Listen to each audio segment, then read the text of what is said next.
Technically, everyone's here. Well, all right, no one's here, but I'm here. You should all be able to hear me, and that should be good enough. Today, we're not doing chess. If you stopped by the VOD yesterday, you would know that we did a little bit of setup to get this game ready to stream today, and this game is made by my friend. I'm going to repeat all this, I'm sure, a few times as people trickle in the stream, but this is a game made by my friend, and I did a lot of work testing it.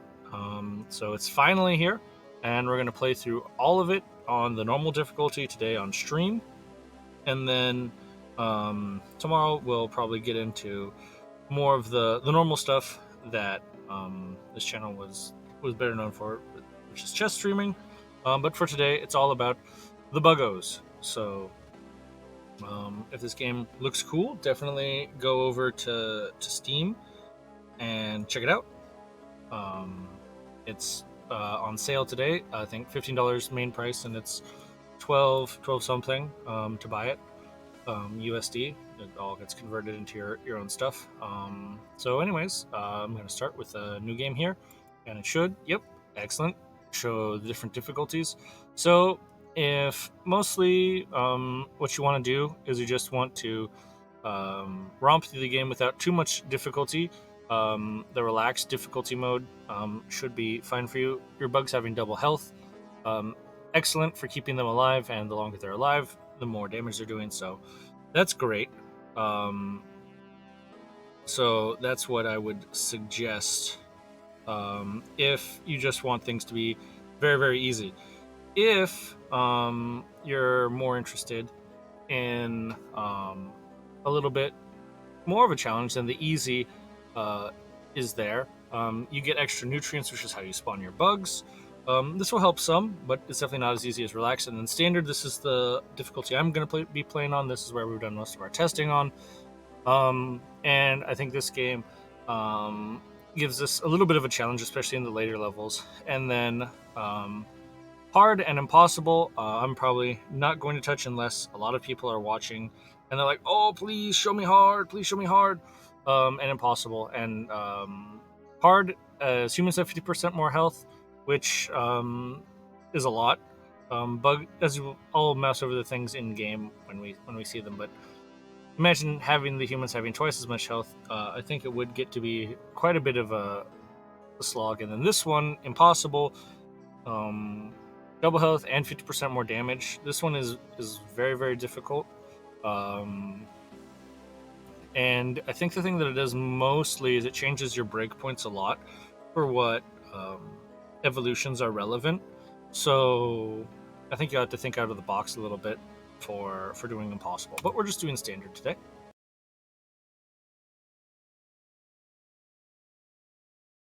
And that's the main thing.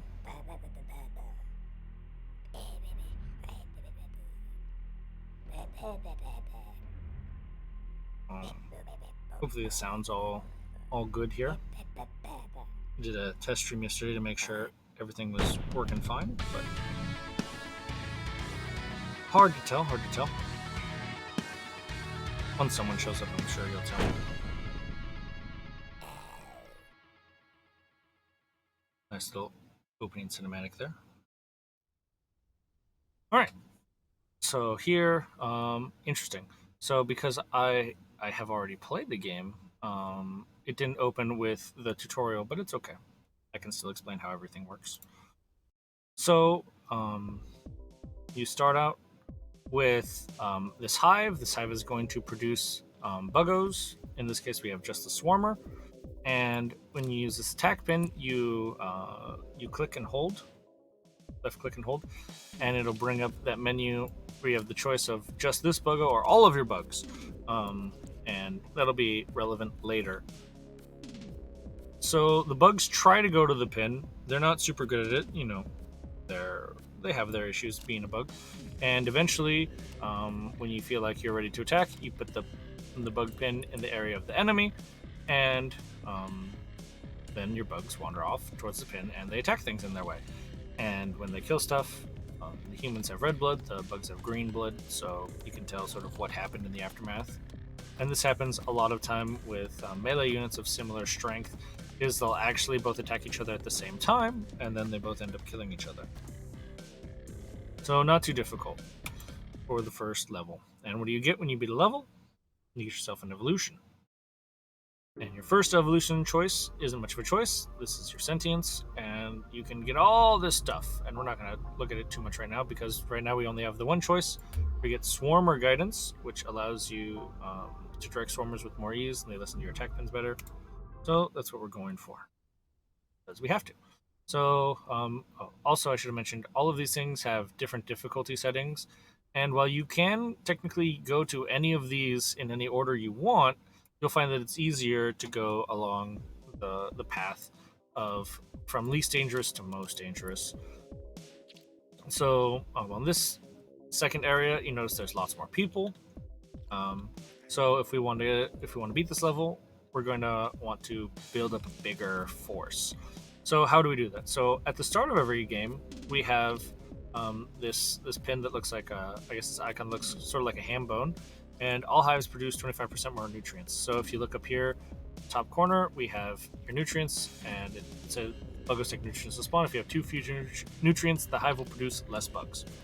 All right, that all makes sense. So when you're getting a big number of excess nutrients, the thing that you can do to make more bugs faster is you can click this pin. You can increase the production rate of your hives by 35%. And that will spend through your nutrients faster rather than gaining it faster, and you'll make more bugs faster. And those are sort of the two economic knobs for your army. The last knob is the one that ends up being most important, is this one, +1 attack damage to all Buggos. If you click on a Buggo, you'll see that the Swarmer, he has 1 damage, he has 1 health, and he has an attack speed 2, so he attacks twice per second. So when we give +1 damage to all of our Buggos, we've now doubled his damage output. So really, really, really good. We look at the humans, they have 2 health, and they deal 1 damage. So without this attack pin, the humans actually can fight off your Buggos fairly well, depending on the timing of the hit. They have an attack speed of 1, so they're only doing 1 damage every second, while the Buggos are doing 1 damage twice in a second. But it can still come out that the regular civilian can defeat a Buggo and survive without the attack pin upgrade. Just the way that it ends up working out is if you only get 1 attack off with your Buggo in the time that it takes the human to get that 1 attack off, then the human will kill your bug and you will not kill the human. Alright, so important to notice, in order to win these levels, you have to defeat all of the units running around, and then also all of the spawning type buildings of the humans. But you don't have to destroy all of the walls. So that's something that can end up saving you some time. So me, my favorite bug in this game is the defender, so I'm just going to rush towards that. So, and we'll see why in a second. So here we're going to go to the defensive dirt town. And now we're going to put the all pin back there. We're going to keep our hives producing. If we look around, we got this new type of guy. He's a marine. He's got 8 health. He does 2 damage. So 2 damage doesn't mean a lot currently to our swarmers, since our swarmers have just the 1 health. 1 damage or 100 damage does the same thing to a swarmer. If it hits the swarmer dies. So 2 damage, and it has 1 armor. That means it reduces any attack damage you do by 1 to a minimum of 1. So again, when we look at the swarmer, it's not very relevant. We do 1 damage, it has 1 armor, but you do not reduce damage below 1. So far, this guy doesn't seem to do much to the swarmers, more than like his increased stats of damage and armor don't affect him. He's going to take 8 hits to kill, and that is with or without the attack damage pin on your Buggos. So why does this matter? Because now we have a new Buggo in the swarm, and it's the defender bug. The defender bug has 10 health, 2 damage, and 1 armor. So his 2 damage gets reduced by 1 by the armor of the marine. But when you do the +1 attack, then we're now up to 3 damage, which means we're actually getting 2 damage through. So this actually ends up being a doubling of your damage against the Marine, meaning that rather than taking 8 hits to kill it, it'll take only 4 hits. So we have enough Buggos now, very, very assuredly. And you'll notice the Swarmers are really, really fast, and the Defenders are a little bit on the slow side. There are no special rules about the Defenders. The Defenders can walk anywhere that the Swarmers can walk, and their main difference between them, other than their beefy stats, their 1 armor, is that they have an attack range of 3.5. So that means that they can shoot things a little bit farther away from them, which is very important when you're trying to kill things. The farther away that you can engage the enemy, the better it is for you. Alright, so we got through all those guys. And the main thing to remember with the Defenders is because they're very slow, in general, if you want them to get somewhere, you have to send them first by a pretty big margin. And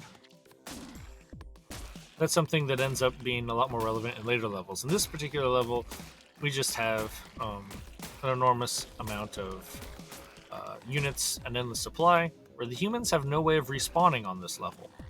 So that's going to keep the first couple levels relatively safe for us, no matter what difficulty we're be playing at. It'd be very difficult to lose in these original levels in Area 1. For now, for the first 3.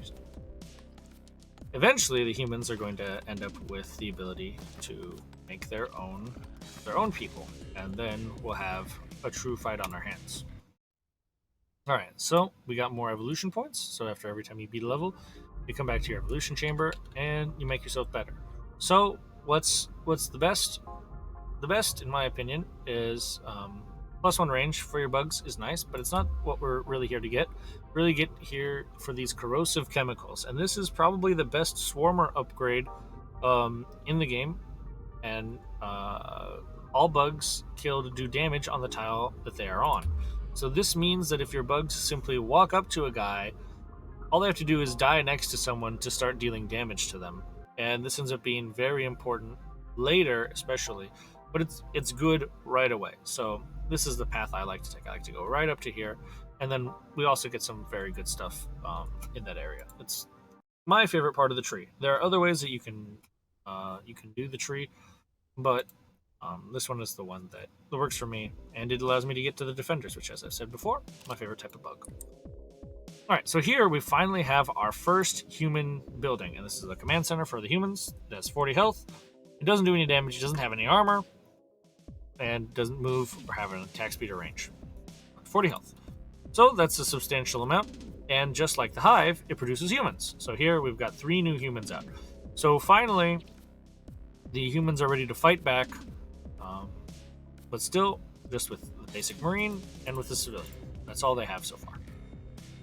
So in this particular level, again, I would say that this is another level where no matter what difficulty you're on, you shouldn't be losing this level if you're careful, because we start off with this beautiful wall, and the wall keeps us in and keeps the enemy out too. They can't walk over their own wall. What they can do, however, is they can shoot over their own wall. So hanging out in the back here is reasonable. Now you'll notice that our nutrients up here in the corner, they keep going back down to 0, where in some of the previous levels, it was going up and up and up, and we had to press this increasing production rate in order to get rid of all our nutrients. When you have bigger bugs, then that problem gets solved a bit, because these bigger bugs, it doesn't say about their stats, but one of the things that it does is it costs more nutrients to make this bug. So nobody is going to be able to, at this point, have a bunch of nutrients, because our green bugs, our Defenders, they take much more nutrients to produce, so we're not going to have our nutrients get out of control until we hit our swarm capacity, which starts off at 100. Beautiful number. Alright, so we've sent the Defenders first. As I mentioned previously, it's just good form, and you can see them spitting away. There's sort of the red and green spit. Pew, pew, pew. Take out those walls. We switch over to the attack bin before we forget, because we're done with our economy, we want to be attacking. So even with that big head start we gave the defenders, the swarmers are still arriving first.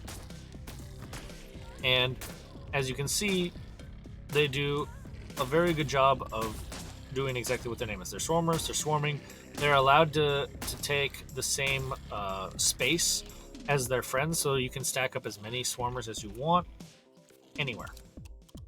So we've already cleared up all these, and before the defenders even got up there. Now this last human is a little bit annoying. He looks like he's going to get away, so we send the swarmers quickly to deal with that guy. All right, and then we send everyone back down into this corner. And we're sending everyone back down into the corner because, again, it's going to take the defenders the longest time to travel in that direction. If they end up getting engaged by these people, they'll fight them, so we don't have to worry too much about them. And these guys are aggressive. They have a nice wander path, so they're going to fight us whether we want them to or not. All right, so we broke through. So I'm going to send the defenders up to the north because there's no way they're going to make it into this little crevice before the swarmers get done with their job. And then once the swarmers are indeed done with their job, then we send them back up to the north.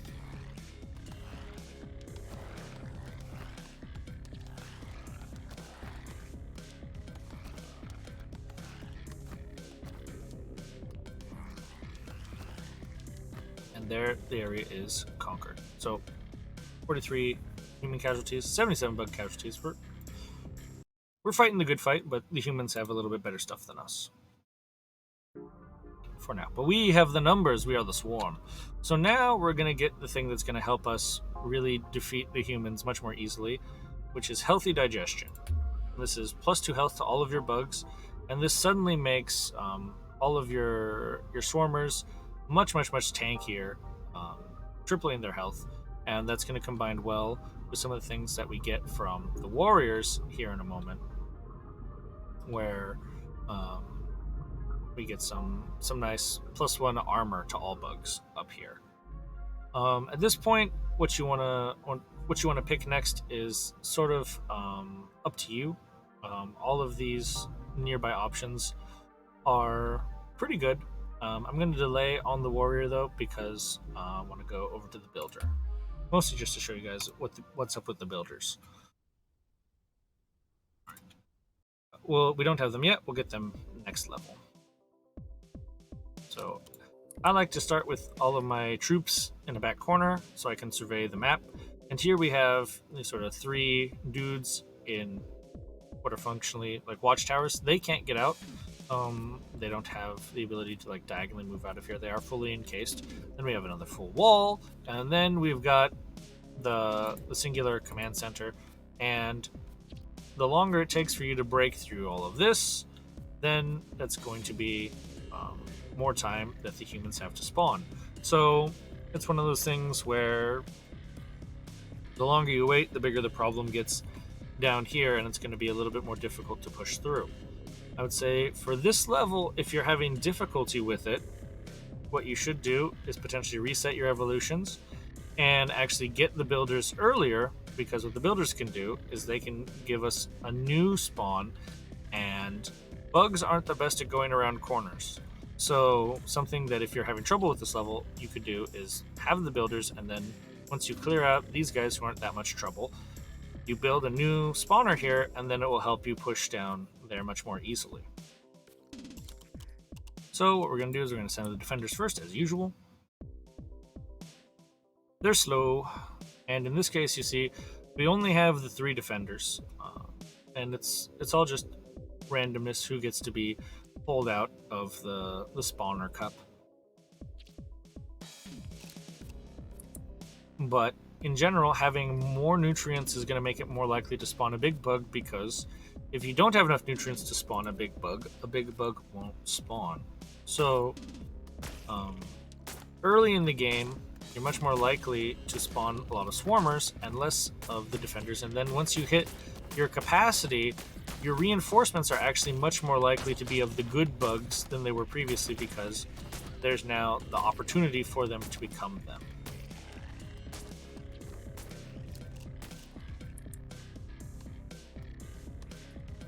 So we cleared all that up, and now we're just going to send everyone on down, and and hopefully we should be pretty smooth with full swarm capacity. As you can see, the Marines that deal 2 damage, they're no longer much of a threat to our bugs that, we'll pick on the healthy one, that have 3 health. So now it takes 2 shots for a Marine to kill our swarmers, which means that this level shouldn't offer you very much trouble if you get the health upgrade rather than the builders that I was mentioning. But there are a lot of ways to progress through the early game that you can be successful in. Alright, so we did that, and now we're almost done with Area 1. So we're going to now touch the builder. And my favorite upgrade for the builders is the efficient builders, which allows them to build things twice as fast. And that's what I want. I like things being built twice as fast because I don't want to wait around all day for my bugs to build stuff. Alright. So we're going to come up to this regrettable looking city. Now we have 3 different types of bug. And now we have this little menu that shows us the things we can build. We can build a new hive. We can't build any of this yet because we haven't unlocked it. And then allow nutrient goo means that the builders will sometimes, when they walk around, put some goo on the ground. And at present, all that does is it gives us a little bit more harvesting power. Gives us more nutrients, but only a little bit right now because we haven't invested very much into the expansion of our goo. So we can take a minute after this level to look at all of those goo upgrades that we might be getting in the future. What we have right now, though, is we have 2 command centers. So this one is going to be the stiffest challenge from Area 1, which you'd expect is the final level. So what's nice about the builders is they're going to provide us a little bit more passive income just from gooing up the place. And that's going to allow us to get more green bugs faster. As you can see, we already have 5 green bugs at this stage, and we don't even have half of our swarm capacity. So that's pleasant. Builders are also another low income unit. They're produced fairly cheaply, so they're not going to slow down your swarm capacity from growing that much. They're not going to eat too many nutrients when they're doing that. So I'm just going to send my little swarmers around, clean up everyone who's near to the base, because if the enemy destroys your base, then you lose. Even if you have still bugs on the map, doesn't matter. If you have no hive, you are dead. So it's important to make sure that you're moving around, sweeping out anything that's too close to your hive. So we send the defenders on their final push. We start them early. We let the swarmers clean up all the stuff up here. Doesn't matter terribly much to us, but we have to beat it all in order to this level. And then we can just do the all pin, and that will send all of our bugs up in that direction.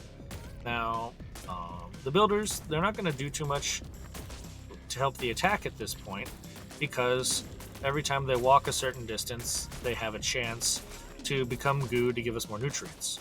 So they're not going to be the greatest attackers for us, unless we turn off the nutrient goo, and then they can have similar power to the swarmers. They attack at half the speed, but they still have 3 health, which ends up meaning that they take 2 shots from the Marines, which means that they end up being pretty good bullet shields, or bullet sponges, however you want to think about it, for the rest of your troops. So the builders, they help you make your economy, and when you need to, they can also take a hit for the team. Looks like we missed one house up here, and there are a couple houses down here. And remember, we don't need to kill this wall. So this is the last thing we need in order to win this level. And there we go. Doing pretty good. Only took us 3 minutes, and we got 3 rewards.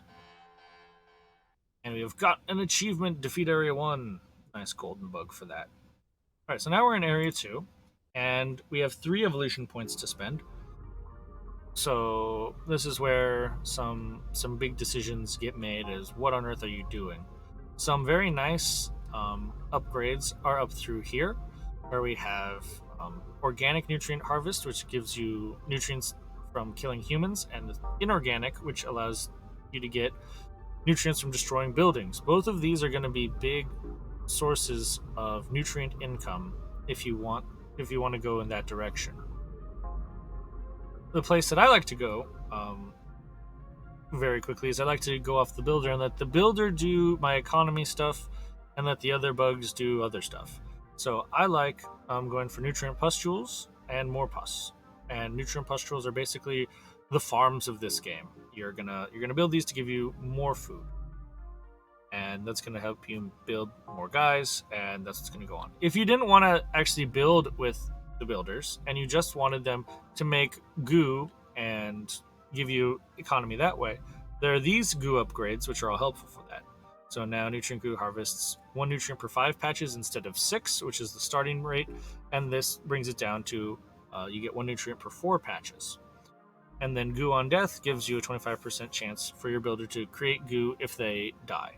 So that works both for getting shot by the enemy or if they build something. So this ends up actually being able to give you a lot of goo in many circumstances. So I'm gonna take these two economy based ones for the nutrient pustules, and then lots of good stuff here around the warrior. I'm going to delay on showing you guys the warrior just yet though, and I'm going to increase our swarm capacity by 30. Having more bugs means that when we do a big push, the humans are going to be less able to defend themselves, and so it's going to increase our chances of winning. So when we come to a new area, we look at everything and we find the one with the lowest number, and that's going to be the easiest area to attack. And in this case, it's the simpleton housing, so only 3 out of 10 dangerous, and there's only 1 reward, but we should get that reward, so we're going to be as strong as possible going forward. As usual, we're going to start with the all pin backwards, and now we have the nutrient pustule, which I'm going to put just 1 down, and we're going to get to see the builders build that eventually. And if you want them to build without gooing themselves, then you turn off the nutrient goo, and that will make them focus on just building that. And so now we have one of these nutrient pustules, and now it's going to wobble around and make us, boop, there it is, 4 more nutrients. All right, so that's great. So if you want more of that, and I do, I like to just surround my base with nutrient pustules, and this does 2 things. Number 1, it makes my economy get off the ground faster. Number 2, it protects the base. The humans always shoot at the thing, or they try to shoot at the thing that's closer to them. In the case of bugs are always moving, so sometimes they'll shoot at things that are farther away from them now than they were at the start. Doesn't matter. For buildings, there's never any ambiguity about which of these buildings is closer to the enemy. If you surround your base with these nutrient pustules, the enemy will always shoot the pustules first, giving you another little layer of defense for your base, which is pleasant.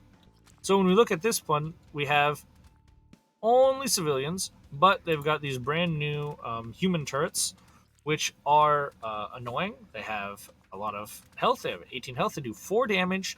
They have 2 armor, and they have 1.5 attack speed and 9 range. So the 9 range is really, really far, honestly. So at this point, we feel like our economy is big enough. Maybe we don't want any more pustules for this level. We just want to go get the enemy. So we're just going to attack everyone all up at the start, all up at the top, because even though the builders aren't that good at doing damage, they still take 1 shot from the swarmers, from the turrets, which make them very useful in this attacking push. They're just another bug that gets to give their life for the glory of the hive. Very, very good stuff. So we come through, we're busting on in, eating all these buildings, and if you had gotten the nutrient upgrade for the inorganic harvest, this would all be getting you lots of money. And in our case, we didn't do that, so it's not. But just something to mention. So these new turrets, this is your first time encountering them, and you see they're pretty strong.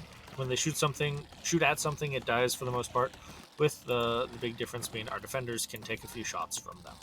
So this gives you sort of an idea of what new defenses the humans have cooked up to try to slow down the bug advance. And this is how the game is going to continue progressing. As you go through more levels, the humans are going to have more and more ingenious ways of defeating the bugs. But we too will have more ingenious ways of defeating humans. So everything gets to be on the level for that. All right, so we only get 1 point, and now we're going to approach our warrior. We're going to take this huge spawn size, which allows the total size of your spawn to be worth 50 more nutrients. Because you're limited not just by the nutrients you have, there's also the amount that your hive is willing to spawn at a time. So when you increase that, you make it more likely that you get a big crop of bugs, and it also makes it possible to get the bigger bugs at all. All right, so I like turning off nutrient goo at the start, and I like surrounding myself in pustules. Now, the thing about doing this, it's not optimal, but I do it because it saves me a little bit of time. I don't have to think so much. Is that anytime a builder just sacrifices himself to build a portion of the building, the other half is wasted. So normally it takes 4 builders to build a pustule, but since I took efficient building, it only takes 2. So that means that every other time a builder tries to build one of these things, it won't be doing anything. So if you wanted to try to maximize your builders, you would only be putting these up one at a time, so that you'd be making sure that exactly what you want to be built was getting built as quickly as possible. Now, clearly you don't have to do this, but it's just something when it comes down to people find fun in all different places when you're playing a game. And some people, they want that full optimization. They want everything to be as good as humanly possible, or buggingly possible in this case, or bugs. So that's just something I'd mention for you guys. But for me, I just like setting these guys back. The builders will figure it out in their own time. And the reason I'm playing this game instead of perhaps a more micro-intensive game like StarCraft is because I don't feel like playing that game right now. I'd rather play a little bit more relaxed game. So we have the next person on the block who's going to ruin our day, the Flamer. He has 16 health, he does 1 damage, and he has 2 armor. So again, our enemies are getting more armored, which helps reduce the power of our attack pin. And to overcome these increased armored enemies, we're going to have to do some evolution. As you saw, when the Flamer shoots, it leaves fire on the ground for a time afterwards, which makes it very, very painful because our swarmers will walk over that fire, not knowing of the dangers of fire, and they'll die. But if, in that case, we just got fortunate, our swarmers happen to be running away at the time, you can dodge the flames entirely. And again, if you had a mind to try to micro your bugs a little bit better, you could potentially do all sorts of fancy maneuvers to get around these guys. And as you see, we lost a lot of bugs in the fire. But that's the sort of thing that does happen from time to time.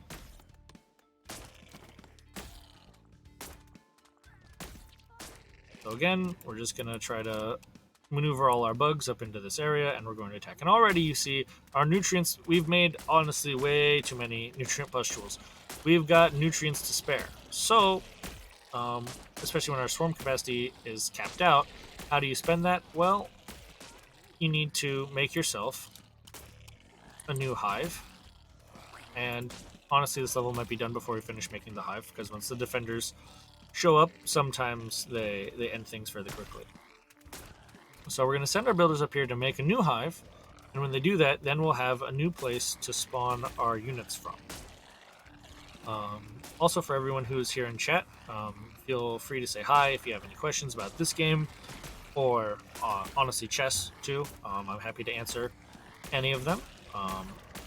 The stream will be going for, I'm guessing, about 5 hours today.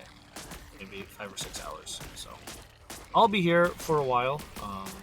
If the game looks cool to you, but you're not sure, these first 2 areas that I'm doing, they all exist in demo form. So if you like what you see, but you're not sure if you'd really like to buy it, there's a demo. It's the first 2 areas, so you can get all of this that I've done so far completely for free before you decide if you want to buy the rest of the game. And if you think that you want to see more beyond the demo, just sit back and relax, because more is coming. We're going to be beating the entire game on normal difficulty today on stream, this very stream. So if that's what you're hoping for, I got good news. That's what's happening. So we've made our new hive, and what you do when you make a new hive, like this hive will still keep spawning if we don't turn it off. So you click on your hive, and then you click the red button to allow spawn, and now this hive will no longer spawn things. So now this is the only hive that will be spawning, and this allows you to shorten your reinforcement distance and get all of your troops into the battle faster. So this is a technique that is going to be used a lot in later levels. 5 minutes, get 100 humans, not too shabby. We got 2 evolutions, and now we're going to get the warrior bugs. And again, similarly with the defenders, well, the warriors are good bugs. Some of the best things about the warriors is getting these upgrades behind them. So we have +1 to all bug damage, which is very good, and we also have +1 to all bug armor. So, and this is +1 to all bug speed. So all of these are things that we're going to be getting in fairly quick order. I'm going to just get the plates to get towards the interlocking plates because the 1 armor ends up being pretty relevant fairly quickly. Alright, so we look around, we see, alright, we got this 5 to attack, so let's go get this 5.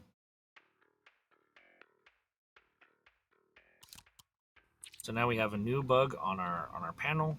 It's great. We tell the builders not to goo, like to make these pustules at the start. Builders forward a little bit. So when we look around, again, we have a moderately safe start, but now we have 3 human spawners to contend with. So these humans that are out here, they are very unlikely to kill you, but they can. Remember, they still do 1 damage.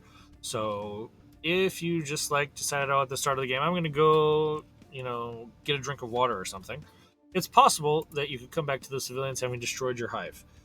If you do exactly what I do, where you put all your bugs back behind here in order to conserve them. And I do that specifically so they don't wander off and just die for no reason. I like when they attack just when I want them to. But you can definitely be a little bit less tight-fisted with your bug management and let them roam free, or don't even use a pen at all. And just see what happens, and you can definitely get away with that, especially in the early levels. Just watch what the bugs do when left to their own devices. All right, so finally we've got our first new warrior bug. So it's a highly armored and very healthy attacking bug. They give great hugs, so we should definitely be giving that to the humans very soon. You see that they currently have 22 health, 5 damage, 6 armor, and an attack speed of 1. So 6 armor is very relevant. Not on this map, but as we saw before, we had those nasty turrets that we were dealing with that dealt 4 damage, which was a lot to us previously, but that's only 1 damage, so we'll take the warrior bug 22 shots from that turret before it dies. So the warrior bug, very good at absorbing the best in firepower that the humans have to offer. Now, there's one problem with that, and that is that the flamer, if we can click on a flamer, he does a damage of 1. And the damage of 1 is one of those weird things where it's lowest numbers, so you think, oh, damage 1, not that bad. But because armor doesn't reduce anything below 1, 1 is the most consistent damage number, and that means that the flamer is just as good at burning through our nice big armor that we have on our warrior bug as he is at burning through anything. So single points of damage are good at mitigating the strength of armor, because the strength of armor is knocking off a big damage number. So if something did 8 damage, having 6 armor would be great. But on the other side, if you're just trying to get through something that has a lot of armor, the best way to do that is simply with something with a high attack speed. And the flamers, again, they're somewhat deceptive. When you click on them, it tells you their attack speed is 5, but what it doesn't tell you is that the fire is burning 4 times a second. So the fire gets rid of your finest men very, very quickly. And here we have the choice of attacking the 2 or the 1. I think that we're strong enough, it doesn't matter, so I'm just going to send all the good boys up to the top and go through the 2 hive. And then once we've conquered this area, perhaps we'll take a breather and we'll put a new hive right around where that fire boy was standing.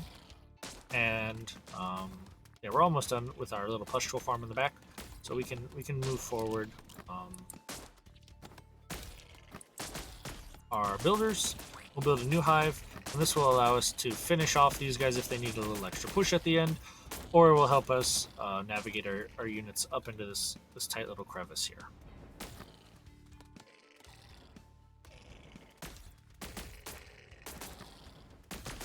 Hopefully, all of the sound effects, the music is all coming through just fine for you guys.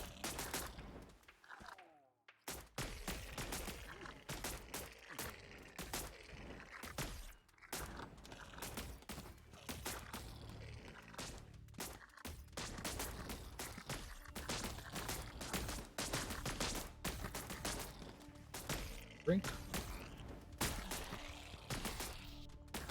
Always important to stay hydrated while you're conquering other worlds. Okay, so we got our hive up, and now, if we're worried about our hive being damaged, we could again surround it in pustules, not for the resource benefit as much, but just that safety aspect I mentioned again. So we're going to turn off our backward hive, and now all of our units will pour forth from this forward hive, and it will be much more difficult for the humans to stop our tide of advancement.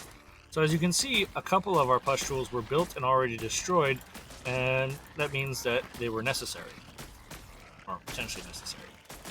And they took one for the team. So here, we're pretty much done building things. We have plenty of nutrients, so we're also going to let the builders get into the fight. Why not? Have some fun, builders.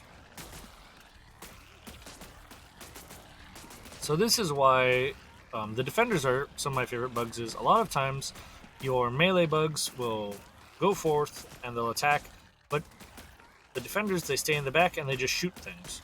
So you end up with this big old tide of inevitability, the green doom that comes upon you, and I find it very satisfying. So we'll send the doom the other way, and I'll send everyone that way. And you'll notice no more spawning back here, and we just have these 2 wayward defenders who came all the way down from around, and now they're going to try to come back up and get up to the pin.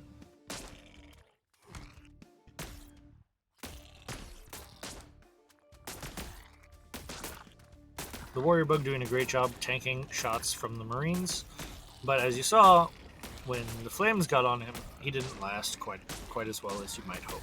And that's just the strength of the flamer. The flamer is one of the finest it's hard to say words. One of the finest weapons in the human's arsenal. Can't say weapons and arsenal at the same time. You get weaponal. It's just not a word. So every once in a while, your bugs will get a little bit confused when there are choices between 2 things that are relatively close, and they'll think for a minute before going up or down. Like, oh, maybe I'll go up, maybe I'll go down. But that's all a part of the game. It's that you're commanding not the finest troops in the land, you are the Overmind controlling these somewhat unruly bugs. And we're letting the builder defeat this last house for us. And he did a great job. Alright, so the casualties are rising. You see more and more humans, more and more buildings, and more bugs all going down. So we're going to pick up some of those good upgrades that I mentioned before. We're going to get that 1 armor, and we're going to get +1 to damage. We like all that stuff.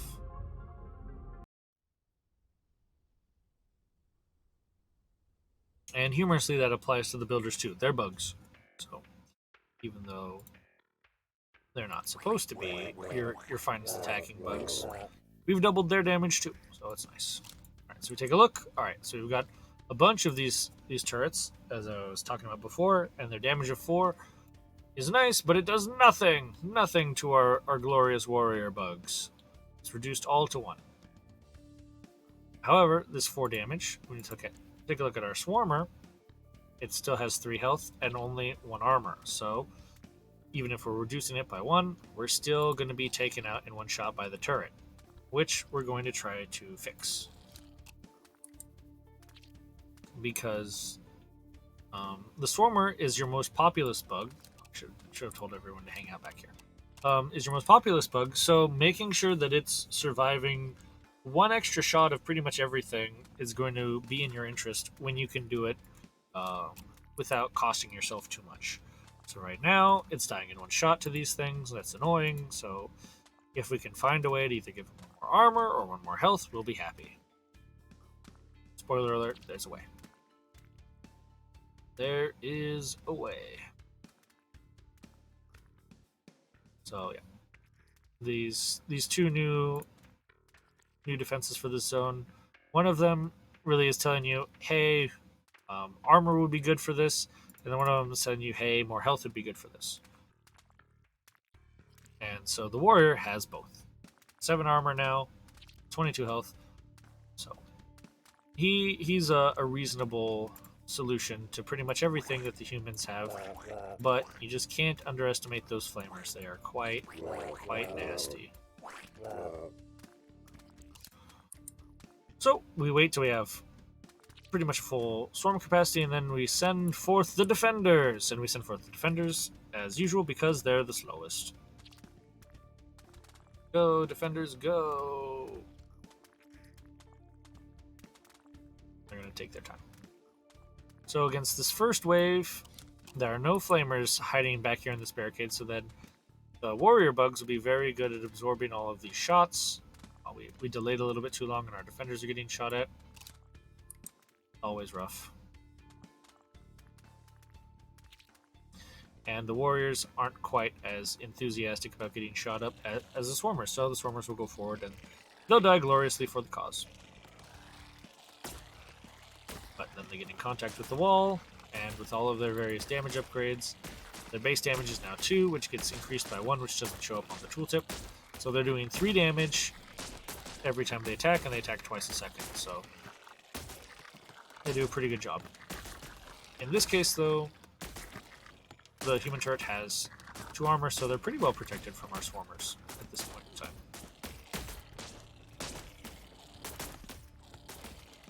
And we just have this big old group of guys coming forward. And again, we're feeling, oh, we're not getting our units fast enough, so we're just going to build a hive a little bit forward and tell our builders to come up here and build it for us. And we have a few extra builders who are just hanging out back here, not doing too much. So they'll be happy to make us a new hive. What I find often is, yep, the human hive has fallen, so we can actually get rid of that, and we'll build this one up here instead. That'll be better. You can't place a building on top of an enemy unit, but you can on top of an allied unit. So that's always something worth remembering.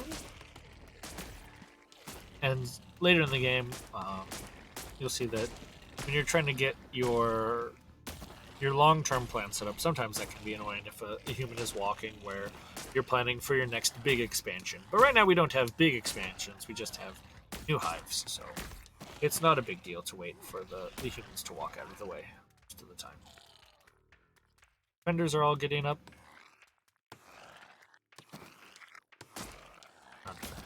Our builders, so our builders are up here, it's great, and now we're gonna just send them into attack with everybody else. They've done their job.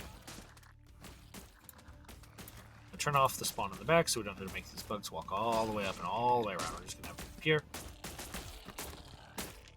And since there are 3 command centers for the humans down there, we can even imagine putting a couple hives in here. So this is what I was talking about. Sometimes when you're planning for the future, sometimes people are in the way, and this is a little bit annoying. But a lot of times you can get the stuff put down anyways. So yeah, this is a little bit aggressive. Maybe we'll lose one of these, but the good news is that the defenders, when they go into a building, this building progress is uninterruptible by anything the humans do. So whenever the builders start building, they just do their thing, and once it reaches enough, it's built and no damage is done to it. Now, in that case, fire got very close to it and started burning it. And this is something that happens when you take damage, and you take a lot of damage very quickly. You're supposed to flicker and return to your normal size. But when you take damage more than once a second, you sometimes end up looking like this guy, where he's now the tall hive. Because he took damage on a beat, and now he's just stuck tall for the rest of his life. But there are worse fates.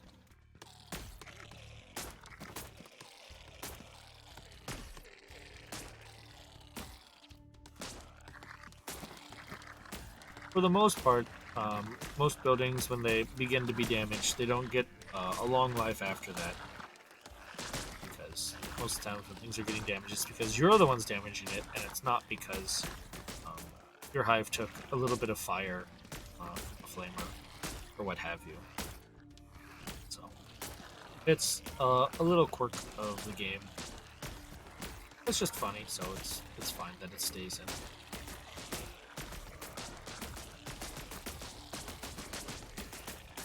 As you can see, we got a big old tide of bugs coming on down.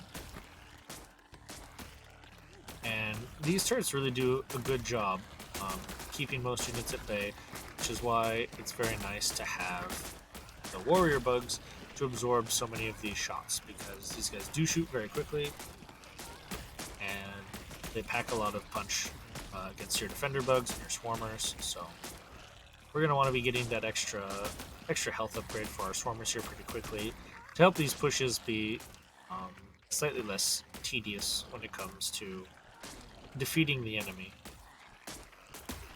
Because if you have to wait for a pink bug to get lined up on a turret, sometimes you're waiting for a little while.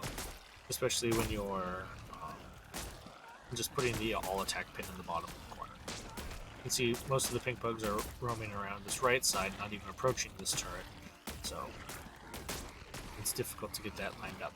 If I was more concerned with that, I would simply put a pink bug pin right here, and then the pink bugs would all get it. Warriors would get it. But here we have a huge bustling economy, more hives than the humans could possibly imagine defeating, so we're fine with a little bit of inefficiency. You like the skinny hive? Yeah. He's it's something that you don't get to see very often. It just comes from being damaged by flamers. Burned off some of that extra weight. Alright, we got 420 human casualties. It's the internet, so someone should be happy about that. Alright. We got 3 beautiful upgrades, and we're going to get +1 move speed for all the bugs, which is huge. It'll make pushes like that much easier. And then as I was mentioning, we noticed a break point, and we're going to solve that by giving our swarmers 1 more health. So we'll get to see what that ends up looking like. So we turn off the allowing view, and then we make the pustules to make our thing nice and safe, and we do the all pin back here. Alright, so we quickly survey the land. These guys are all trapped in here, so if we don't open this up, these guys won't get us. These guys are not trapped. They have 2 openings, but they're trapped over here. So when we look around, these guys back here are very trapped. These guys are the ones who are not trapped. So these are the ones that we have to pay attention to, that we have to worry about if any worrying is going to happen. So any attacks are going to come at us from the north, directly down in this area. So you're looking around, what do I have to be worried about? It's this. So what was I talking about recently was the Swarmer. Now our Swarmers, with that latest upgrade, they have 4 health and now 1 armor. So that means that these nasty turrets that deal 4 damage, now they're reduced by 1 to 3 damage, so it will now take 2 shots for these turrets. So we've now, in terms of turret fire, we've basically doubled the power of our swarm for that.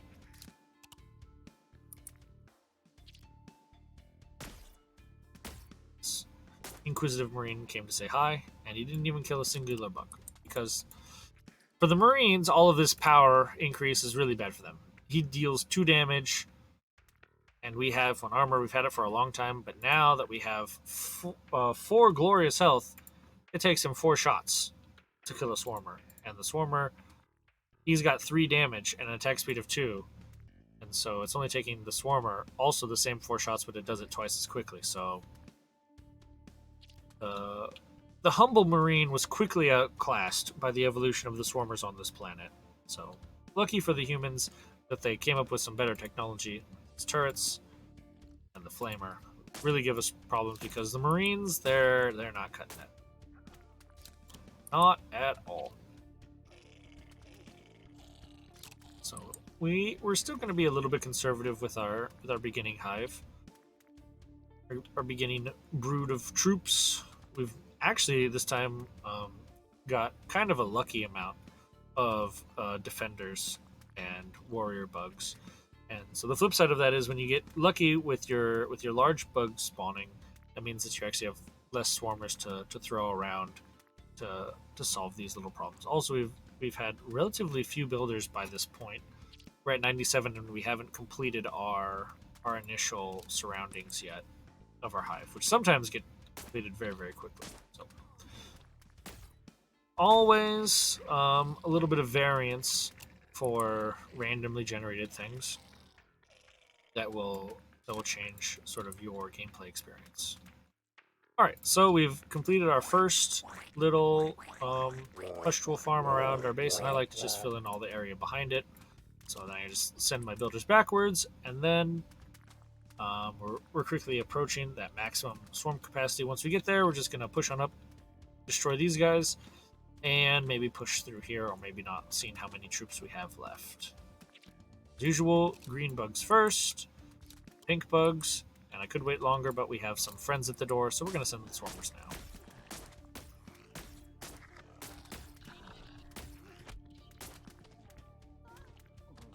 Swarmers, as you can see, they're moseying a little bit. They like hugging walls, which is bad for them. The flamers are very strong against walls, so we lost almost our entire force right there of swarmers just to a couple flamers. And so this is really the first demonstration of how strong flamers are in tight corridors. The bugs want to be in big, wide open spaces, where the humans, they want to be nestled into these tight areas, have good angles of fire, and specifically the flamers are very good at burning our bugs up badly. But once the defenders show up, they have a little bit of range on them, 4.5 range compared to the range of the flamer, 3.5. So the defenders give us a chance to overcome them. Problem is, when a flamer just walks into range of the defenders, they still set them afire, which is not a good time for the defenders. But we broke through the first bastion of human hope. We still have about 100 dudes, so we can push through to the next one without any issue, I think. So we have now almost all our pustules filled up here. And this is something that happens from time to time as well if you're not careful. Since we put this here, it allows our bugs to choose which way to walk. And they have chosen to walk, some of them follow the path of their forefathers, and some of them are walking around through this way, this area that we haven't actually cleared out to make safe. So since we've already started this, I'm going to just tell everyone to come down here. And then, once we've cleared out all of this stuff, then we'll go on to finish the final area, the final bastion of human hope up there. And we've cleared out this area with the old spawn, and sometimes your bugs get a little bit overzealous and they open up things that you really wish that they didn't. And so now all of the humans are going to be pouring out over here, and it's going to be a big struggle. So what are we going to do about that? We're going to put ourselves 2 hives up here. We're going to send all the bugs up together. Fight. And then we're going to make sure that the builders want to loiter around here. And we have plenty of builders. So these hives and pustules should go up fairly quickly.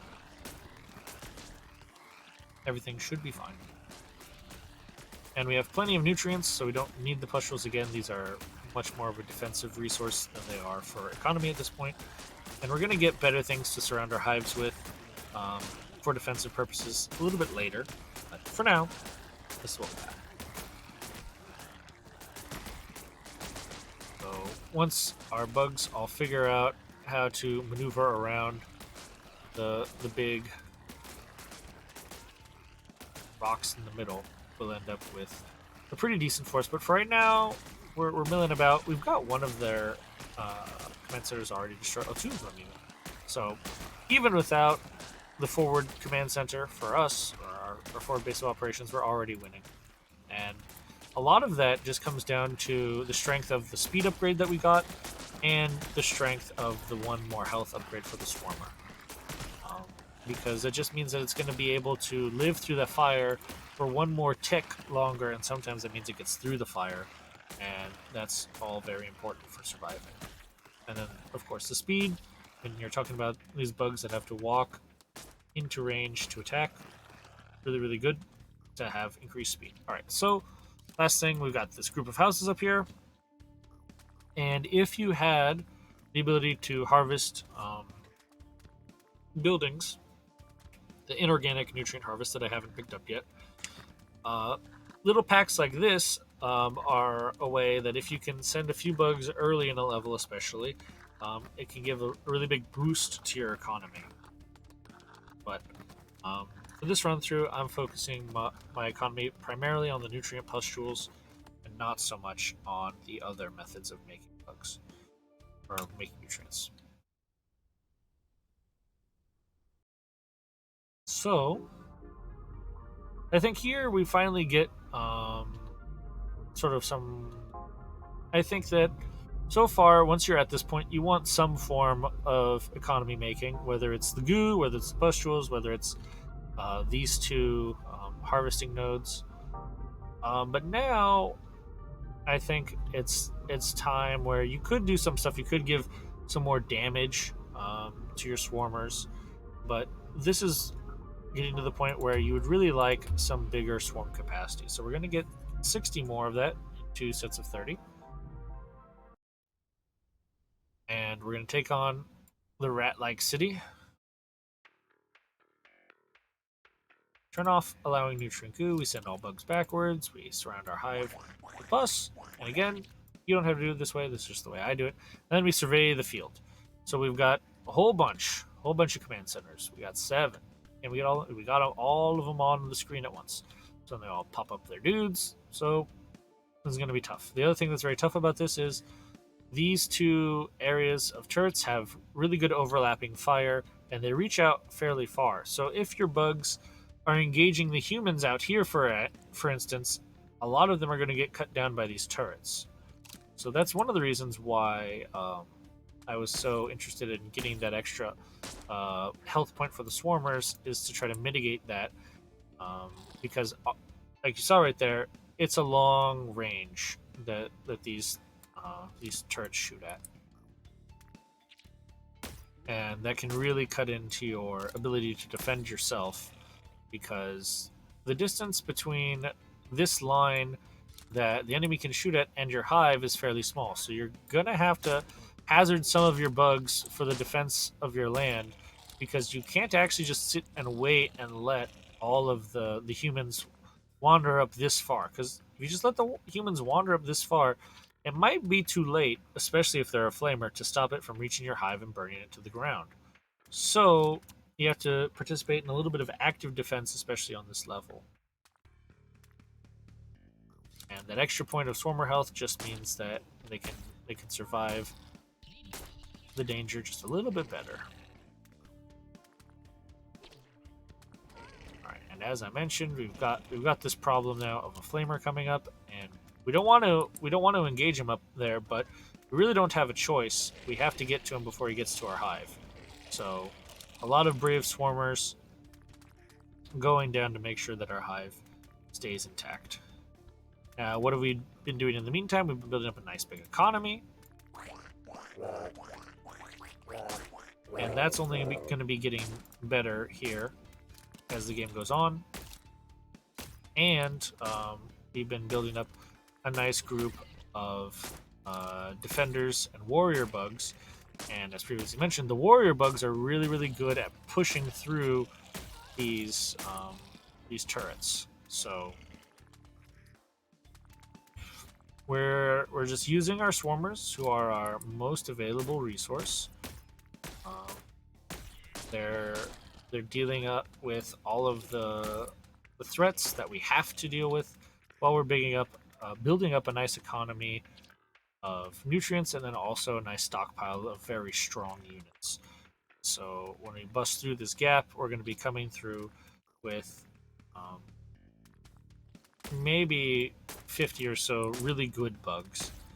And 50 or so really good bugs are going to be helpful because in the pink warrior bugs, they only take 1 damage from these turrets for every hit. So that's going to really soak up a lot of fire, and it's going to allow the defender bugs to get in there and really make a difference.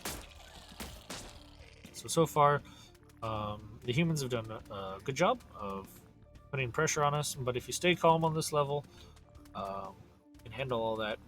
And honestly, we probably have enough units now to push forward. What I'm going to do is I'm going to deal with this this flamer guy, and then we're going to start thinking about what our final push is going to be.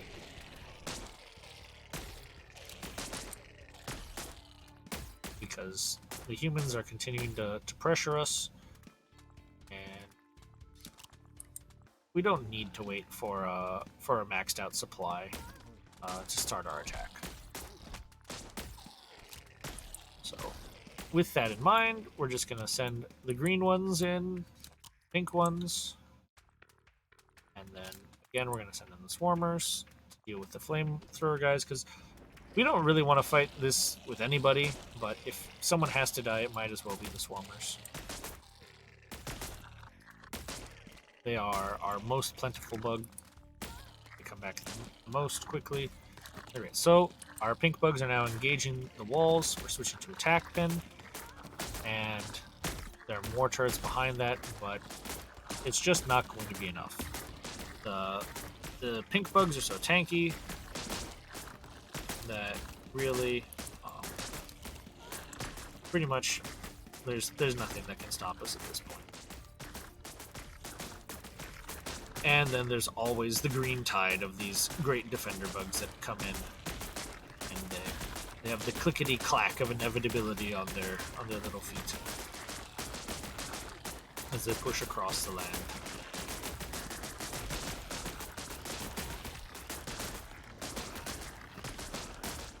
And so yeah, here you could put all these builders to work, building another hive for closer reinforcement path. I'm just gonna let them attack. I think they deserve some fun every once in a while. They spend all their time building stuff. You know, it's fun to knock stuff down sometimes. So we're gonna let the defenders have some fun. Still got 3 human hives left. As I like to call them, command centers. What foolish nomenclature. Everything should be a hive.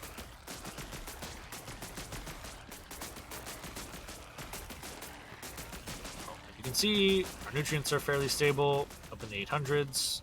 Got a steady trickle of dudes coming in. Everything seems totally fine. But if you were of a mind to speed this up, like I said before, just drop in a hive right here in the middle. Build really fast. We could put some builders around here. I don't think it needs the normal defensive layer, but why not? We got builders. We got time. Turn off that allowed spawn, and then only 1 human command center left, so we'll go send other bugs to attack it. And then we have to clear out all these houses in the north once we're done. Might as well finish our job. South, close this bar so we can see everything on the screen. Send our units all south, clear this out, and then we're going to send them back up to the north, and we'll be done with this level. So this is the first level where I think you can get into trouble if you're not careful. All the previous ones, I think you should have a pretty good handle of being able to conquer them, even with fairly inaccurate play. And then this is the first level where if you don't manage this opening gap and you just send a whole bunch of your bugs in at the start into those 2-4 stacks of turrets, you could end up losing because the humans will then push forward and destroy your beautiful hive.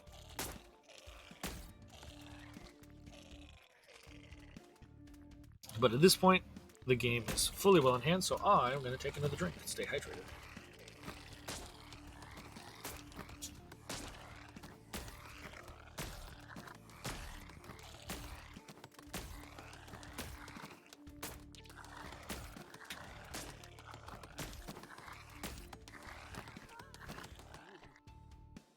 Conquering humans is thirsty work.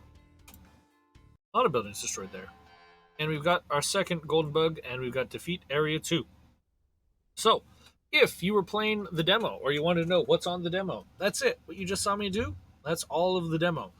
And if you want to see what I'm doing right now, and you want to do this part yourself, you have to buy the game. It's on sale right now. Today is the launch day of it.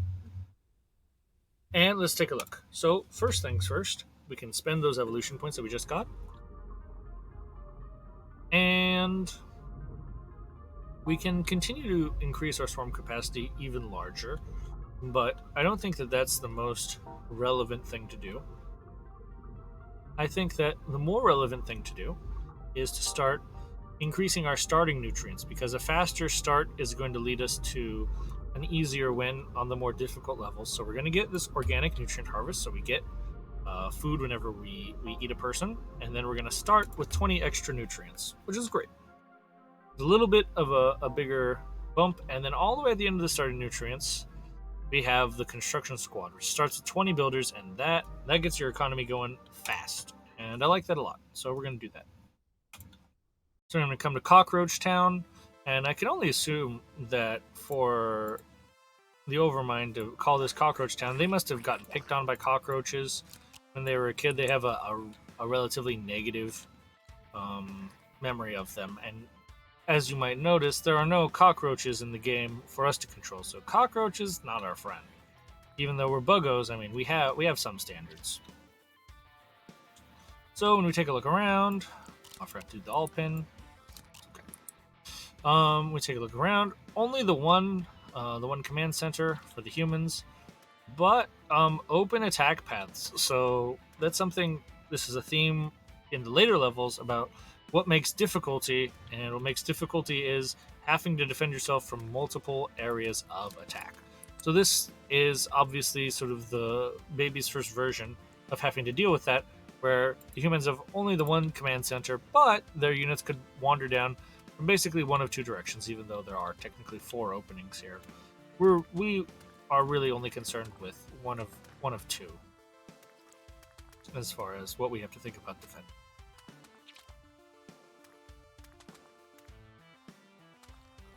So we've got our beginning little pustule farm up, and so we're happy. We can start thinking about attacking already, even though we don't have hardly any units, but we could think about it. Ah, perfect. So this is Area 3, and Area 3 has the tank. And the tank does a ton of damage. 30 damage per shot, 40 health, 4 armor, and 7 range. So long range, big damage. Now, just like we found it very annoying that our warrior bug, who's our tank, got he got countered by the flamer, who just does a lot of damage very quickly, so too do we get to counter the tank with our swarmers. Swarmers are the best thing against them because their 4 armor counts for almost nothing, since we're simply interested in the fact that we attack twice per second. So we're not getting through that armor with the swarmers, but since we attack twice per second, it will only take a singular swarmer 20 seconds to get through all that. Now, of course, when I talk about singular swarmers, there pretty much aren't any singular swarmers. They're always part of the swarm, so these guys get stripped down faster than the imaginary cow in the piranha infested waters that ends up getting used a lot in movies. It's like piranhas are so vicious. Strip a cow clean of all them bones in 5 seconds.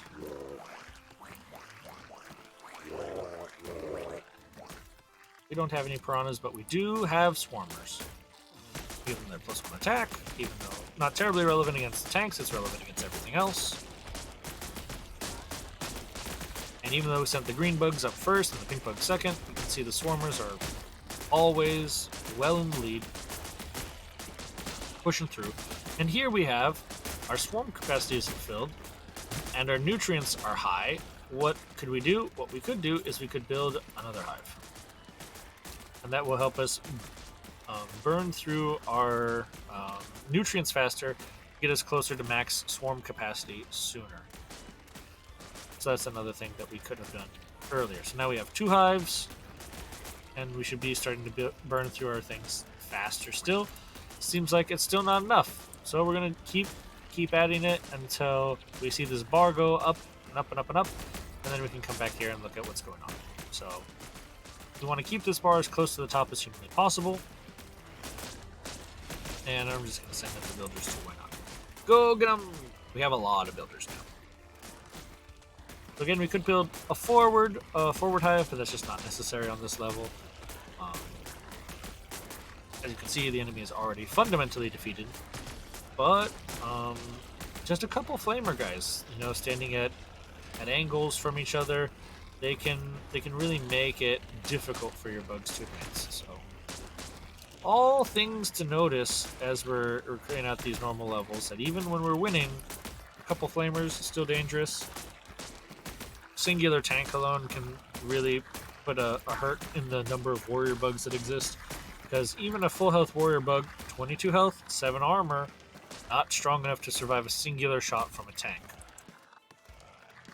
So the tanks are really difficult for us to deal without the use of our swarmers. With the use of our swarmers, we just swarm over them and we eat them. It's great. Everyone's happy. Sure.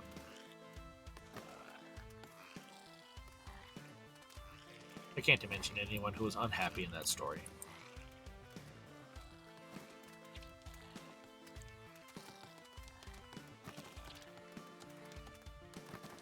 Churning away. Our builders are saying hello to this nice little laser turret. Dismantled it. It was probably tired. And we just need to kill this house and we should be done. It is. Alright. So that was the first area in Area 3, or the first map in Area 3. So, goodbye Cockroach Town. We don't like how you looked. You remind us of our cockroach bully or something. Alright, now we go from getting plus 20, we get to plus 40 in these stacks. So this is now a total of plus 60. So we should have big burst of nutrients right away. So now we've got a Curious Technology Center. We're gonna check it out. We're gonna turn off the goo, surround us with pustules, and we're gonna all pin rear. We'll take a look, and we have brand new thing. What is this? It's a Tesla tower. 50 health, 5 damage, 6 armor. So, when we think about 5 damage, we notice that 5 damage is 1 more than 4 damage, which is sad, because our swarmers have not but 4 health and 1 armor. Therefore, they're going to get swatted by the Tesla towers. It's sad. Unless we can find a way to give us either 1 more armor or 1 more health. And we'll check. We'll look to see if there's a 1 more health upgrade, which there might be somewhere on the tree. Which would allow us again to overcome this new obstacle in front of us. So now, in Area 1, it was just the Marine and the Civilian. In Area 2, we were introduced to the Flamer and the turret, and now we're being introduced to the Tesla Tower and the tank in Area 3. So in 2 levels, we've now seen all of the might of humanity that can be thrown against us in this 3rd area. The humans are responding to our great buggy threat, and like, well, we got some stuff for you. And what we got so far, normally we got the swarmers, our defenders, and our warriors. But we have some other units waiting in the wings for sure. Once they're needed, we don't need to go too quickly down that evolution tree. You gotta enjoy your early life as a larval being. It's just over too quickly, honestly.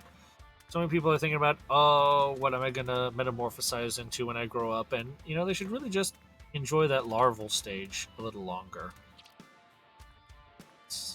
You're not a larva forever. Gotta remember that.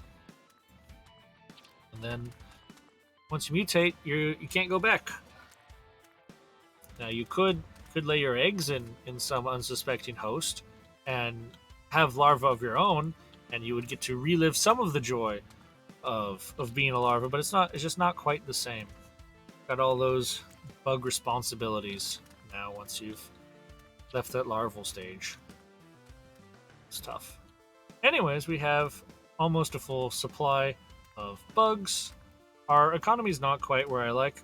As you can see, we're still bumping against the zeros a lot, but it doesn't matter too much. We're just going to send in the bugs. And again, against all things turrets, our warrior bugs are going to be the greatest thing, because the warrior bugs can take a lot of shots of 5 damage.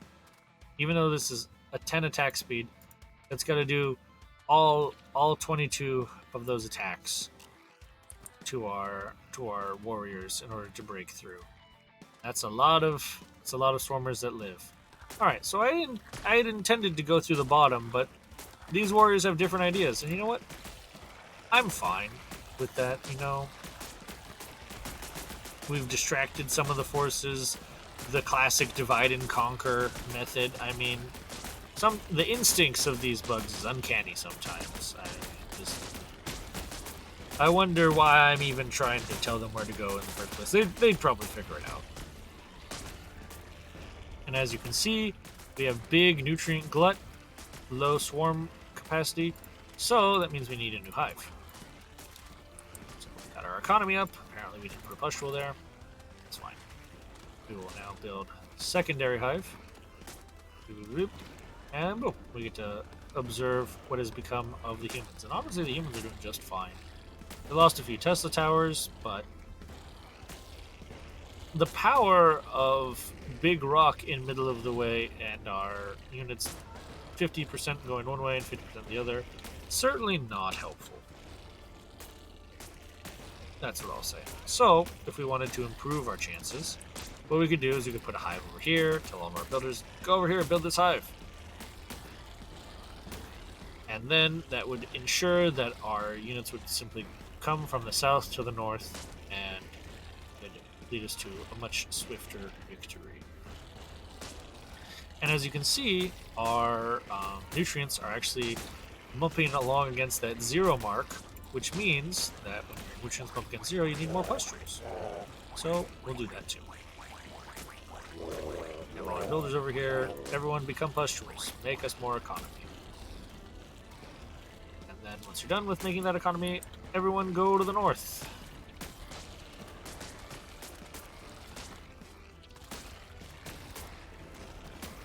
And even still, we're seeing our nutrients are bumping along against the ground, trying to support this three hive economy. So we don't have max swarm capacity, we don't have max nutrients, so we need to actually build more of everything. I'm fine with building more of everything. I love more everything. So we'll fill the whole place with pustules. Pustules everywhere. And we see we got some builders coming up through this way. Pustules everywhere. And our bugs have no problem walking over our pustules. So we don't have to worry. And neither do the humans. No, the pustules are not blocking terrain of any sort. All they are a thing to shoot at. We'll have plenty of nutrients, I swear. Alright. And this is what you get to do at the end of the game. When you have everything firmly in control, you can just fill the whole place with all the pustules you might ever want. Alright, who's alive? Oh, these 2 houses. Get those houses!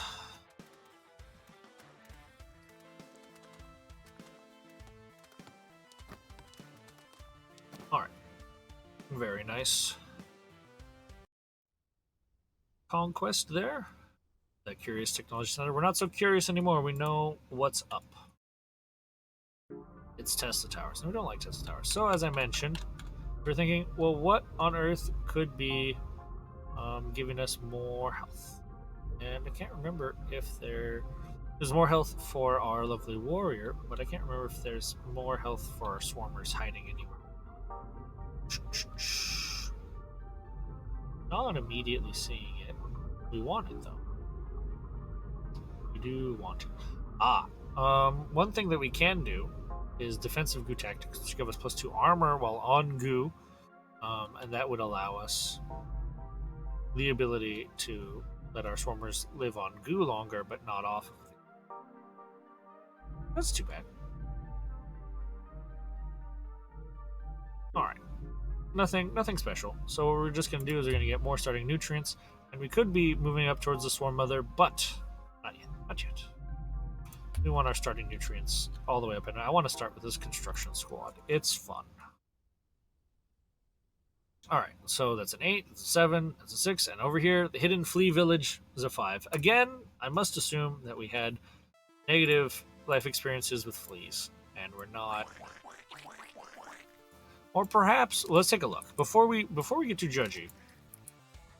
What do we think? Does this look like a nice village or not a nice village? Are we complimenting them like, oh, you guys are great, you're just like my friend the flea? It was like, I remember Phil the flea.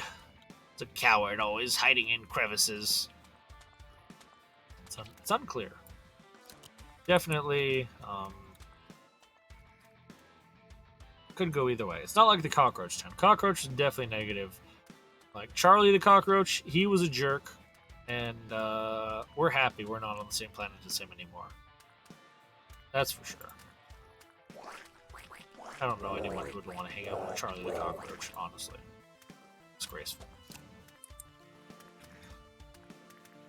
So, we've got already 73 swarm. As you can see, the starting nutrients really gets your total swarm capacity pumping very quickly. And in this case, this is a very tight opening, very good for flamers to hold, very difficult for us to defeat. So what we're going to end up doing is we're going to make our nice little house over here, and then we're going to put a couple hives over in this area. We're going to push up through this nasty evil Tesla Tower death and lots of flamers of death as well. That's the game plan. We got a few curious humans. Like, oh, what's happening over here? Could be anything. I love hiking. And then we've got these not so curious Marines who are like, I'm here to shoot something, I'm sure of it. And he's like, oh look, bugs! Oh, goodbye. I was gonna kill them swarmers, but a defender got him first. And you know what? It's a buggy butt world out there. Buggy human world. And if the swarmers wanted that guy, they should have got him faster, I guess, is the main point. But the defender got there first. And we again get to see the range of these nasty turrets. Alright, so got big stuff happening, and just time to send in the troops. We're going to set up a double hive down here, complete with pustule farm.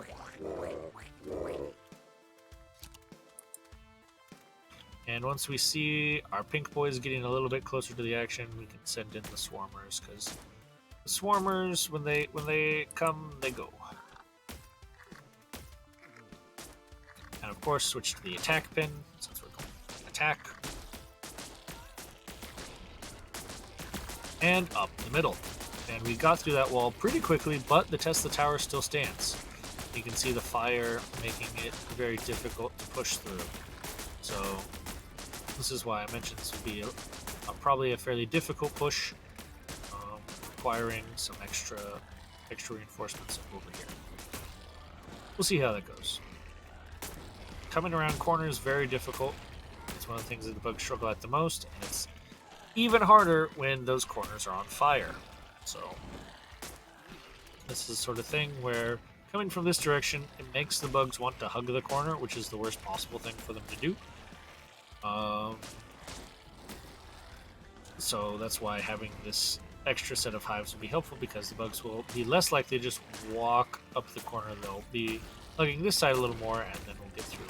But even without this being totally finished, we managed to get through the hard times, and now we can just all pin up there and send the rest of our builders onto their all-expense-paid vacation to Flea Town. I don't know. It looks kind of like it could be a nice place to visit. A lot of houses. More of a residential location. If you're really trying to see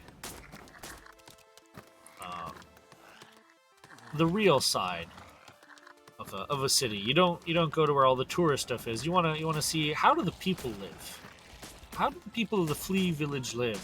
And it's right here. Lots and lots of housing. Not a ton of gardens in these houses, I don't think. So honestly, I probably wouldn't want to live there if I was a bug, but yeah, maybe we have a negative image of the flea as well. Who knows? Maybe fleas just live different lives than we do. Anyways, we finally get the construction squad, which is great. We're going to start with 20 builders, and we're going to see that that's going to be very useful in these coming levels. Especially useful, mandatory in Area 4, in my opinion.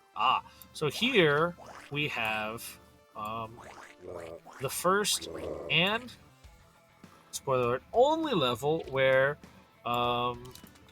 we start with a double hive.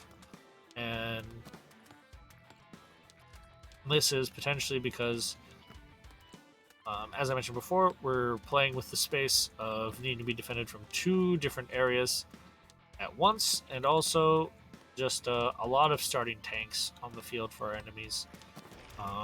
And the thing about tanks is our swarmers are great at fighting them, but our spawners are not. Our Buggo hive. And if a tank looks at a hive, the hive disappears. So to make sure that you don't just lose instantly on these levels, 2 hives were made. And I'll say that this is the only time such a consideration was made for you intrepid bug warriors. This is the last time you get anything like that from the Great Overmind. If you want 2 hives for any other place in the future, you gotta build it. You gotta say, oh, 2 hives, this is a good idea. You gotta build it yourself. It will no longer be delivered to you after this level.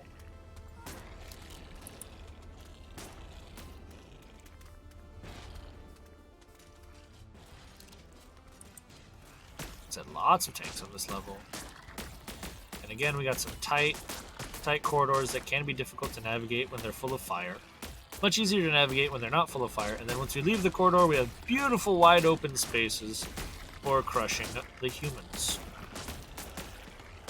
We can switch to our attack pen even. Fine. Our economy should become bustling fairly shortly. If it's not bustling, it should at least be pustulant.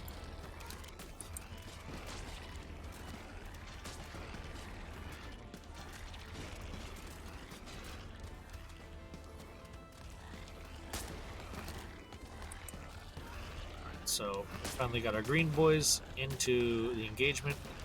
Things should be going fairly well now. Our economy's taken off just fine.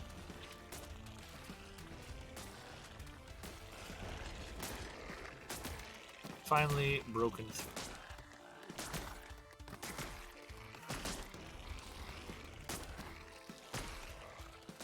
Alright, so that was the southern bugs, and now we're gonna do a big switcheroo to worry about the northern bugs. And yes, we are losing some bugs in transition, but that will happen. Can't be helped, can't be helped.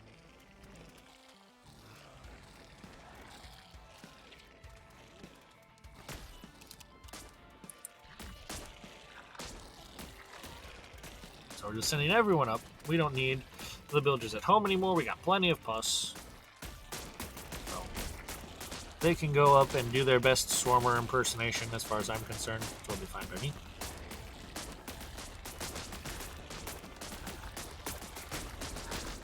We just get to watch our bugs push forward and attack from the south to the north.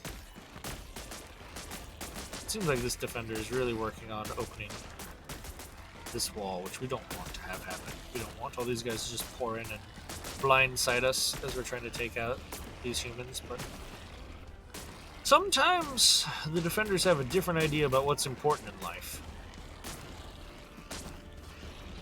you might not agree with it, but you do have to respect them because they're green.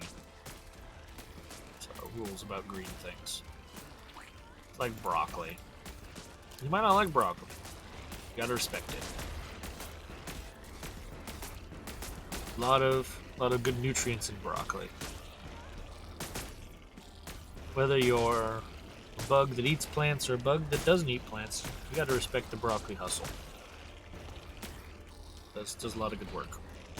Alright, so this northern human establishment has been taken out. We've got 2 hives up here. We got swarmer, or we got builders galore.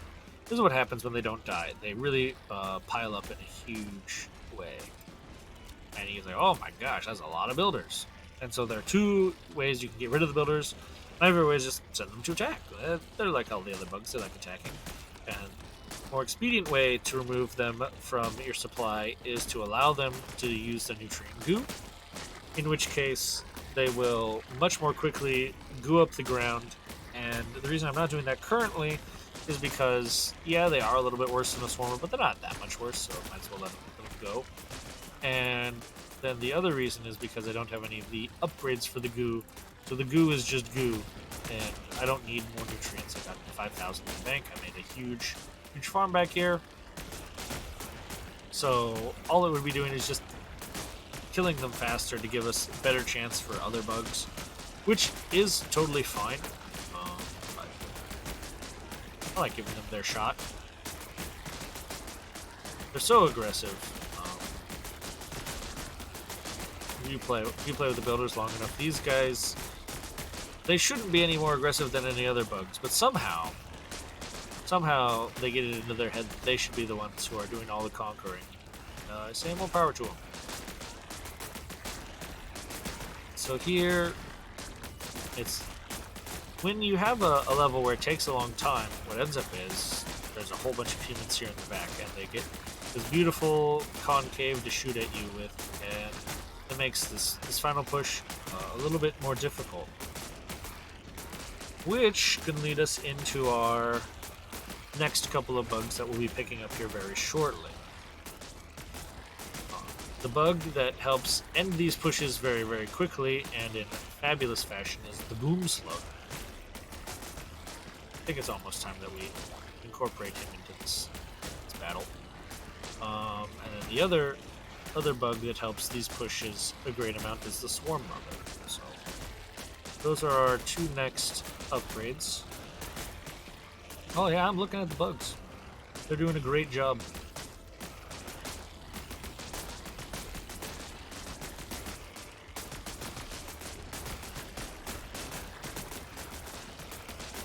They're going places. Tons and tons of builders. Get in there, builder.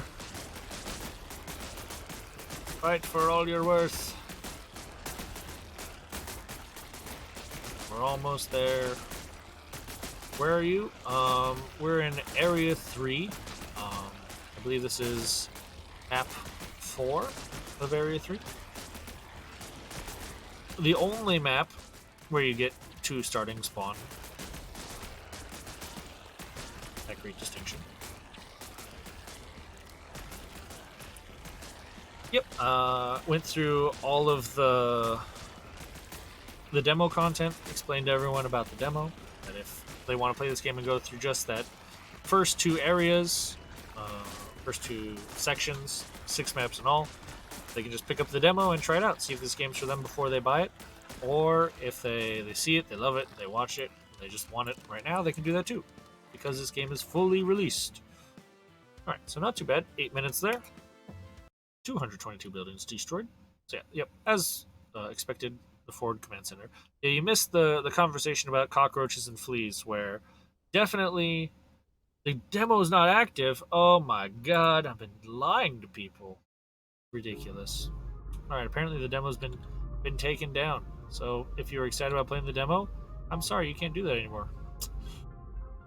So yeah, we were talking about either picking up the boom slug immediately or picking up the swarm mother, and both of them are really, really good. So when I was doing my test, I got the swarm mother first, but today, we're going to honor the boom slug first. The boom slug is older in the game. radius, explosion radius. So it's only, in my opinion, it's only fitting that we get the boom slugs first. It existed longer. All right. So stop going. Make a whole bunch of stuff. Everyone backwards bin. All right. So this is a funny level because you start in this beautiful little house. What's outside the house? Danger. Good news though, no spawners outside of your house between you and the wall.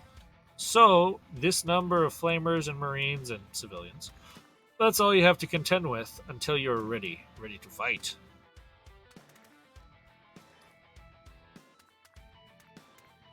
So we'll just sit here, we'll be relaxed, everything's fine. We'll say hello to the new dignitaries, we'll send our defender to greet them.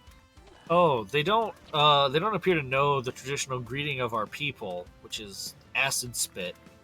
And that's too bad. They should have covered that for their own diplomats. That's up to them, I think. Yeah, it's unfortunate. I think we're really close to peace there. That's rough. All right. So when a flamer comes out, we have to deal with him a little bit more seriously. He put fire in our house. That was very rude. So we'll let the swarmers live outside the house. Deal with such gentlemen in the future. The important thing about this level is, we have our first boom slug. We'll talk about them in a second. We don't want to open up these patches of a bunch of people before we're ready. That's the thing that we're mostly focusing on. We don't want to accidentally unleash the dam. Yeah, the flamers seem really OP. It's the sort of thing that could have gotten nerfed in the final stages of development. Might have been nerfed for a long time before, and then suddenly buffed near the end of development. It could have happened. Anyways, they really do some work. So we're just sending our swarmers. We don't want them to get too excited. Don't want them to touch the walls, but killing those units is all fine.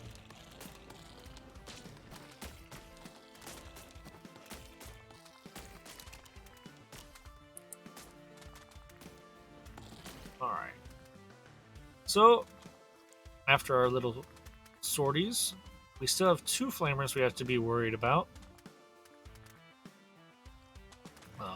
Other than that, we're pretty much safe. So we're getting this huge, beautiful hive full of pus. And once we've swept everything out, we'll be ready to attack. All right, so here's a flamer who's coming into range. Beautiful. Wandering towards us. We love it.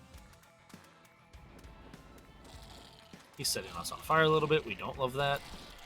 Do you ever have the choice in your life to be a little bit on fire or completely not on fire? I recommend completely not on fire. That's my personal stance on these things. So anyways, before we get started, let's see if we can click on a boom slug. All right, highly unstable tank of a bug that explodes when killed, won't damage other bugs, high health, low base damage. So he's got 17 health, 5 damage, so when he nibbles on you, you feel it. He's got 4 armor, which is very nice. It means that he takes only 1 damage from the various turrets we've seen so far, from the Tesla Tower and from the laser turret. But we don't care about those stats. We care about the stat we can't see. We care about the boom. So we're gonna show off that boom for a second. So now that we got this safe base, what I like to do is I like to build a couple hives outside. Give it the normal pustule surroundings for defensive purposes, not because we need more pustules. And then, as per usual, defenders in first. Wait a moment.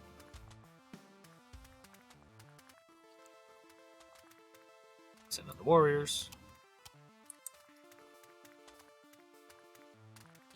Then we send in the boom slugs.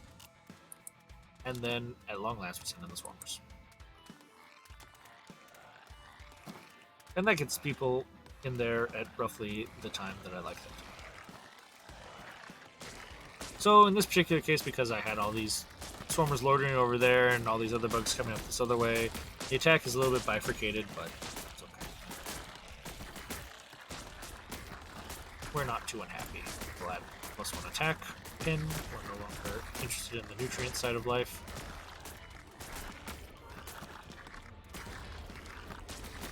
So, as per usual, Swarmers running first, followed by the Warriors, and then the Defenders bring up the rear, delivering the greeting of our people. Yeah, if you enjoy being warm, I would still suggest not on fire. On fire is too much warm. It's a good question, though. Happy to answer it. Alright, I'll send everyone up here to destroy this little thing.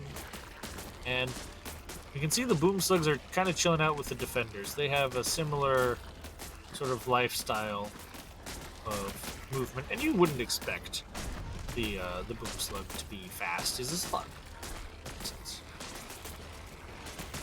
So when the boom slug does get into danger, and he does go boom.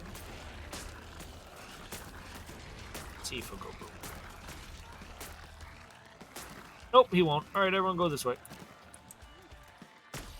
Maybe one of these boom slugs will find one. Oh yeah, the slug has 2 speed upgrades. So we already have the +1 for all bug speed.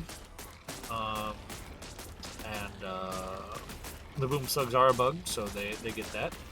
And then they also have 2 individual boom slug speed upgrades. But, oh, this boom slug is at 11 health. Alright, he's getting close. The end is nigh, boom slug. Go forth. Taste victory. The fire will do it for sure.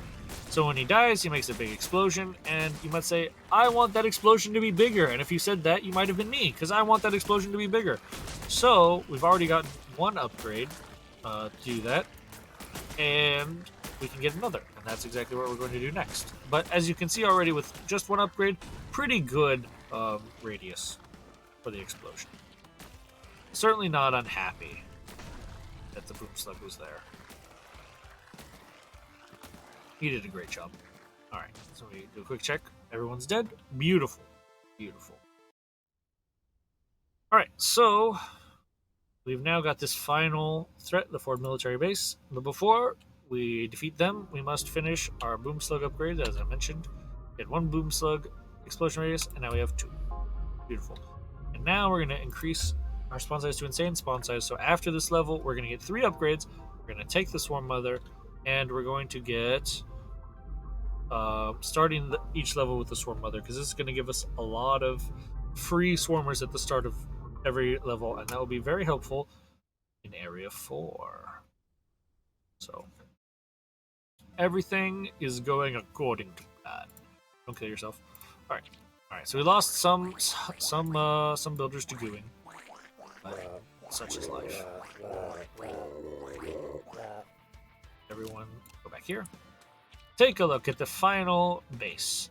So again, we got 4 spawners for the humans, 4 command centers, and again we got lots of wide open spaces, and that means a lot of difficulty for defending. But the good news is our swarmers do well in this area for attacking. But not much shelter from the storm. If the humans get a good surround on us, they can really put on the pressure.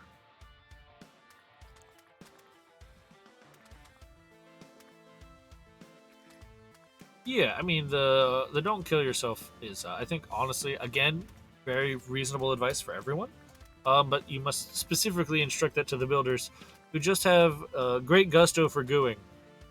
And when you goo, that's the end of you as a bug. You are doing great service to the hive, it's true, but I'd prefer you to do your great service as a nutrient pustule. Alright, we got our first visitors. Oh my god, a tank! Oh, we lost a pustule! And that's why we build the pustules out here, so that could have been our hive, and we could have just lost the game. We don't like losing the game, so we build the pustules.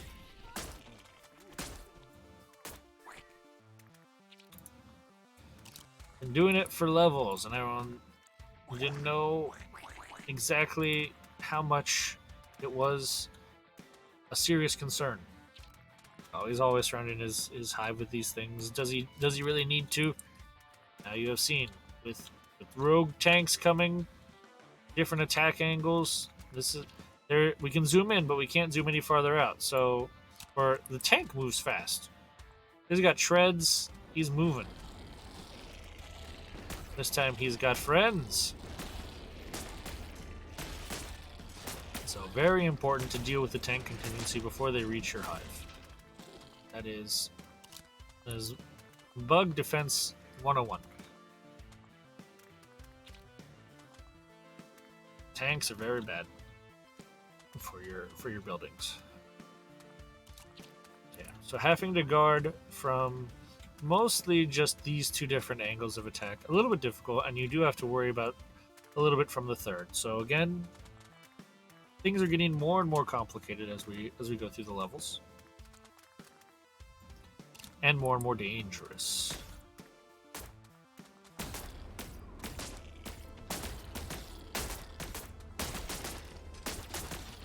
Humans are aggressively seeking us out, trying to remove us from the planet, and we, now living here, we don't want to be removed. It's kind of nice. The ground's a little sandy, sure, but it's the perfect place to be growing up, building pustules, setting our roots. I think it'll be a great place to raise a family of boom slugs.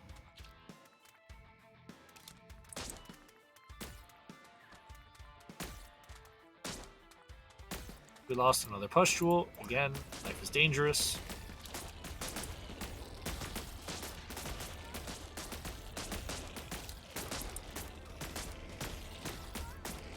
Alright, so our swarm resources are very thinned out at this point, so it's time to send in Senor Inevitability, the defenders. And then after we send in the defenders, we send in the warriors, after we send in the warriors, and then the boom slugs, and after we send in the boom slugs, we pause for a second, and then we send in the swarmers. Now, the thing that we're thinking about on this level that we might want to fix very shortly in Area 4 is that when our units are all moving out in this big old cavalcade covering this attack path, we might still yet be vulnerable from this attack path. And how on earth are we defending ourselves from that attack path? And currently the answer is we're not. That's, my opinion, a less than satisfactory answer. So, we can augment our defenses with some structures that do more than just the pustules. We can do more than just make ourselves nutrients and be a little bit of a physical speed bump to the enemy forces. We can have some nice offensive structures. And there are two that I really do enjoy.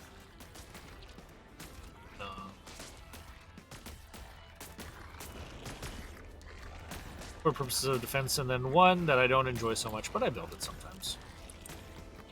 We'll get there all in due time. Alright, so we've got plenty of pustule defense. We've taken out one of the human spawns. We'll go north. We'll send out actually a little mission dudes there. And we want our builders in the middle, and we're going to do as we've done many times before. Plop down 2 bonus bases, surround it with the customary pustules, and away we go. Go over here, take out these 2 tanks.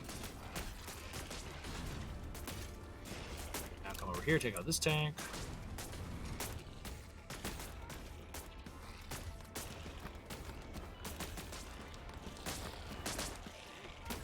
As you can see, tanks attack slowly, so while they're very powerful, they get very easily overwhelmed, which is excellent. That's what we want.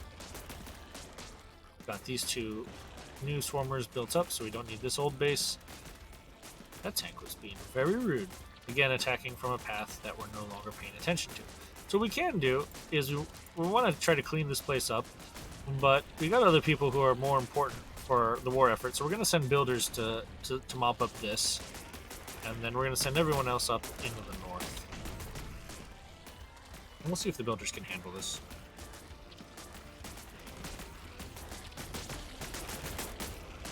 Let's watch some boom slugs for a moment. And you see with the secondary upgrade, a much bigger explosion radius, wiping out many more enemy troops, and much more importantly, when the boom slugs connect with buildings, that damage is serious, it's permanent, and the building is gone. How did the builders do? The builders did okay. They didn't quite get everything done down here, so we can again tell the builders to go over here. This one singular turret is proving to be a bit difficult for them to handle.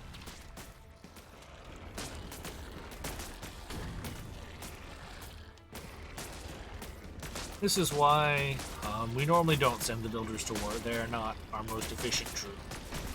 And if we are going to send them to war, we send them in with the rest.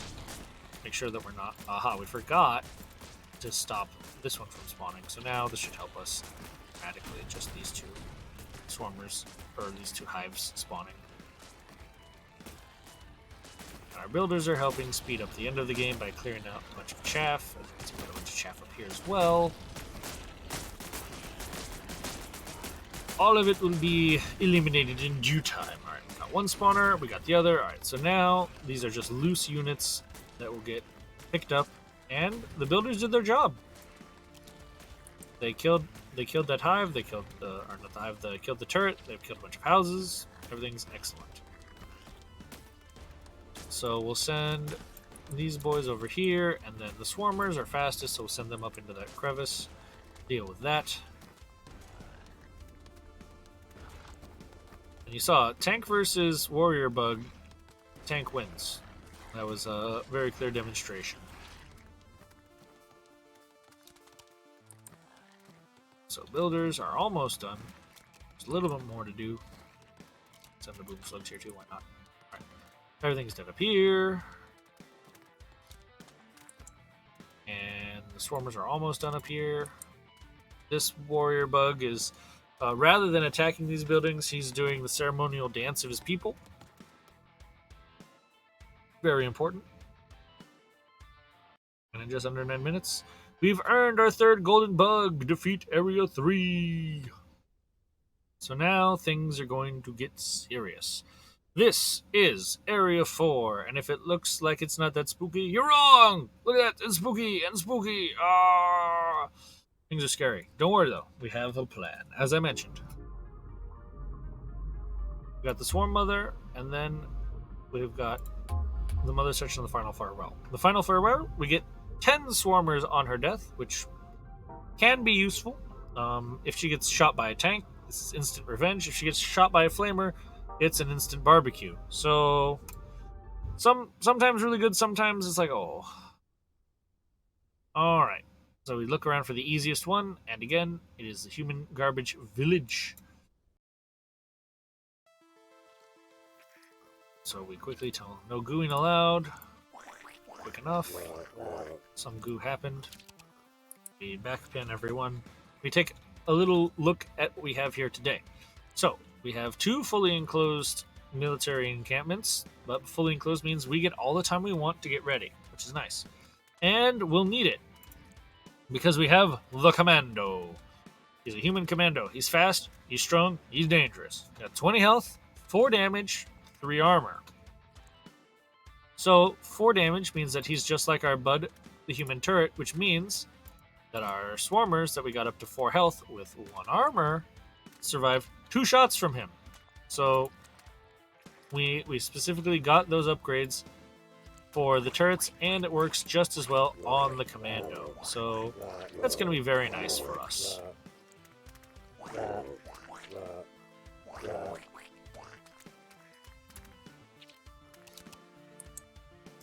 If we go back to look at him some more, he has an attack speed of 1. So that's not him. What's him? His attack speed, 1 can't be right. His attack speed of 4.5. So he is the second fastest thing we've seen attack so far in the game. What is the hardest area? Oh, in this section, I don't commit that to memory. But Area 4 is certainly significantly more difficult than every area before it. And definitely at one point in our testing, this was the hardest area by a lot. But I think at this point, with all of the changes and tweaks we made, Area 6 is officially the hardest. We've we got that done. But Area 4 definitely can give you a run for your money. If you thought everything up to this point was easy, maybe you're right. But Area 4, the gloves come off, the humans start getting punchier. That is just the truth. Alright. So we send in the defenders, we got full supply cap, and we follow them up with the warriors. And then we follow them up with the boom slugs, and then we follow them up with the swarmers. And in they go, in they rush. So when you send in everyone else, who's left behind? Our new bug, the Swarm Mother. 17 health, 5 damage, 3 armor. Relatively comparable stats to the boom slug. 17 health, 4 armor, so it's a little less well armored than the boom slug. Same health though, without any upgrades or any more upgrades for either. So when there's a choice between which one are we getting, it's very similar. As you see, we attacked with full. Oh, we didn't have the attack pin up. That's probably not good. We attacked with a full throbbing hive, full of units, max capacity, and we were barely able to break through the power of the humans in this area. So the addition of these commandos, serious business. Also, we have 2 very tight and closed spaces. So this is definitely not the kick off your shoes and relax area. This is the pay attention, things are quite serious area. And you'll also notice our nutrients are not high at all. So even with all of these nutrient pustules, we need more. But before we do that, I would like to make these 2 new hives so that when we push through here, we'll have a nice steady direct down flow of units, because having to walk around here makes you very vulnerable to the flamers.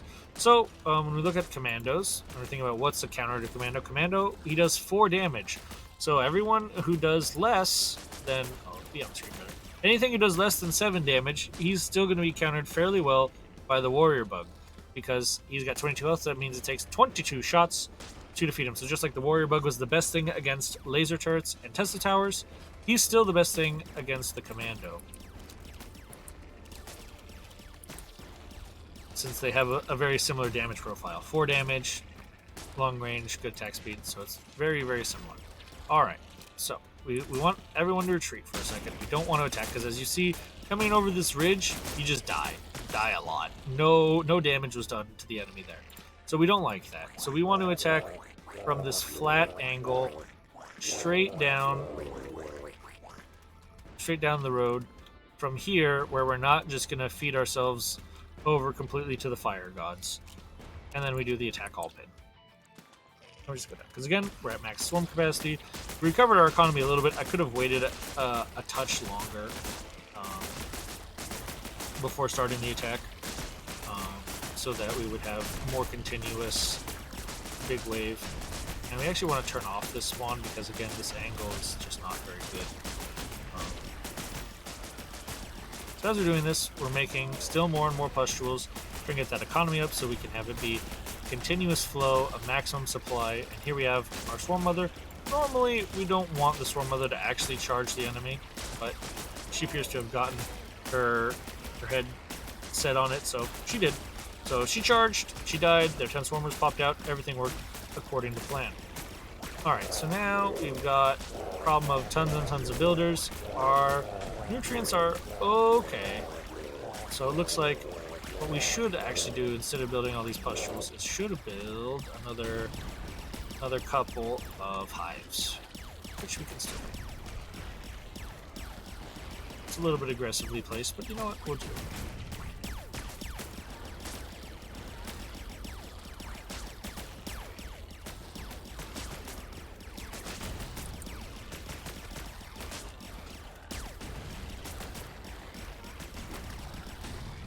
So the boom slugs doing a great job of dying right here on the outset, and one boom is not enough to kill a tank, but a couple definitely takes it down and also kills the base behind it.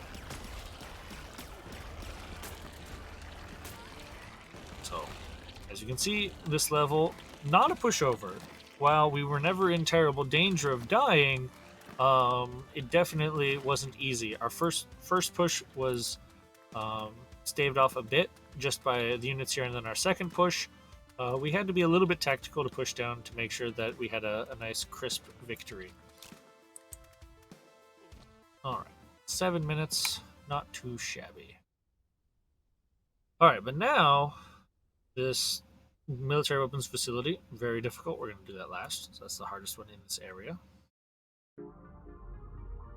So now we're back to some choices because we've now gotten everything that we want as far as the bugs. There are no more bugs to get. So now we have to think about what would I like as far as being able to defend myself if the humans are going to attack us. And very soon we want these increased swarm capacities. We want to hit them with a bigger and bigger wave so we can win more easily.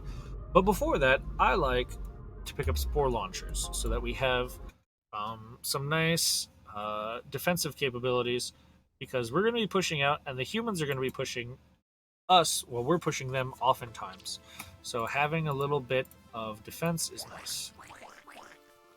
So we do reverse pin and we take a look. All right, so again, we're given a nice safe place to start, which is good. But boy, we've got this big sort of horseshoe to attack through.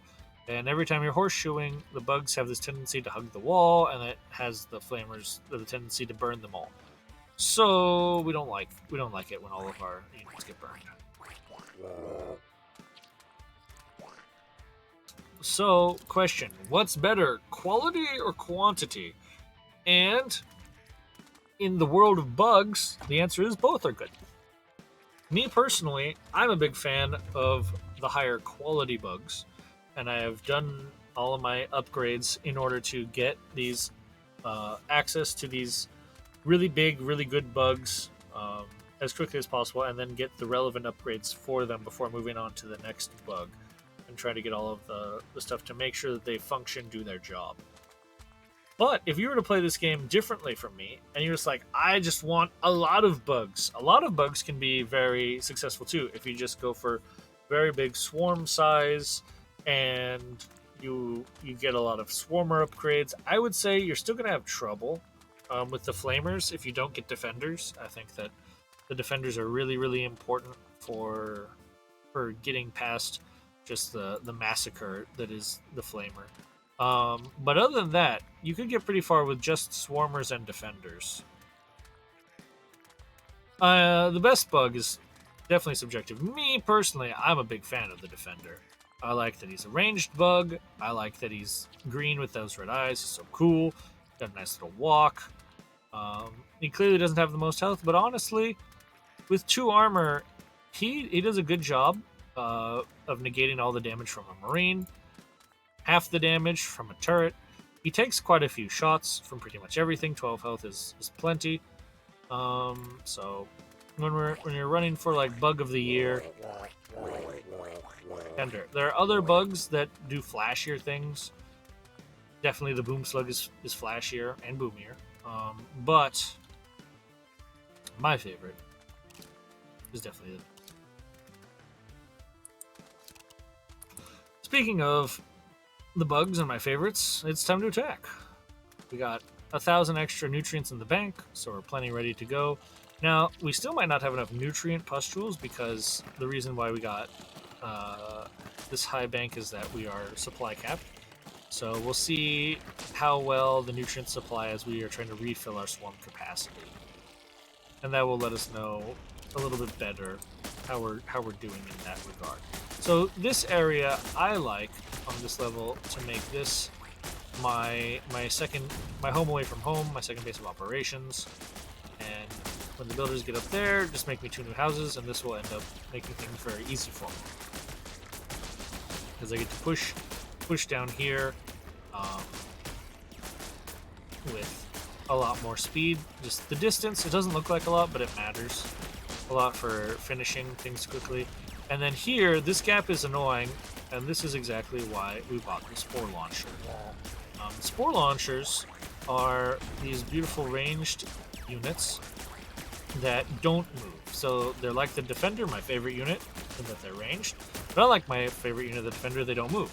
So what they do is they sit here and they spit at the enemy, and they spit these beautiful purple shots, and this tank can shoot over walls, which is very rude, so we're going to kill this tank so he stops ruining all my beautiful spore launchers.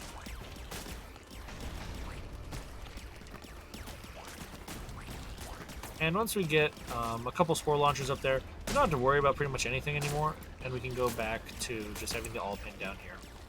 And the spore launchers do a great job of keeping wandering humans from walking through here and assaulting my 2 new hives.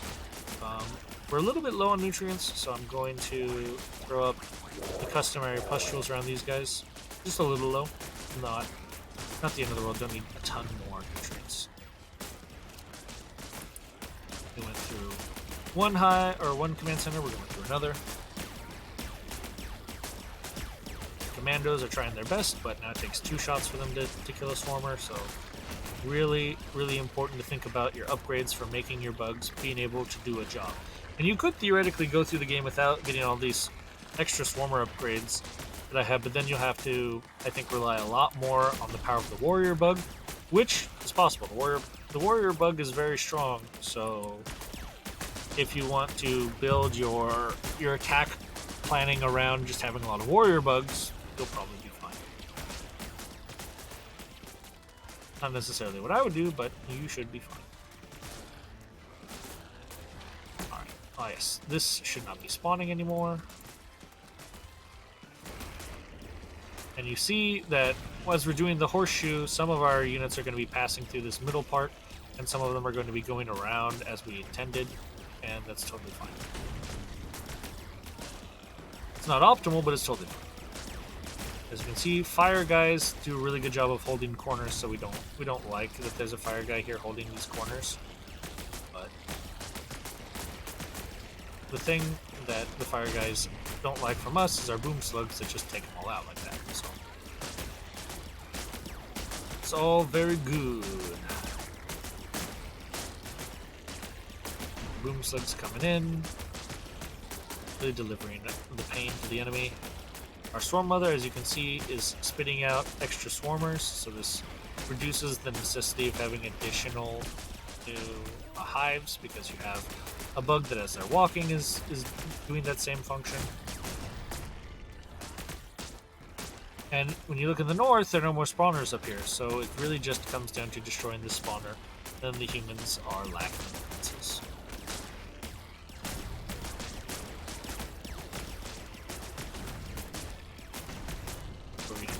Okay, boom slug connections, not the best, but that was good. And that's what's really going to finish up these pushes. So what we're thinking about now for futures, like, wouldn't it be nicer if these pushes happened faster? And that'd be yes. So which of our bugs is helping the push the best? And we think about that as, oh, it's the boom slug. The boom slug, when they boom, when they're close to the enemy, it's good. When they boom far away from the enemy, it's bad. So probably what we're going to be thinking about doing is getting the speed upgrades for the boom slugs, and then we're going to be like, oh, well, wouldn't this go faster if we had twice as many bugs? And the answer is yes, it would. So we're also going to be getting those big swarm size upgrades as well. That's what we're going to be doing in this area, getting all of those upgrades, making sure that we're ready to do what is necessary to defeat the final levels. Me, what's necessary is to take a drink, because I'm thirsty.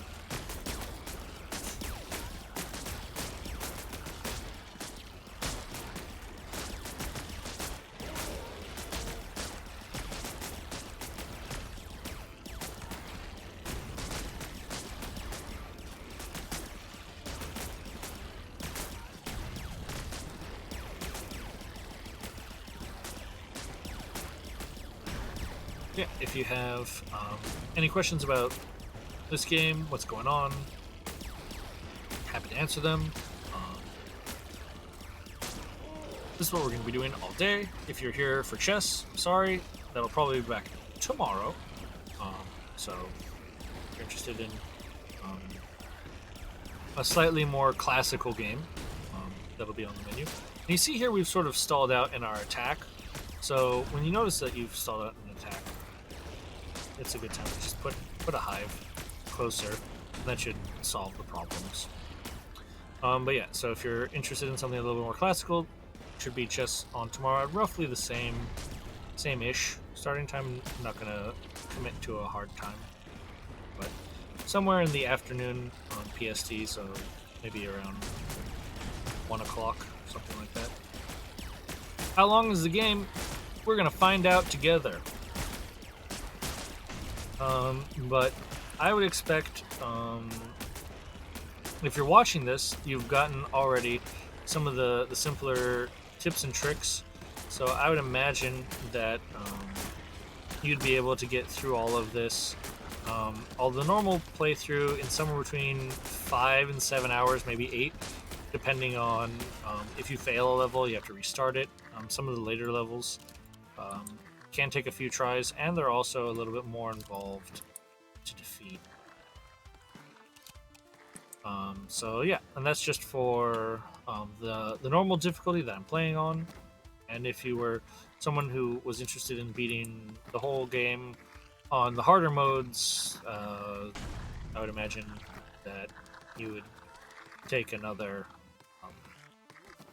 maybe 8 to 10 for the next harder difficulty, and then for the hardest difficulty, you might have yourself quite a game of it at that point, where it might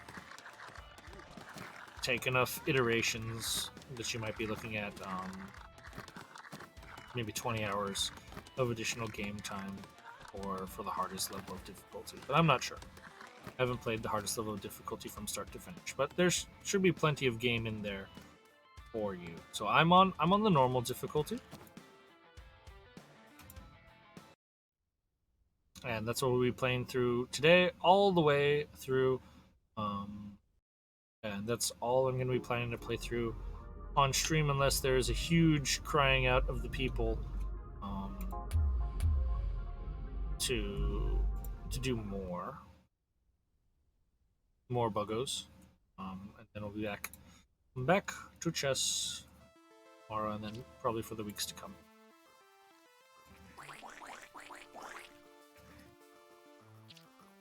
Yep, this is still Area 4, and here is a difficult level where we're stuck in this sort of back corner, and first pin everyone. You got these turrets which are annoying if you try to mosey out too far, and lots of Tesla towers holding us in, and having these two command centers next to each other means that all of the humans get bottlenecked in here, and when you open this up, this can be a huge wave of people that, whether if you try to just push in through the front sort of normally, or if you just try to come through the bottom like the Kool-Aid man, you could find troubles with the raw number of humans there. That's certainly a potential difficulty. So here, I like to, even though the enemies aren't here yet, like to get my defenses set up in advance.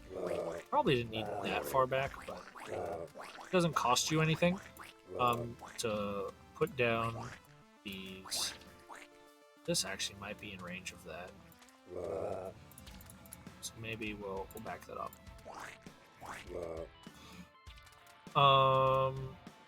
Yeah, we like to be defended very well, and we like this to be down in advance because we can't put these down if there are humans already standing here. So it's better to get your city planning done in advance when you're not under any pressure than when the humans are bearing down on you, because then you're already out of time. Alright, so which way are they going to come? They're going to come through this top section. They could have also hooked through the middle if they wanted to, so fine to just wait that extra second to see which way they go before you counter them. And only one tank and no flamers, so all things considered, very tame first assault. And as you can see, oh, I thought there was second assault coming already, but no, not quite.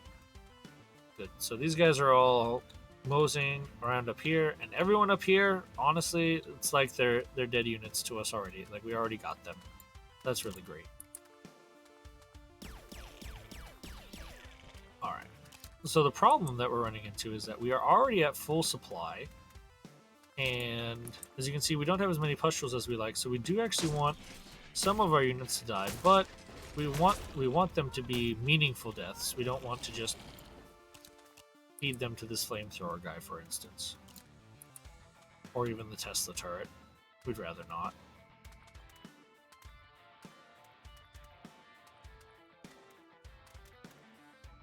Because when we push, we want it to be a real substantial push. I think after this little attack wave that comes in, we'll try... We have tons and tons of resources, so we'll try to potentially expand. Make a second hive here, perhaps. It's prudent. Some pustules around here. Something like this, I think, is what we're going to go for.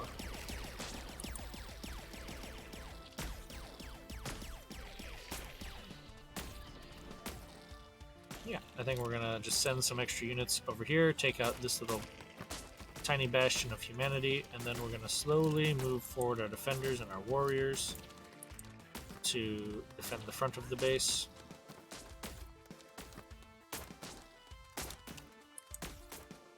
And we're going to send our swarmers back this way. As you can see, the commando, no match for a warrior bug, but he's got flamethrower and tank to really pump up the volume on us. So we got our swarmers coming back just in time. As you can see, our singular hive is having difficulty keeping up with the demands of full-blown war. Even though we have tons of nutrients, nutrients is not a problem. We're waiting so long.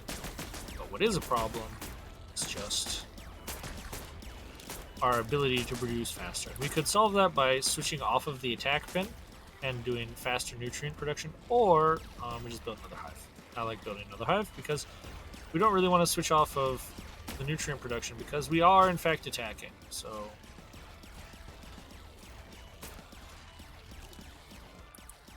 we don't want to give up that +1 damage. So now we're just going to send everyone out forward into the world, and what will happen is our builders will move forward.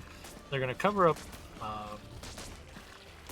these spore launchers, and they'll make them, and so we won't have to worry so much about the humans sneaking in behind us because we have these static defenses behind our active defenses. So what I'm going to do is make sure that there are at least a few spore launchers covering each entrance before we really get serious about doing a secondary push.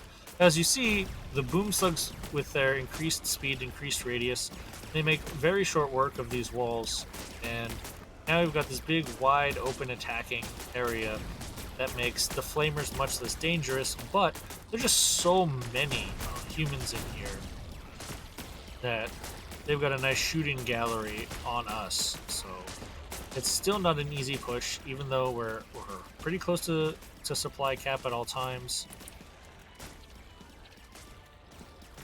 It is a little bit of a far distance for our units to walk still, but all things considered, it's still a substantial threat that the humans have here. We're thinning out their numbers, so things should be going our way here fairly shortly. And now we do have, as I mentioned, the spore launchers a little bit in every section. So now that I'm fairly confident that my home base is well secured, I'll send my builders out here to build this new base, and rather than pustules, because I don't need pustules anymore, I'm going to build some extra spore launchers around here, make sure that this center base is much safer than if it weren't supported by any static defense at all.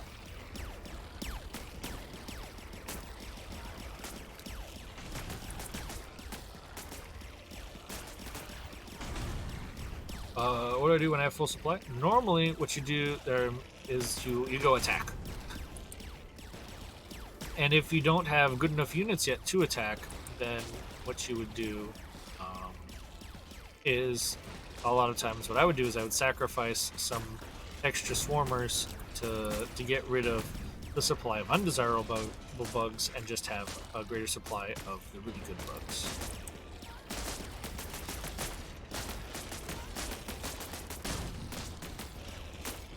so we've got our second hive up, so then we can start turning off these hives back here. Again, makes a shorter attack path for our units, which should speed up our ability to defeat the enemy. So again, we've done pretty much as we can do for making our bugs faster. So the next big upgrade that we're going to be getting is making our bugs we're going to have more bugs. Increase my spawn size. So we're going to do, my favorite thing to do now with my excess of builders is make this great spore ladder up to the enemies. And this little diagonal chain will help keep our foothold strong where we've already taken land and help push out forward by killing more of the enemy units. And really, that was a huge boom slug connection. That was great. And then we've done it. Now, obviously, there's still humans alive somewhere on the map, but there's not going to be more of them being produced. And so at that point, it's simply a matter of cleanup. And all of these units that left at the start of the level to go up here to guard pretty much nothing, they all finally get their comeuppance. But just a couple of flamethrowers, very, very strong still against pretty much everything. As far as killing our units, as far as staying alive, the boom slug settles all scores. Alright, and again, we can send some of the builders back in this direction to mop up this stuff. We can have all of our normal attacking bugs handle the tough stuff.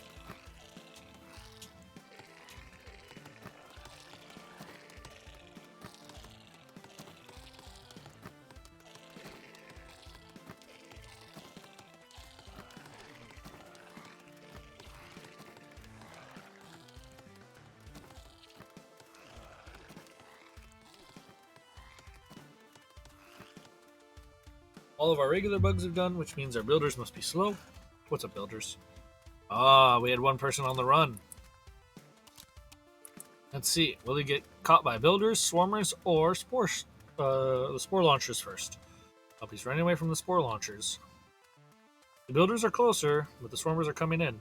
Oh, looks like a spore launcher got him while I wasn't paying attention. Oh, well. You guys probably saw it.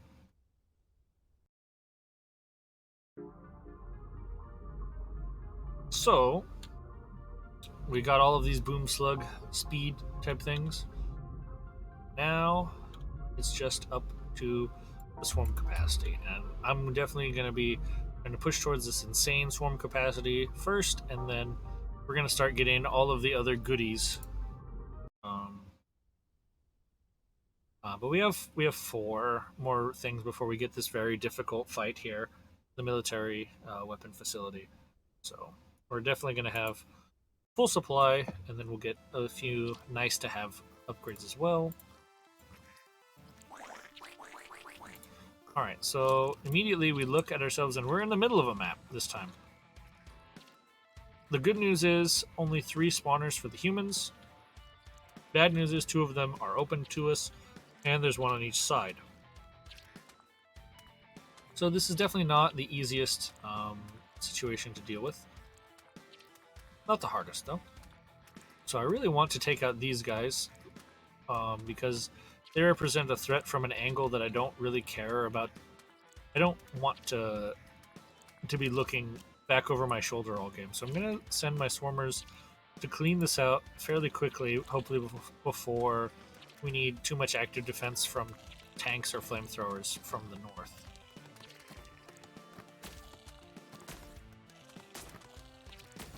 Because I don't want to be just always looking over my shoulder and wondering if 1 Marine or 1 civilian is going to defeat me while I'm not aware. Alright, so we did that. So that's a good thing, big peace of mind, we like it. Now the enemy are coming, and so what I'd like to do here is get us a few spore launchers to cover us from one side, and then I'm going to want to do the same thing on the other. Just a little patch of static defense in both areas, and then also along this ridge. Since no one can shoot through this ridge, this is going to be a safe place to deploy my turrets, but these will help support my defense on both sides. So first things first, though, we got this little patch. Now we're gonna get this little patch, and then after that, we'll do the middle patch, and then we'll probably be able to attack. And so, even though we have that increased swarm size already, you see that we can bump up against it fairly quickly. We have the technology, lots of spore pustules, or spore launchers, pustules, things that help keep us nice and safe, and we have plenty of big bugs, and we have so many swarmers on this particular occasion. We have 2 swarm mothers, which definitely helps increase the overall production of early units, but I think also this time we've just gotten very fortunate with just the raw number of swarmers that have been spawned. It's not always the case. Alright, so here we're just going to... Alright,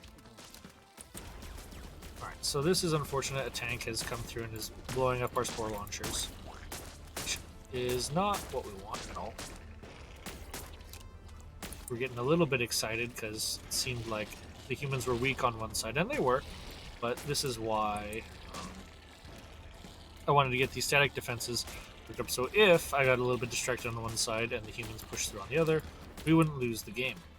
Losing the game, so no, is bad. Alright, so now we're running into a little bit of the problem of a lack of economy, because we've spent a lot of our builders doing stuff, building these static defenses, which is not spending our builders doing other things like making pustules. So what we're going to do is we're going to rectify that, put a bunch of pustules back here, send our builders back this way, and we now, there's not as many as we would like, but these couple of northern spore launchers should slow down any human advances, and then we should be fairly well enough covered on either side to make sure that we don't just lose the game. So I think we are going to try to push up through here with these boys, and then on this other side, we're going to be doing our push largely. We're going to start the defenders because they take so long. We're split up our forces for the first time. Do that, and we're going to send the swarm mothers actually out to here. We're going to have everyone marching off in a different direction for the first time ever. And as you can see, the swarmers and boom slugs successfully took out that. So we're going to swing them back away from that initial success. Great job. Unfortunately, they opened up the middle, which is what we were trying to avoid. Because if we hadn't opened this up, then we would just be able to focus purely on this one set of spawners before we got attacked by anything. But now looks like our spore launchers are doing a good job, but we might have to pull back a significant number of our forces to deal with these tanks that are pushing in. So see, one pustule down in the ring around our hive, so that was certainly a very negative outcome.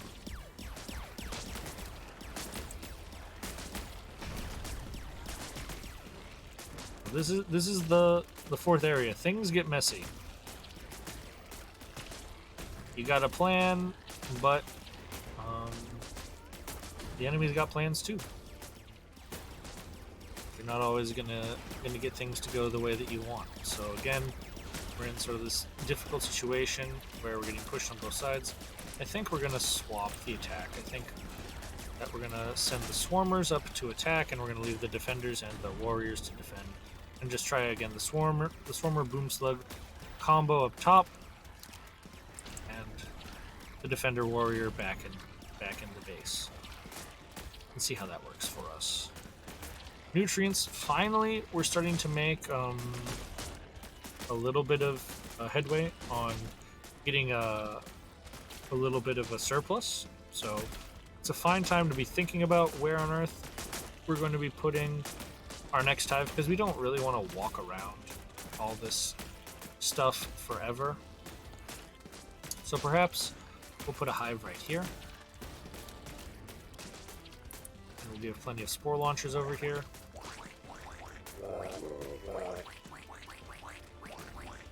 And I think this will end up being a recipe for success. A fairly strong economy. Alright, the spore, anything with longer range than the flamers is a great answer to it. So our mobile answer to them is the defenders and the spore launchers. We'll try to click on one that doesn't have someone on top of it. With a range of 6. Anything that outranges it is very good. The problem is obviously it's a static defense, and so you gotta get there. But the flamers have to walk towards you for that to work out. But as a defensive measure, yes, they're great. All right, so we're just gonna send everyone up this way. Let's see how that goes. Finally getting our builders to finish building out the spore crawlers, the spore launchers, excuse me.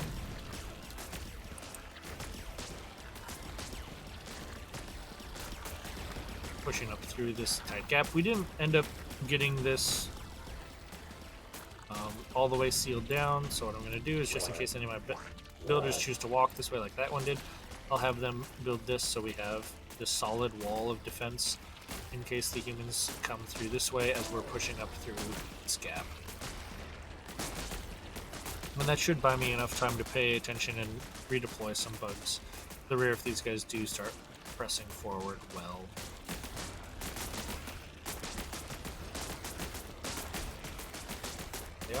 They are starting to push down.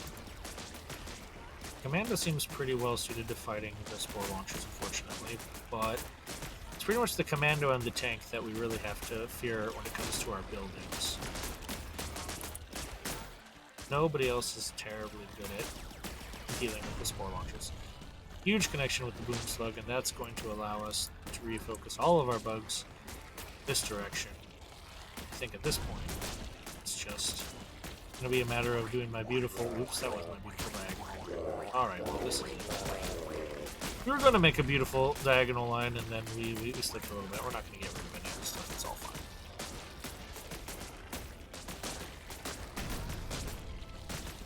Beautiful horde of defenders just coming through. When you see this number, if you're the humans, you're just like, oh my god, and there are all of these still alive? It's just... Oh, boom slugs just clearing out everything that's in front. And that's it.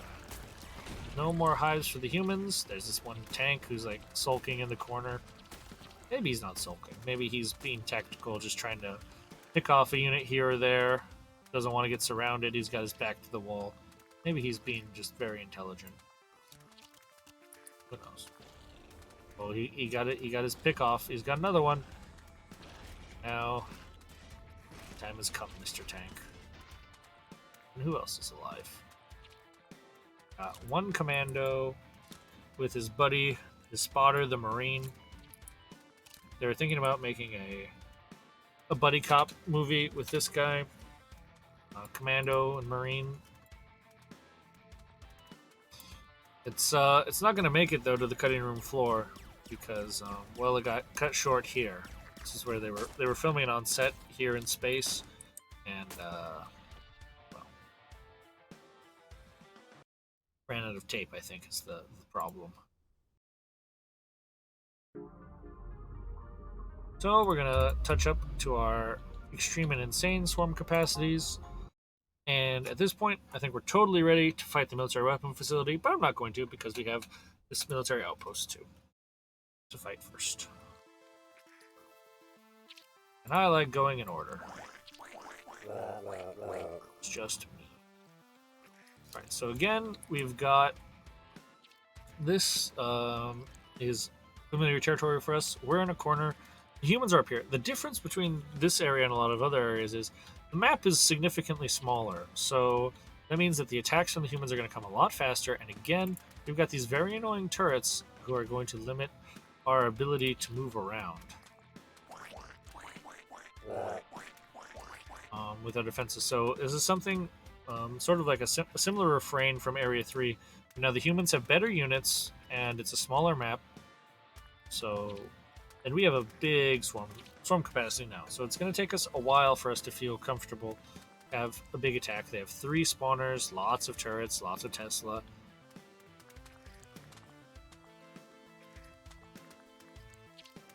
So this is definitely one where, again, if you're not careful, you possibly lose this one when the humans do send out the attack force. It comes quick. I actually move my swarmers out in front so they're more at hand to block the initial assault, because it's a very short attack path. As you can see, this annoying turret, long range, killing our bugs.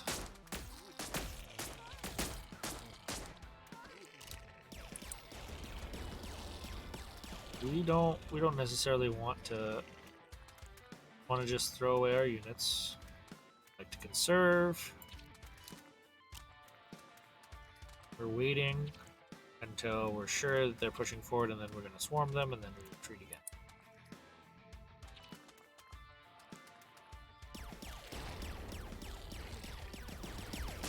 And here, I think we have enough extra swarmers that I'm going to risk trying to go up here and take out that tower, because that just gives us a lot more room to maneuver our units up and down, back and forth, without worrying of losses. And again, we lost one of these defensive pustules. It just shows you how important they are to have. Like, that wasn't there, that would have been our hive. Could have been our hive. We would have lost.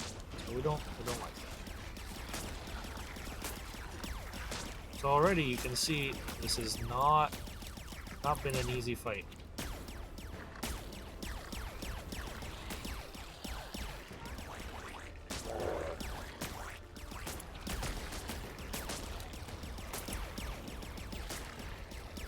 Trying to get some maneuvering room, not easily done. We're going to try to back them up with some boom slugs. And even though we have a lot of pustules, it's difficult for us to really get that economy truly going. Alright, so the boom slugs did their job. They bought us some time, so I think we're going to just do a nice little all retreat.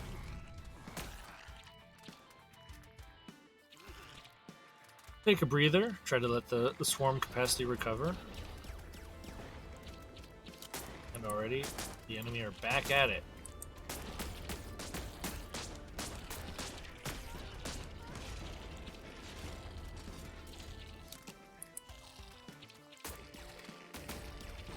Try to swing over here, take out this tank, take out this constrictive element over here so we can expand some more pustules.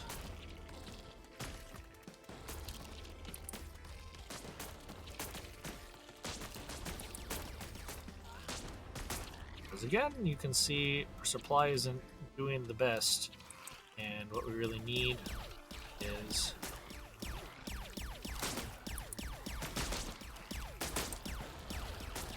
a little bit more economy. So getting this extra little bit of space over here to the side is very important for long-term hopes of the bugs in this particular map. We did a little bit too much churning there, let too many units die there at the front, but I think we're at a place where we're pretty close to stable, so not perfect play here, but I think it's going to be good enough. And on that note, I think it's just time to send in the troops. Got second hive up, we've got second pustule farm coming. We've got a lot of spore launchers that can help be a very nice backstop if the humans try to push it up against us. Boom slugs are really going to do a good job of opening things up and backing off the initial wave of defenders from the humans. Why don't I use the wall? I don't use the wall because the wall doesn't make nutrients and the wall doesn't shoot anything.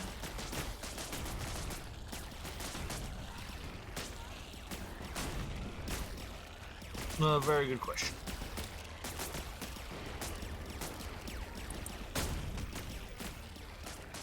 Also, I don't use the wall because I haven't researched it yet. And so far, I feel like the things that I have researched have all been pretty necessary. And if you like building walls, and you want to be safe behind walls, I think it's a totally reasonable way to play. Nothing wrong with the walls in this game. But it's definitely a matter of you only have so many resources that you get for evolution, and if I hadn't spent so much making my swarmers have 4 health, then I would have room for the walls. And maybe you decide that's more important in your playthrough. I want walls. Walls are good. Keep me nice and safe. And yeah, they do all those things.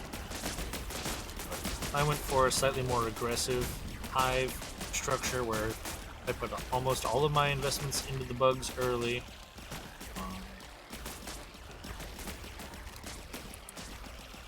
And our wall is most often the swarmer, more than the flesh wall and more than the spore launcher.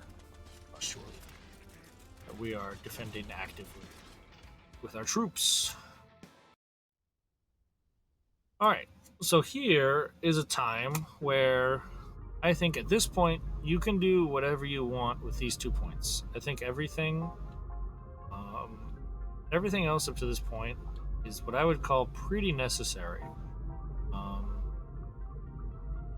But for this 4th one, I personally like doubling and then total tripling the output of my swarm mother, because again, I'm using my number 1 defense is the swarmer, and getting my swarm mother to produce 3 instead of 1, that's a lot of value, especially if you get lucky and you get more than 1 swarm mother at the start of the game, because with the upgrades I'm guaranteed 1, but I could get more than 1.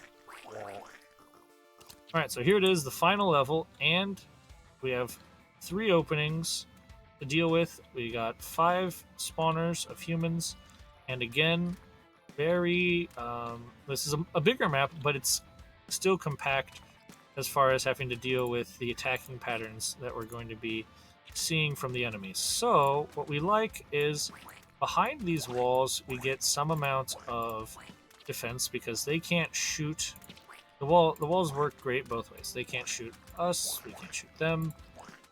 So trying to get this actually might be a not safe spot. So we're gonna try to allow our swarm mothers that we've upgraded to produce a lot of swarmers, and we're gonna be using them for defense. And we're gonna slow our economy a little bit by making these extra spore launchers, but all to the purpose of having a little bit of a safer base, so that again, as we've seen in other levels, when we go out and attack, we're not completely undefended at home. Already, we've lost a pustule.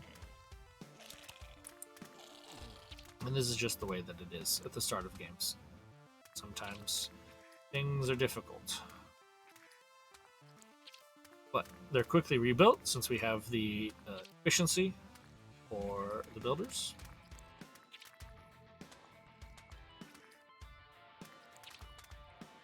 That's great. And we got again, corners are the things that the flamers, that's what they're called, they use corners to their advantage. So even when normally they have a difficult time against the spore launchers, around the corner of a flamer, Flamer can still get some work done, even against the power of the Spore Launcher, which is very nice in these open areas. But we have to sort of pick our battles. In this case, this Spore Launcher able to kill that Flamer before he got a good shot on, and then again, it's just about some layered defenses. And this has definitely been a struggle so far. But enough time has passed that I think we just have to get going, have to start making some more pustules.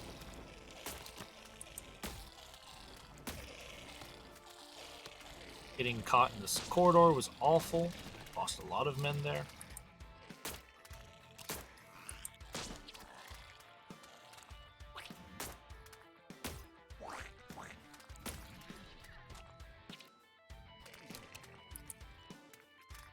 So this is definitely the case where tripling our Swarm Mother's production has given us a lot more Swarmers to hold off these initial attacks with, and even so, we're running a rather lean defense right now.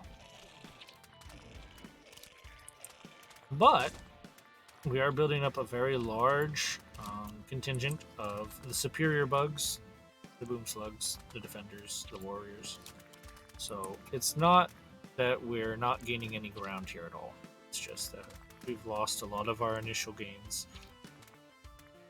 We did it to slow down the humans' advances, and we've done that, so now it's going to be time fairly soon to push out with our superior bugs.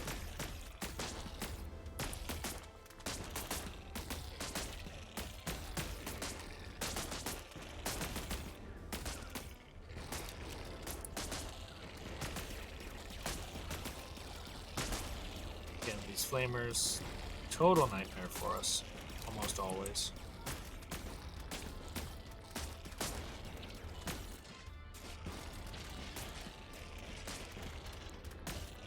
Definitely causing the start of this fight to be a struggle. So these commandos, they come in, they do a really good job at cleaning out our buildings. So I think at this point, we can't mess around too much longer. We're just going to start attacking.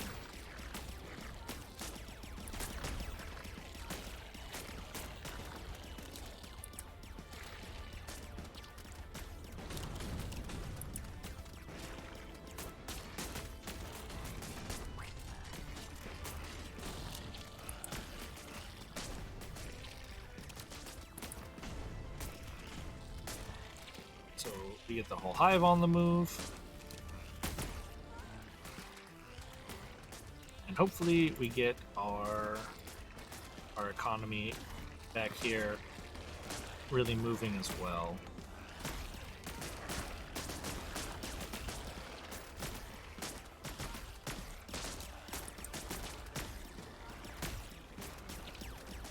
But a lot of it ends up being a bit on the random side, unfortunately, because we need to spawn the builders, and there's nothing that we have that spawns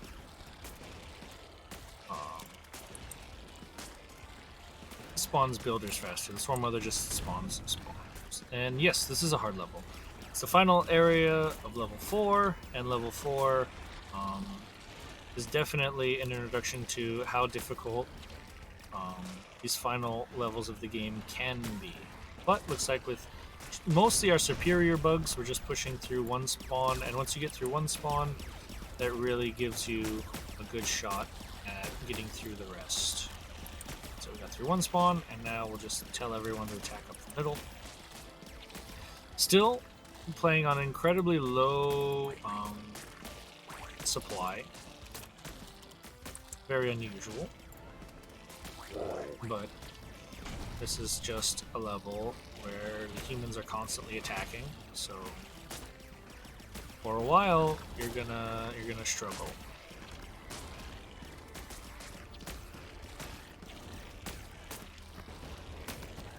It's just the way it's going to be. So we finally finished off this patch of pustules, and we're seeing that our nutrients are actually climbing, which means it's time to build a second hive more than anything else. And we'll continue to expand our spore launching family out here.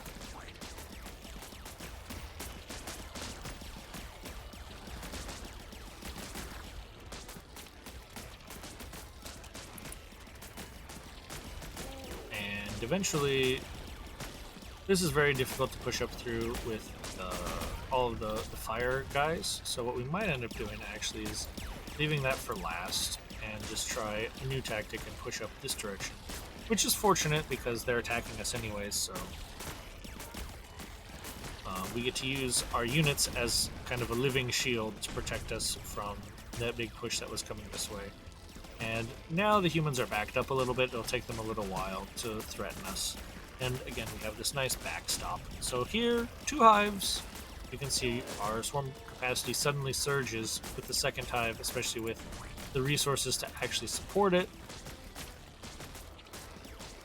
And we have so many builders now that you can see that they're running around on the field rather than being at home building stuff.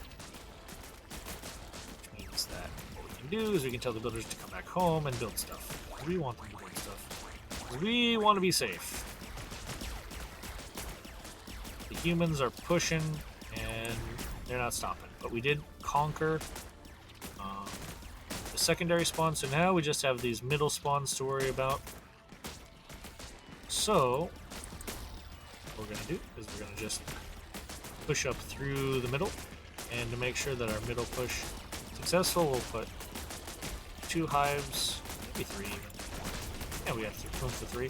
3 hives up the middle, and then spore launchers all the way through to make sure that once we gain ground, we don't lose it. And the spore launchers, they won't take ground for you, but they will make it so once you have it, the humans won't be able to take it back so quickly. And we can disallow these spawns to just allow the forward spawns the ability to keep going.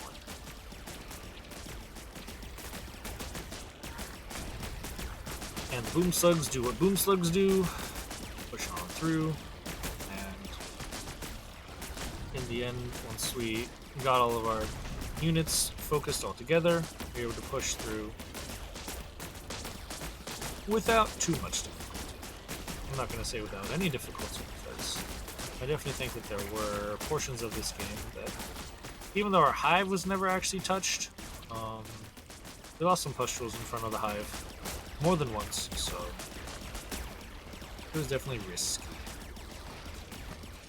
Alright, but we've collapsed all of the unit producing structures, so we just need to send everyone over here.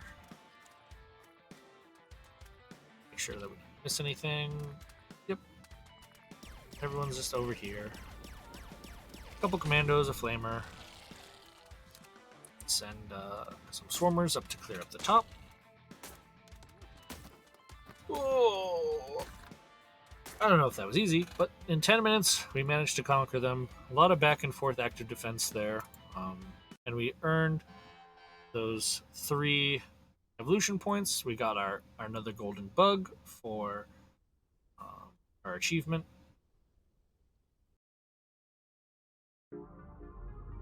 And with these 3 points, I think you can spend them on anything you like. Anything at all.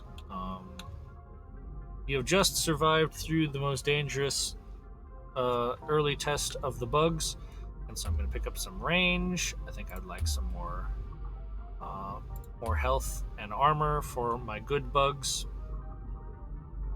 and after that, potentially getting some of these, basically whatever you want. Area 5 is the great relaxing area.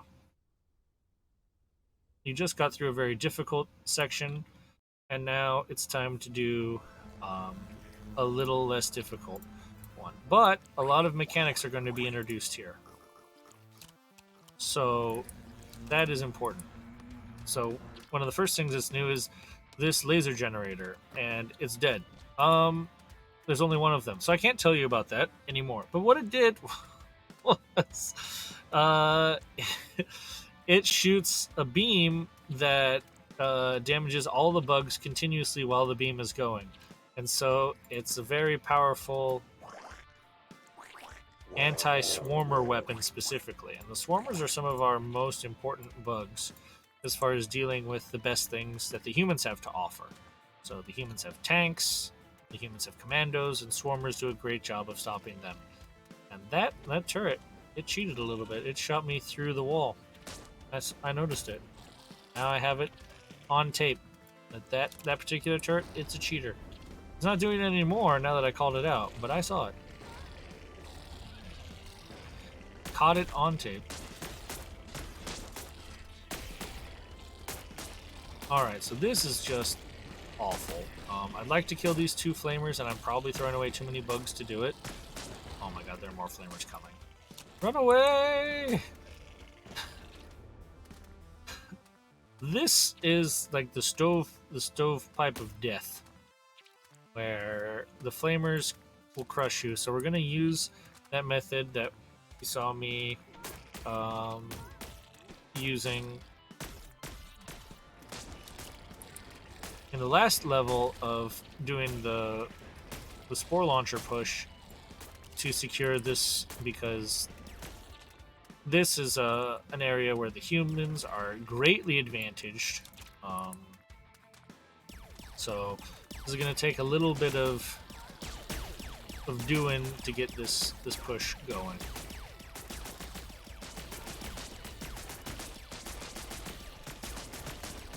But as you can see, we have, as usual, a limitless number of swarmers, but the humans are now pushing through in a much greater volume their strong units. So we have lots of commandos to deal with, lots of flamers, lots of tanks. There are still a few civilians, but less than there were in previous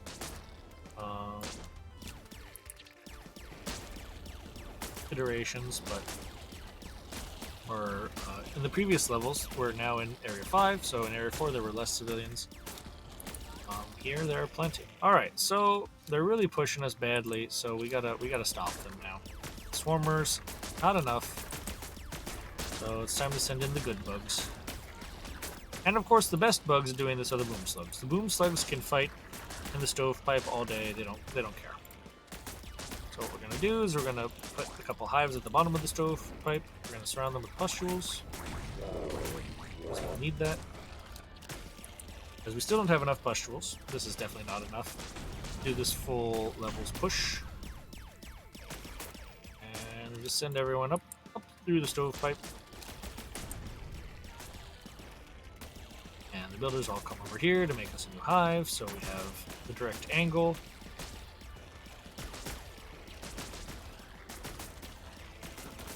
Because hugging the wall is not good.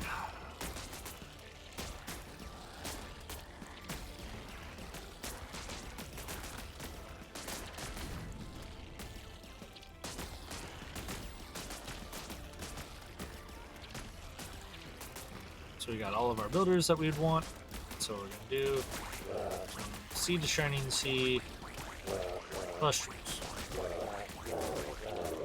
Then, up here, spore launchers, as far as the eye can see. Remember, you can't put spore launchers or any building where your enemies currently are standing, so that is a distinct limitation. Gotta clear out those enemies in order to do that. So we're pushing forward. Very slow work. We could probably just, the humans might be able to hold this indefinitely without the spore launcher push. But I would like for my swarm capacity to be going up, so I'm still interested in making more and more pustules.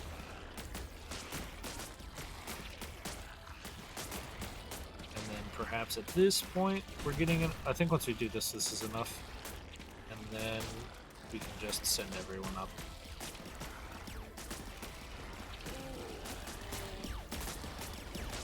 Redo the all pin, send all the builders up, and the builders should help push dramatically. Looks like we're breaking through just just as I changed tactic. So, very close. So it looks like it's only a near hold for the humans, not a full one. And then once we've completed, just push up the middle. The humans will never be able to come down the pipe again. Sure of that. And then we simply pick a direction. There are more tanks on this side, so I don't like that, so I'm going to send them all this way. And the reason why I was looking at resetting more tanks is because tanks do the best at destroying buildings, and since we're using a largely building-based defense on this side now, I would like them to be encountering as few tanks as humanly possible. Even so, there's still plenty of tanks on both sides. So.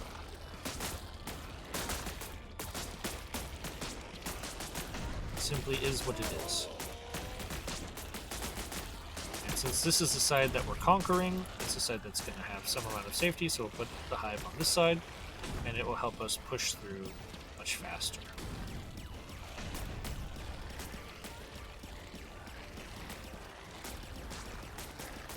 Alright, beautiful. So now we've got the hive up. So we can turn off these ones, so our attack reinforcement paths will be much, much faster. Rebuild the line of spores that our opponent so rudely destroyed, and then send everyone to the bottom section of the other side.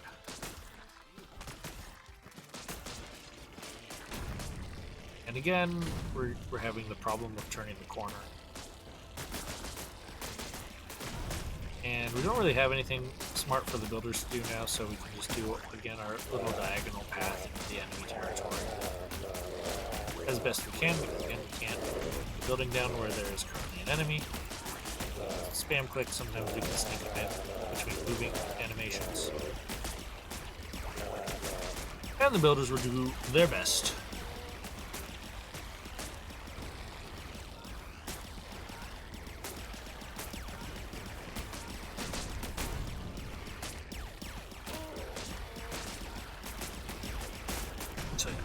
All of Area 5, in my opinion, is a little bit of a breather after the difficulty that was Area 4 and the run-up to the big difficulty of Area 6. Area 6 is big, spooky. Alright, 8 minutes. We're still cruising. Alright, so we go to Evolutions. And here, I can't remember what I said I was going to pick. That's fine. Memory is for losers. Actually, faster swarmers. That's great. We'll first take one more damage. One more damage is great, and then let's get a little bit faster. Alright, so we took out the high security outpost. Then a gross residential compound.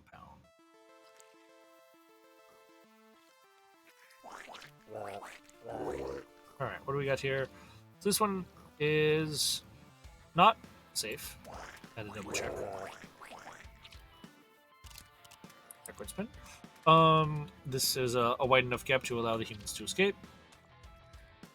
Again, we've got a horseshoe map, and again, a little bit smaller. So the thing that's difficult about smaller maps is you have less room to build your pustule farms, less room to maneuver. And in this particular map, every inch is covered with turret. And this is the humans' best answer to you in Area 5. How do we stop them? Alright, well maybe if we just build enough turrets, we'll kill them all. I'm still haven't researched any of the goo stuff. I think that the goo is a totally fine way to play. The main reason why I went for pustules over goo is that it's 3 upgrades to do all of the pustule, or all the goo upgrades, and only 2 for all the pustule upgrades. So I'm economizing in that fashion. Also, for your space, I think that you get more return per individual unit of space with pustules. So particularly on these small maps, I think that pustules shine um, over the goo. The goo does have extra benefits like making your guys have more armor, more attack on the creep or on the goo, and that's good, but again, it's more upgrades. And in the early stages of the game, I don't think that those are upgrades that you can necessarily really in good conscience spend when you've got so many other things to buy. So I think the goo upgrades are great in Area 6. But before that, I just think that other things are going to be more important. But in Area 6, definitely, since it's not one or the other, it's both. You can have a pustule and then goo underneath it. Since it's both rather than one or the other, you just get more. There's nothing wrong with it. Which is this time when what we're constrained with is evolution more than anything else. We would rather have the thing that only takes 2 upgrades rather than the thing that takes 3.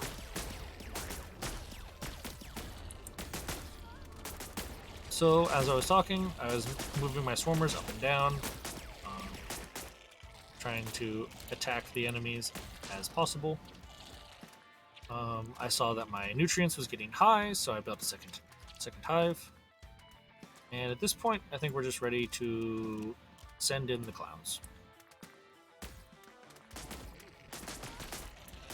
So for my beautiful builders, I'm gonna give them a nice bastion to make their own. And the builders, they're supposed to build, but sometimes they just like to fight instead, and I can't blame them. Building stuff is hard and smashing stuff is fun, so builders, they really are one of us.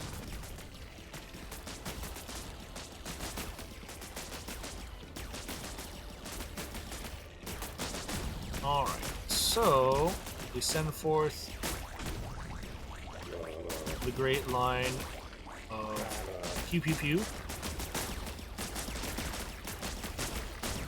Yes, the fact that goo is permanent where pustules can't die is most of the time a benefit for the goo, but since especially early I like to use pustules as a line of defense, it's actually a benefit that they can't be shot at, interestingly enough.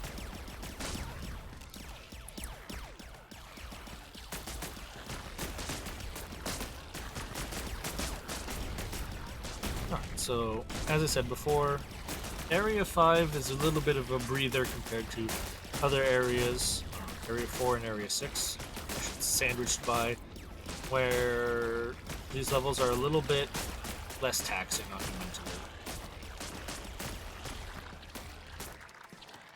The victory, while there is sometimes a little trick to making it be done simply, the result I don't think is ever in question.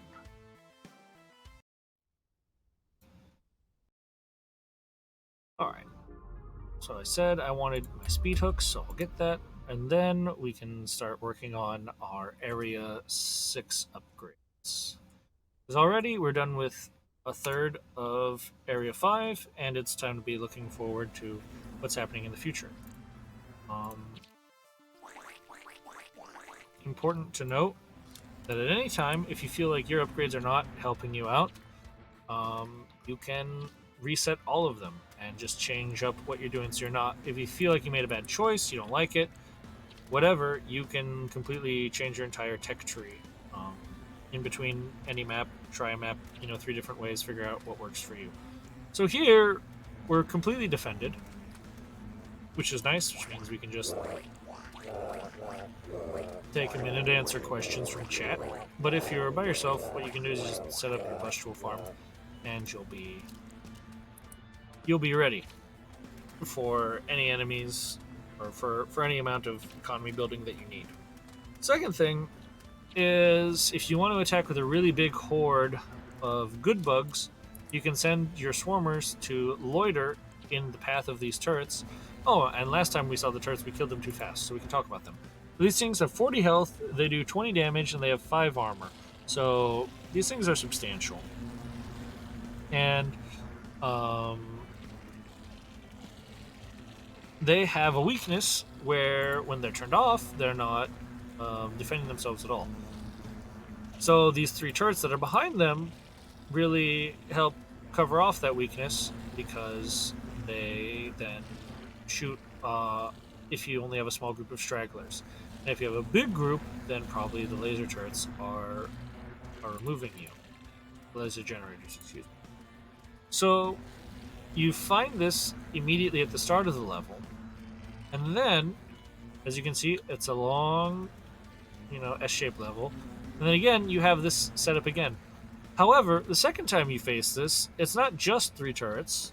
There are 3 turrets, but there's also the entire human forces, their last bastion of hope back here. So pay attention a little bit to how you get past this, because you're going to be asked to do it again harder at the end of the lesson. So that's what I would advise for this particular level. Now, this level, I'm not sure what the fastest way to beat it is, because I'm not super interested in doing it the fastest. I think you could theoretically not do this and push through here, and then push through here, and push through here, and push. But even if it is faster, I'm not super interested in that. I'd rather just build up a very big economy, so every time I get to the end of the row, I can put down a new hive, it'll push through, put down a new hive, push through, put down a new hive, push through, and have sort of a nice flow state. I am not currently speed running the game. I'm just playing it all for you on release day. I hope you guys find more optimal strategies than what I have. And if not, I hope you just enjoy the game.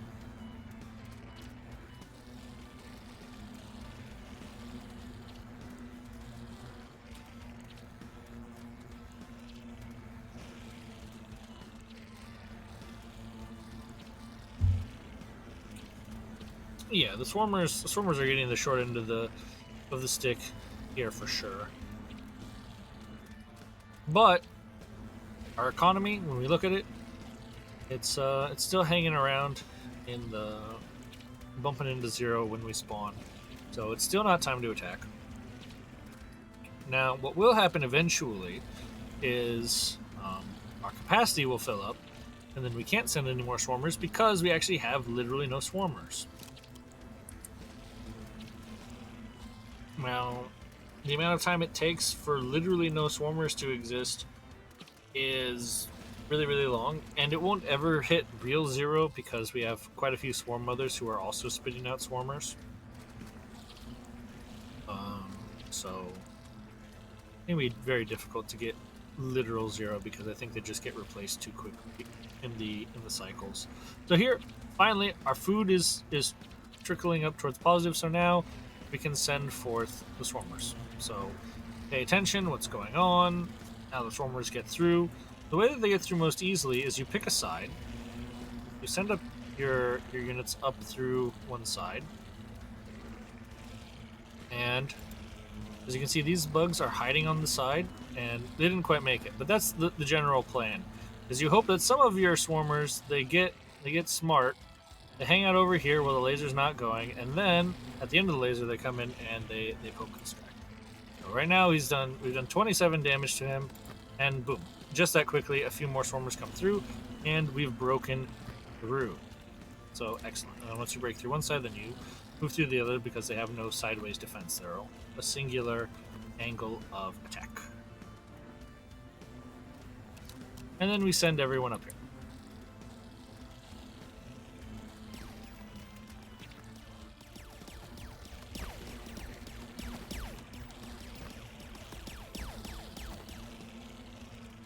And the huge cacophony of 1 bajillion bugs, a colorful parade is coming.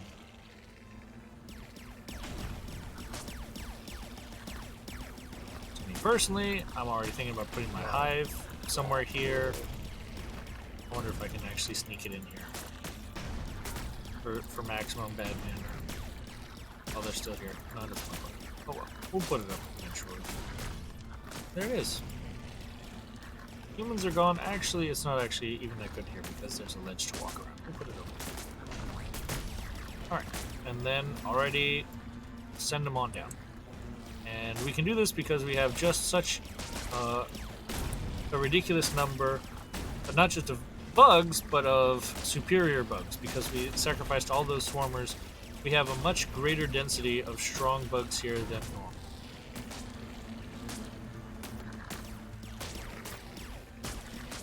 And we can now turn off our rear spawner, and now this spawner is the one we care about. Again, send everyone to the bottom.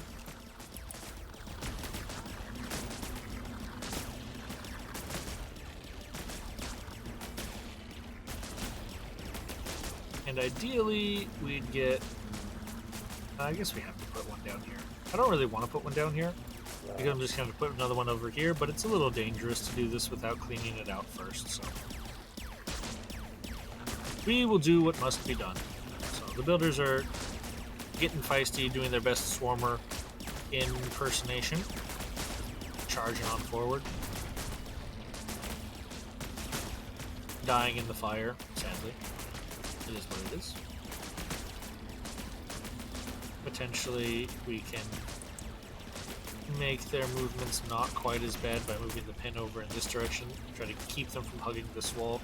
Again, hugging the wall is bad. Gets you burned to death.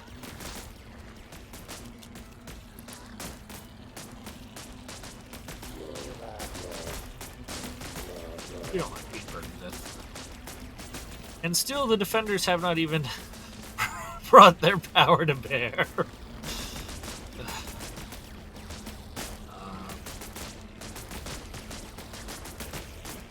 Interesting thing, I don't know how useful the defenders are at taking out these turrets, but I have a feeling we're going to find out today. I have a feeling.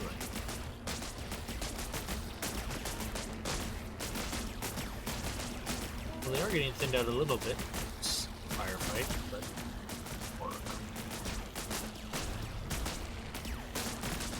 nice boom slug connections, as ever, very important.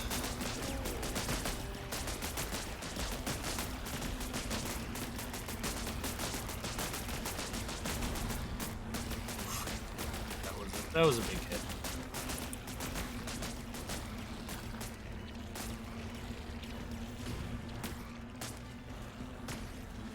Alright, now this one we don't have to do quite as surgically.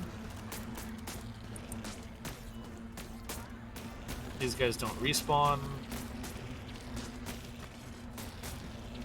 We've already taken out one of these little... I should stop this from spawning, speaking of respawn. Alright, and then we can just hang out, everyone chill down here for a minute, as we build the new hive on the ashes of the old laser turrets. So again, how on earth did we get past those things at the start of the level? And you'll see that this rather inviting nook offers a potential solution. Like, oh yeah, we can sneak some guys up this way. The big difference here is, rather than just having to contend with one singular turret that's within range, we've got the entire evil human armada there, ready to ruin our day. So we don't want these hives to get pushed, so we're taking all necessary precautions to make sure it doesn't happen. Turn off all of the hives in the back. Everyone's spawning back there. So now we are finally ready to push forward again, and we're going to push forward in this general direction. Now, since I hid them all in the corner, they're all going to diagonally cut across here in the worst way possible. And that's just life. But one warrior bug made it through, and that's all it took. Warrior bug does plenty of damage. And already, boom, boom, boom. the walls have been breached. We didn't even get to see the power of the defender against these turrets. Their incredibly ingenious plan was just to be slow and not have to deal with it. So probably this is the most defenders you'll see in such a map.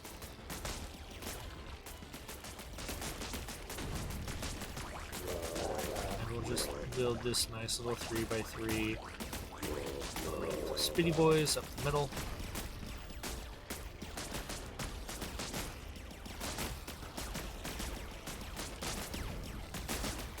And we will squish the humans.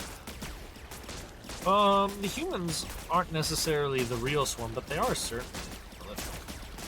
But at the end of every level, when it comes to who has more units, it's us. Who lost more units, it's us. Who will have more units tomorrow, it's us again. So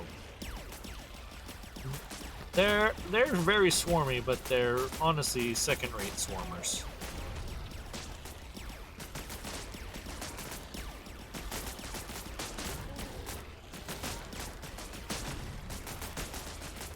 I have to imagine, by the way, that the rest of those humans did not last long. I don't know if that was just 2 boom slug hits or if that was potentially more masked underneath, but what a smashing.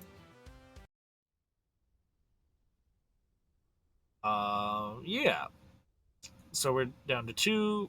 Oh no, we're 3. I forgot about the human government capital. So here, I think a lot of different choices could be made, but it's probably far beyond time that we got the inorganic nutrient harvest.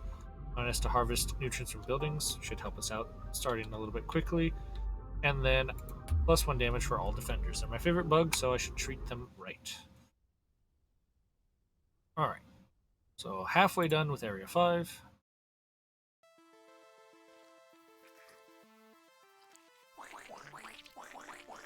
Alright. First pin over here.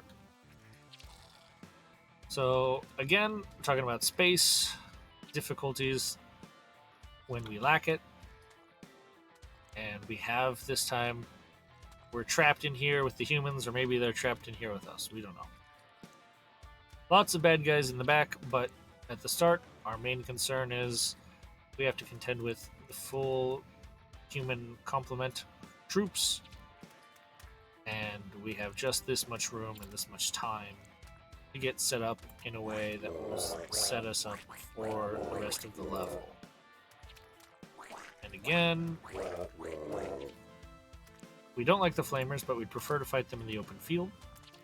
And tanks move pretty fast when they have a mind to. Makes sense. Everyone else in the game is walking and the tanks are zooming. They got those treads. Back then. So as you can see, again, the Overwatch from beyond the tower, or beyond the wall, very powerful against our swarmers, even with all our upgrades. So we do have to be a little bit aware of that.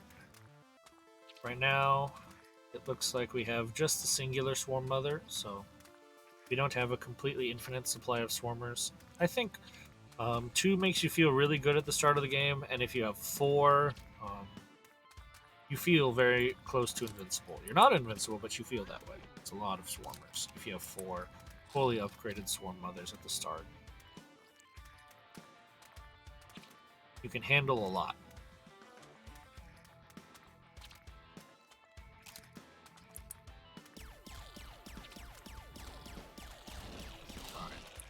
Clear out these flamers. It's very, very, very, very painful, but we did it. Now, one of the annoying things about this level is we would like to just clean out these guys and then wait a little bit and rebuild after this fight that is coming. However, as you already saw, our bugs are very interested in this wall, and what's going to happen, almost assuredly, is after we finish this fight, somewhere back here, one of these walls will have opened up, and all of these guys will start pouring out and fighting us. So, what was a fairly simple fight in theory, it becomes a more difficult fight in practice.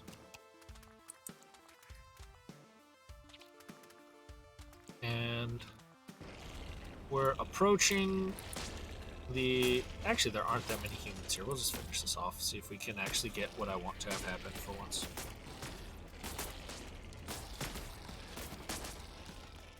We did it! It's a miracle.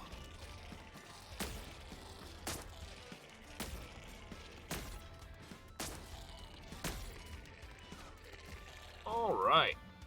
Beautiful. So now we can just work on building up our economy similar to last time. So what we're going to do is very similar to last time. We're just going to have our bugs loiter in laser turret range. And hopefully they don't get too interested in the wall and they just hug the pin.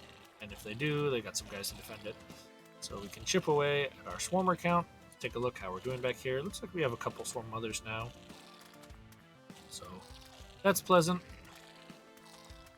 Our nutrients are high. Pustule number is pretty good. So I think at this point there's no reason not to tackle.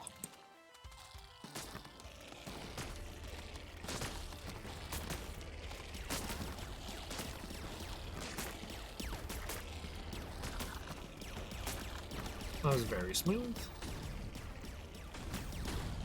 And I don't think there's any particular reason not to simply push up through here. And then at this point, I think we're gonna set a couple forward hives. That positioning. And give some spore launchers around the hives. Make sure that the builders are coming this direction.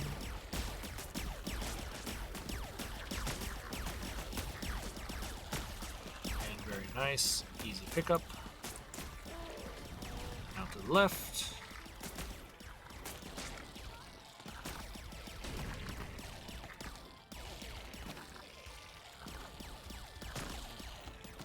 You can see we've got such a huge economy hiding in the hole that our singular hive is not able to keep up with the amount of nutrients we are requiring, even though our swarm capacity is not full anymore.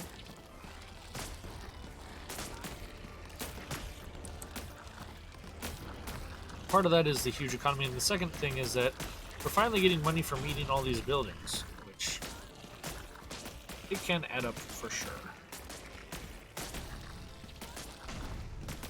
Alright, so had pretty good success so far on this level.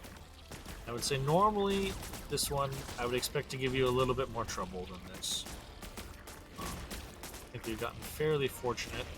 Everything we've wanted to have happen has happened pretty much the way we wanted it to happen. So you can't always expect it to go perfectly, but when it does, it's nice.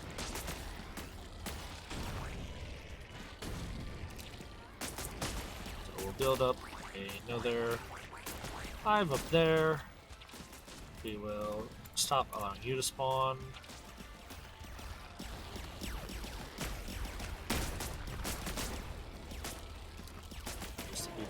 Attack across.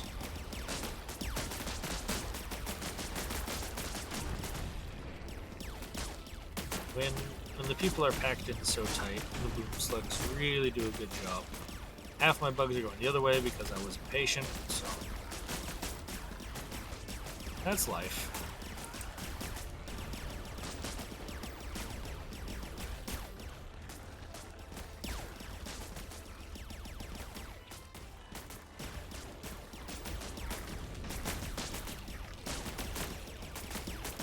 Want to open up that side, and now all of the people have decided that that's the shorter path.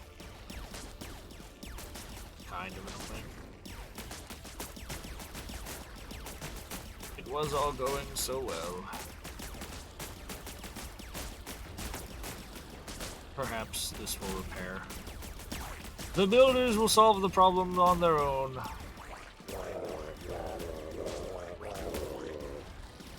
Never underestimate the power of the builders.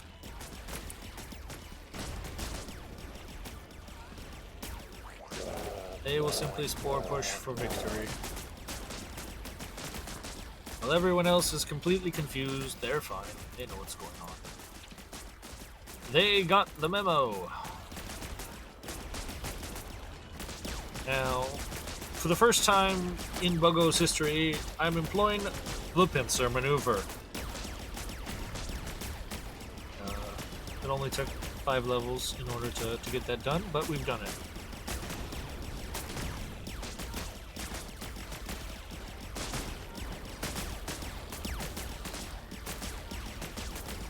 Say, not too shabby. This is the warrior bug's favorite technique. It's the pincer.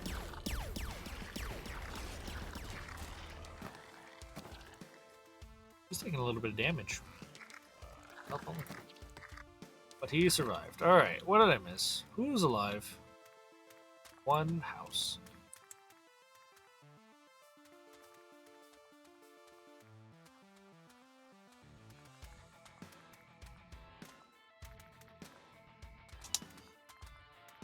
Very, very nice. Just under 10 minutes. We're still moving. Alright, inferior human religious site? Not yet. These are upgrades. And now, I think it is time... Now it is time to start getting all of this gooey stuff. We're going to get nutrient gooier, and we're going to get... let's do goo on death first. And then we'll get all of these goos in a moment. And we'll be ready to fight the enemy. Alright. What have we here? Ah, yes. This level is a bit difficult. We have to contend with attacks from the north and the south. And to attack either one of them, we have to go around corners, which the bugs are not good at. So this is definitely a case of you have to set yourself up well to be attacked from one side and then go yourself attack the other side. And hopefully your static defenses hold out for long enough in whichever direction you chose not to be in.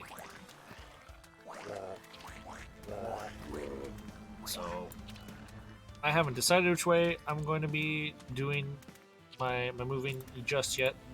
So I'm kind of just letting the game come to us for a moment. Oof. And the game is coming real fast in both directions at the same time, as mentioned. We lost a lot of pustules on the backside. You guys thought I was kidding when I said that this was tricky. There it is. It was tricky. Alright. So we're going to eat up all this to get some quick nutrients. We're going to leave these guys guarding the front because we don't want to die. Again, send these guys down for some quick nutrients. Luckily, there's a whole lot of marines today to eat. Tasty, tasty marines. We don't want to walk up into the laser because that kills us, but some warrior bugs can't be helped.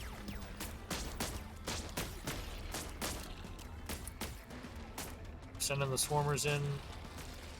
Attack from beneath.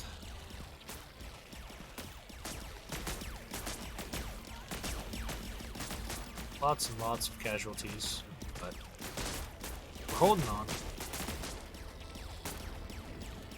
Alright, and then we're back to that problem I mentioned about corners. Corners and flamers.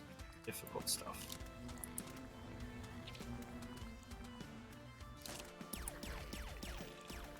The humans, they're very lively today.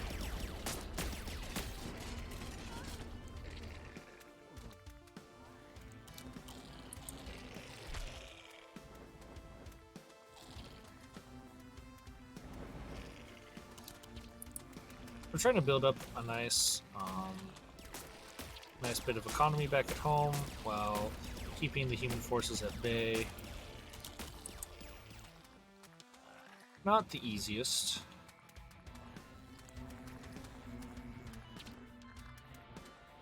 They're definitely... I wanted to attack the north, but humans are certainly being a bit more aggressive in the south.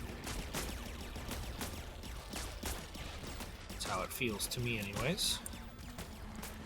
So we have a lot of static defenses up here in the north already, so I think what we're going to do, we're just going to trust that those static defenses can hold for a bit, and we can expand our static defenses down this far and potentially increase our pustule count as well.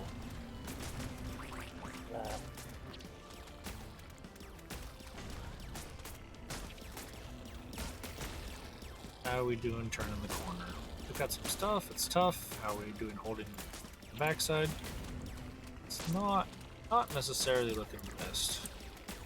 Fire, very strong.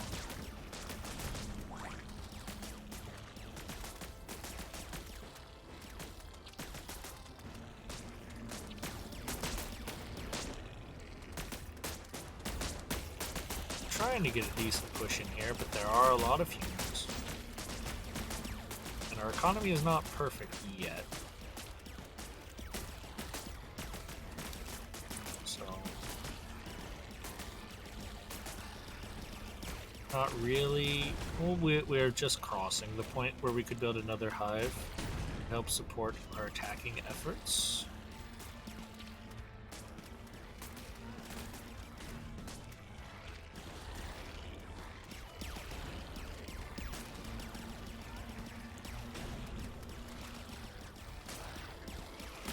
Even though it seems like potentially a little bit of a waste to build one down here, I will.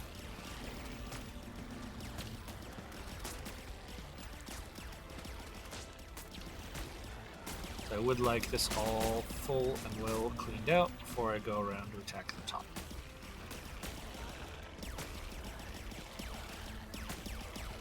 Know that this one is going to get finished, and then all of our foolish humans over there. I have so much goo if I'm not gooing. I just picked up the Goo on Death ability.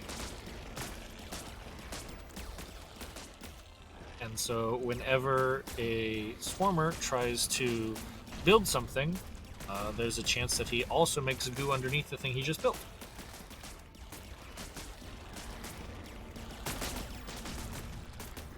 So it's a little bit of free economy.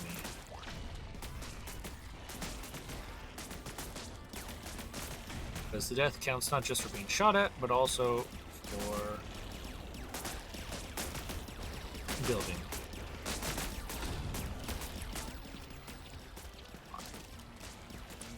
So now we've got our secondary swarm going.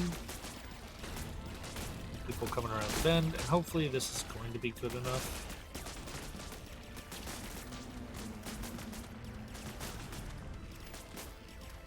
I would like my swarmers to rebuild this wall here. I'm gonna watch this attack. If they need more help, we can bring the builders back and clobber them with the spore launchers as well.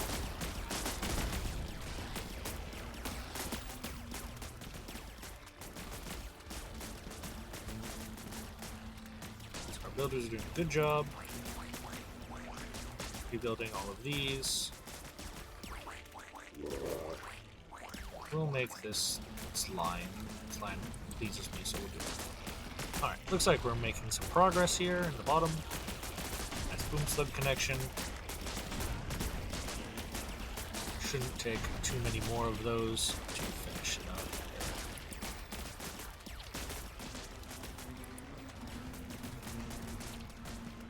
We have real good numbers of launchers here. We have a beautiful economy. Humans in the south are almost defeated. Okay, so simply switch to the north. Alright, beautiful. So no more spawning from there, and then we have to make everyone come up here. Try to defeat the northern humans.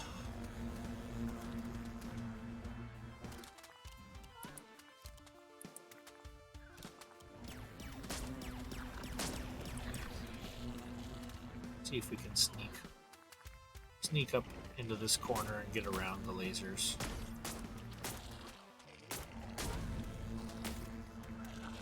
Lasers are definitely very, very powerful.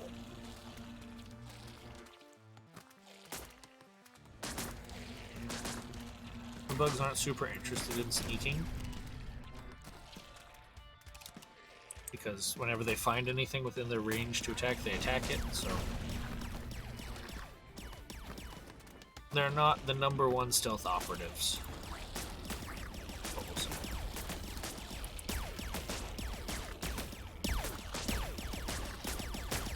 So we get these new hives up. Once they get up, turn off this hive as well. Again, surround this hive with spores, and then again, just align into the middle of the enemy.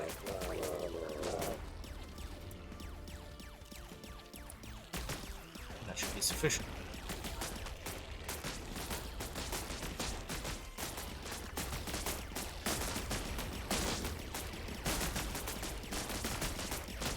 On a scale of 1 to 10, how smart are the bugs?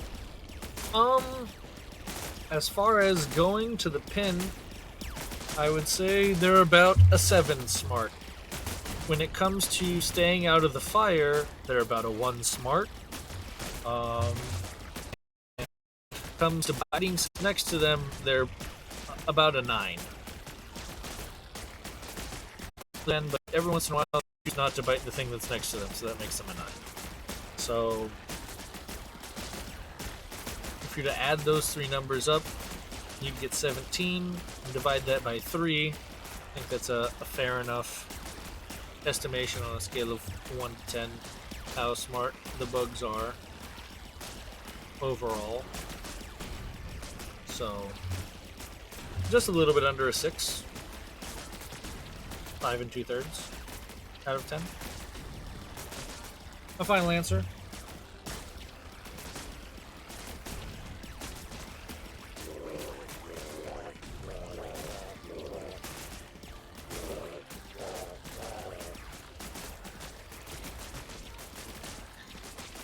Which, of course, makes them smarter than the average bear.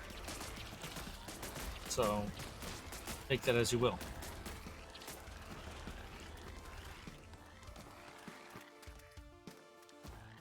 Alright, 11 minutes for that one. A little bit on the tricky side, little north-south action. But finally, we get the affluent human city. And that's,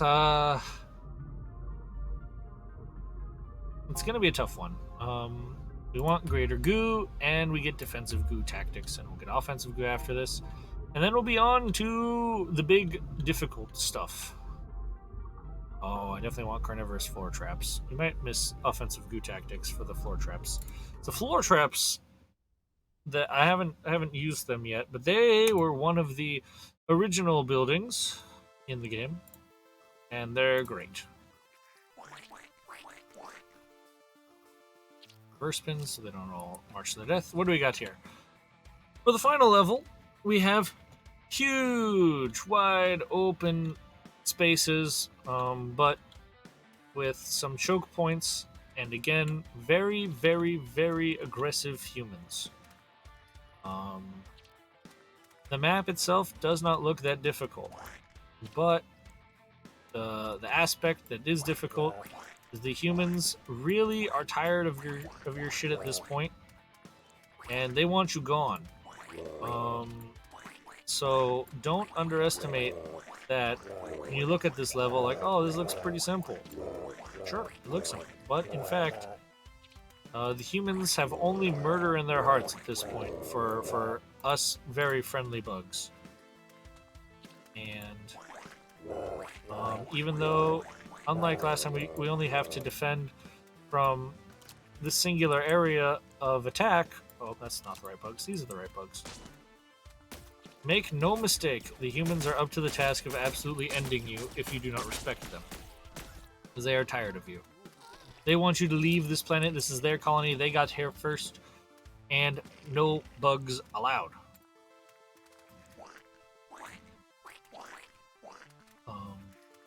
Unfortunately for them, we decided we'd come anyways. We couldn't read. Maybe we chose not to read.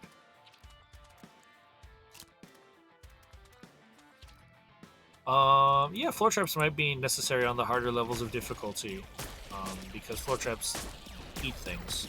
And eating things is a really good way of defeating them. So, if you don't have to worry about that,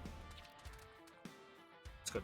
The difficulty with floor traps and why I haven't gotten them sooner in this run is that at the start of every level, we're constrained on nutrients, and our nutrients are defined primarily by the number of pustules we can make.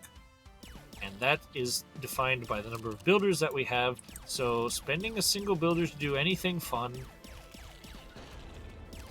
is very, very costly, because it costs our economy, and the longer it takes for our economy to come up, the harder it is for us to survive. But maybe on the harder difficulties, the floor trap is just so incredibly good that it can't be skipped, can't be ignored, must be purchased, and earlier in the campaign than I've been doing. It's definitely worth thinking about.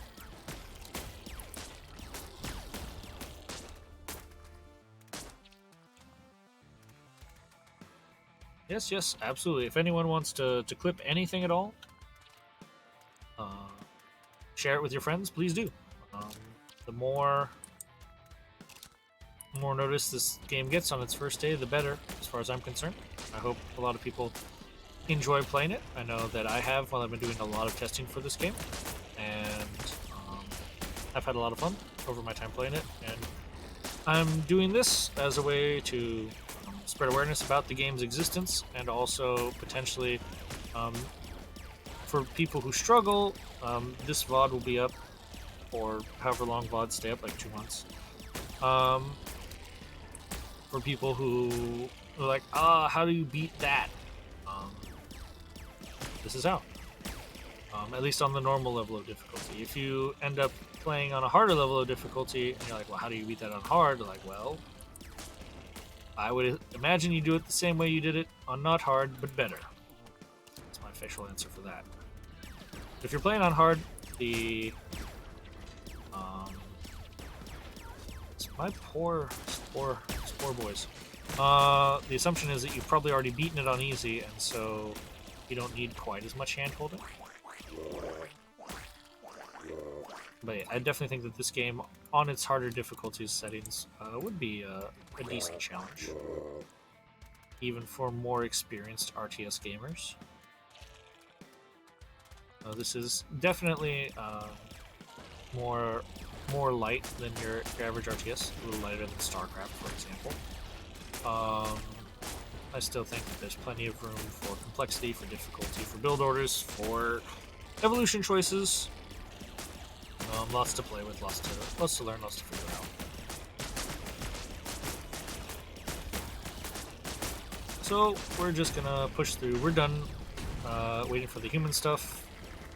We've got 2 hives, big economy, and the only way to really check to see if your economy really is big or if it just looks big is you have to attack and throw away a whole bunch of your units and see if this bar stays roughly full. And in this case, the bar is staying roughly full, so that means our economy is real. It is what it appears to be. So we can be pretty confident that we're in good shape.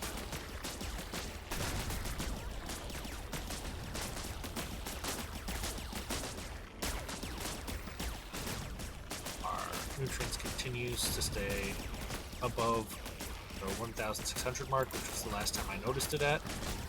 So we're going to build a couple of forward hives. We think that the worst is behind us, and surround these with some spores.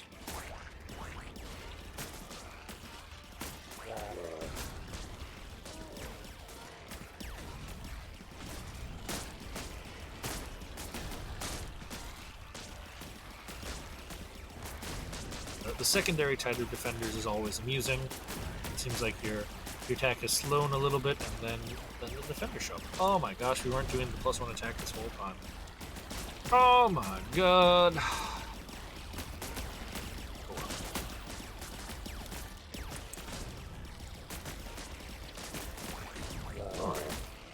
So, oops, that wasn't the right. We'll carve the human defenses in half with this line of spore crawlers. That's definitely a beautiful diagonal. Don't ask questions. Alright, already defeated over there, so we can send it over here. A lot more tanks still alive after the command center fell this time than there are sometimes, so the cleanup on this level might be a little bit more intense than normal.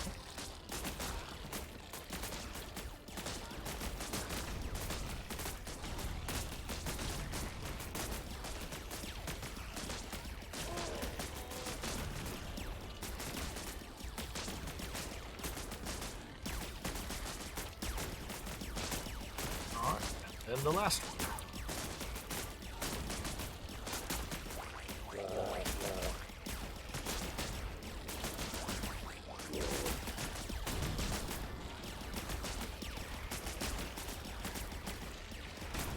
Alright, beautiful. So now everything is just clean up, so we don't have to worry too much, although because the humans are so spread out still on this level, this will be a little bit longer cleanup.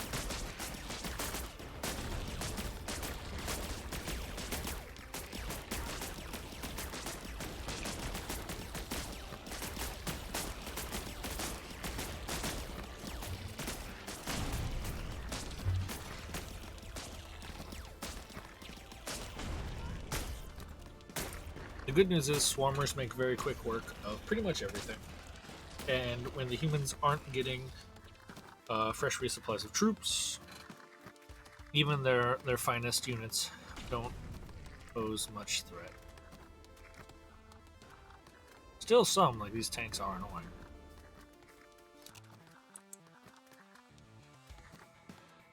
Blowing up some of our buildings.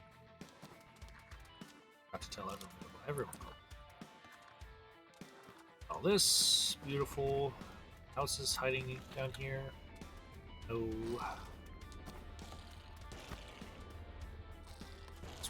You need to kill this tank. He needs to stop having his kill count. Sorry.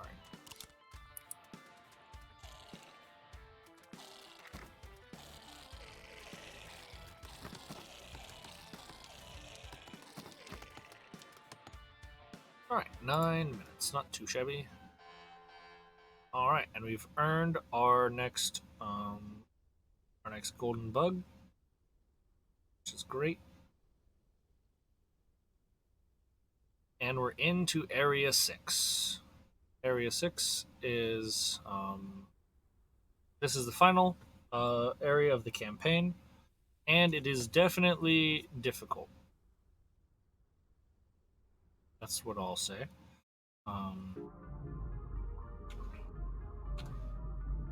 So we're going to get my carnivorous floor traps, we're going to let them chew faster, and we're going to get offensive coup tactics as well. Right away. We might get these percent chance for more units, because you need a lot of units, and you need a lot of units fast in these areas. I think only the last human city gives you any safety in Area 6.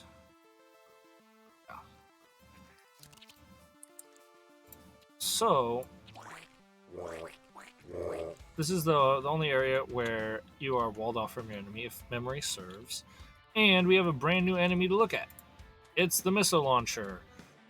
Missile launcher has 12 health, 10 damage, 2 armor, and attack speed of 1.5. No, attack speed of 0.3. Their move speed is 1.5. Attack range is 4. So, all those stats don't look that impressive. 8 damage, whatever. Right? We've seen scary things, like tanks are way scarier.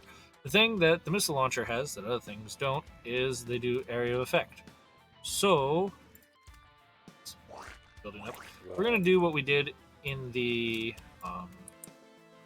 the previous level with those laser turrets, where we're just going to loiter our bugs right here in turret range, and then let the missile men shoot at them. Missile men are being shy. Well, since there's also a wall behind them, we can push forward. Show off the missile men. The missile men, they do AoE damage, and a lot of it. Again, though, having only 8 damage means that something like the warrior bug is perfectly suited to defeating him.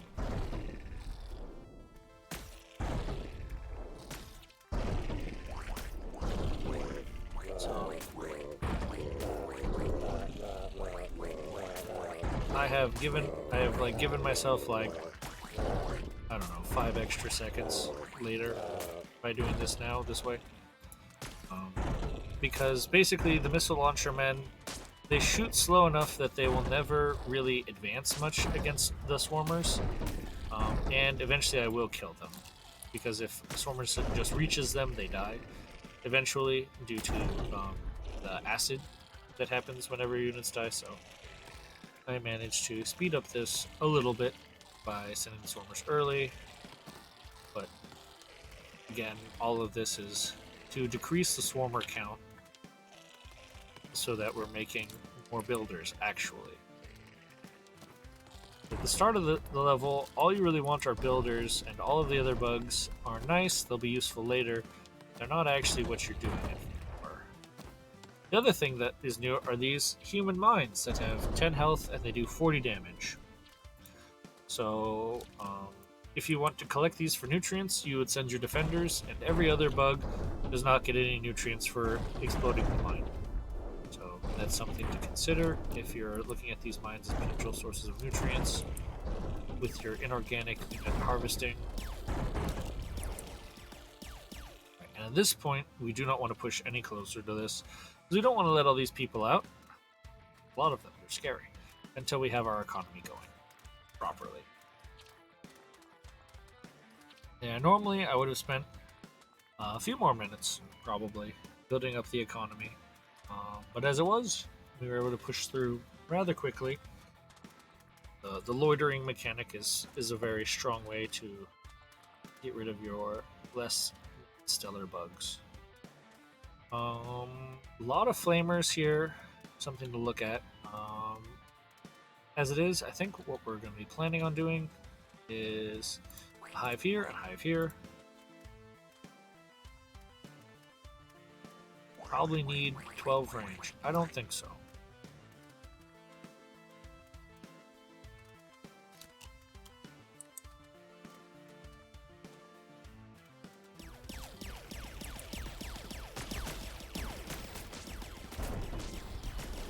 All right.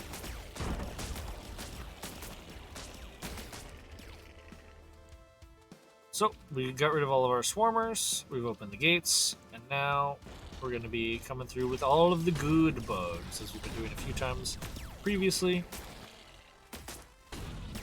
Boom slugs do a really good job of pushing back any initial tide.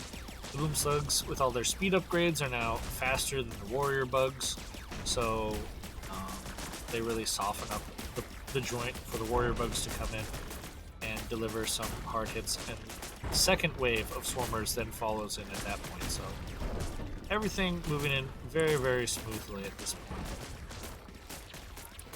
And we would like to make a couple new hives, because as you can see, our swarm capacity is not max, our nutrients is high, so that means we need swarms, more hives. Look at all the boom slugs. Boom slugs, they are by far your best weapon against a compact enemy, and the most useful tool for anytime you think you're pushing for the win. The boom slugs are what you need, and you'd like them to have that big boom radius, and you want them to have more speed.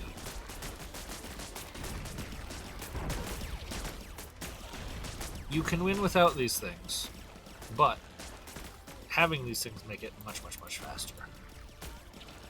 In my opinion, it's super duper worth it to acquire all those upgrades. Maybe again on the harder levels, maybe you don't need all that.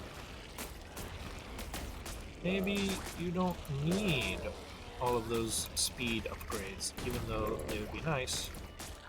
On a harder difficulty, where again, resources can be constraining, maybe you deal with the slower push.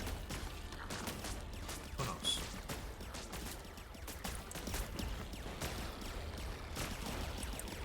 We're not doing that today. Yep, I think it's possible probably to go without any bug other than the Swarmer, of course. I think you would also have a very difficult time if you tried to beat the whole campaign without a builder. These are all different challenges you can give yourself on any difficulty. Okay. Win without this bug, win without that bug. Go for it. See how it goes.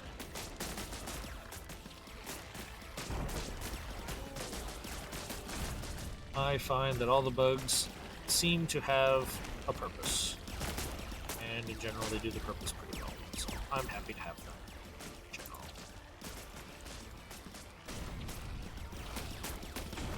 Alright, and now we just try to push forward.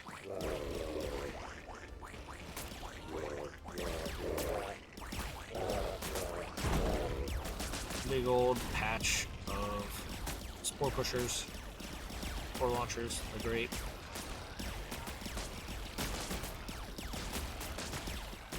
What they do more than anything else is make sure that you don't yield too much of the ground that you gave up. Again, we're looking at not a maxed out swarm capacity, and that's understandable. I would say what we could do is we could put a couple forward ones. We only have 2 hives here, and really with our nutrients, we can support a lot more than 2. So might as well get up 4, and then having 4 shortens the attack distance again. It's great.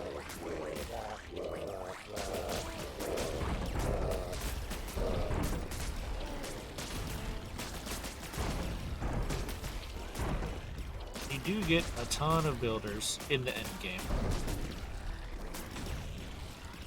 but we have ways of putting them to work. So, 2 seconds. Would be a good 7th bug. I am a fan of really big bugs. So something on that magnitude, the gigantic bug. Perhaps a hopping bug. Grasshoppers are cool.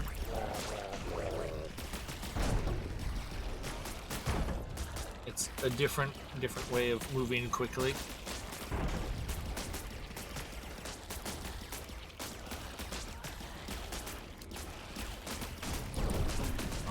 What else is another cool type of bug? Obviously, the concept of flying bugs. There are lots of them. Probably met with flying units from the humans as well.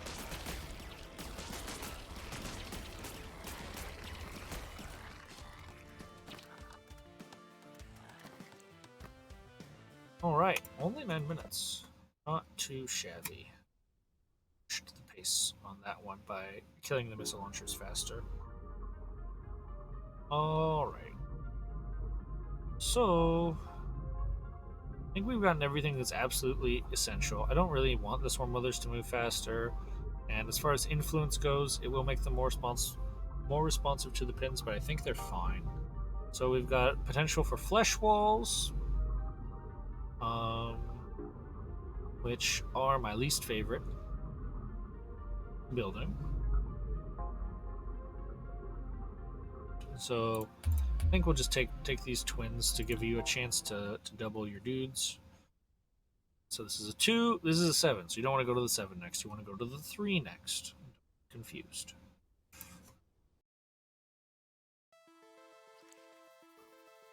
Alright. Everyone treat spawn.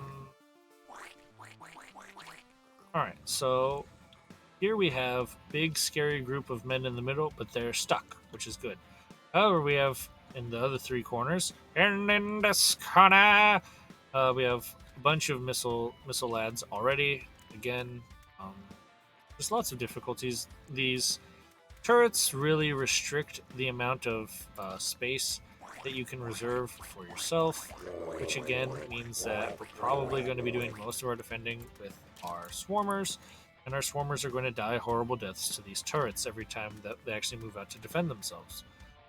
The mines are theoretically harvestable by the defenders, but again, we don't necessarily want to be losing our defenders like that this early.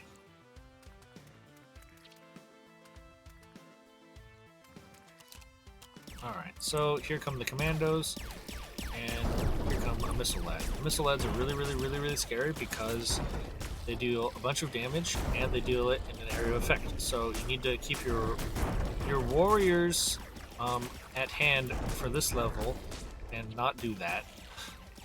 Not just have them all die in a terrible fire, because the warriors are very important for being able to be the thing that meets the missile men. So you want them at hand, but not in range, just getting shot to death all the time. Because the warriors are the people that you're going to be defending from the missile men with, and the missile men are very scary. Alright, and we're losing all of our base right now. This is not good.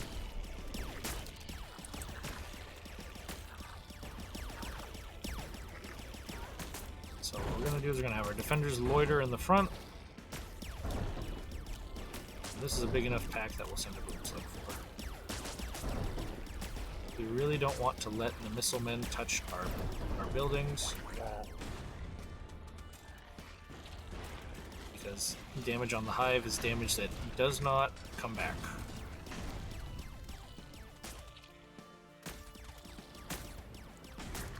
Alright, so we've survived the first test, but because what I mentioned of the damage to the hive is damage that doesn't come back, I'm going to build a secondary hive immediately, because I'm concerned with this hive might be compromised, and I don't want to lose randomly. First time? I don't know if it's the first time. They might have done it in an earlier one with. Well, they definitely did with a flamer in one of the first areas when I built a new hive. But I think this is the first time that the primary hive has been damaged. Anyway, what are we doing about all this? Well, the answer is we're going to be doing some floor traps about this. And it's time for the floor traps to really shine.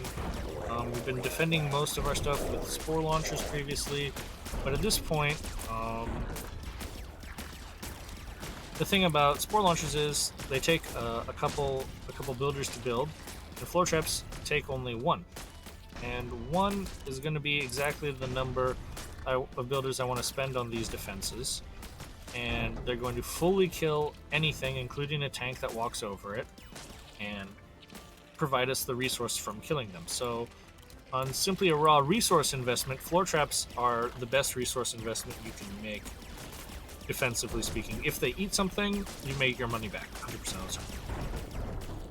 One problem with that is that, again, the builders are a limited resource that you want to be using to build up your economy in other ways. So oftentimes it's difficult to allocate the builders for defensive purposes, which is another reason why those floor traps are good, where spore launchers have been used in the past, is we're so builder starved that we can only throw down a couple defensive units, and we don't need them to push the enemy out. What we need to do is make sure that the enemy doesn't get into our home base in any way. And so these floor traps are a nice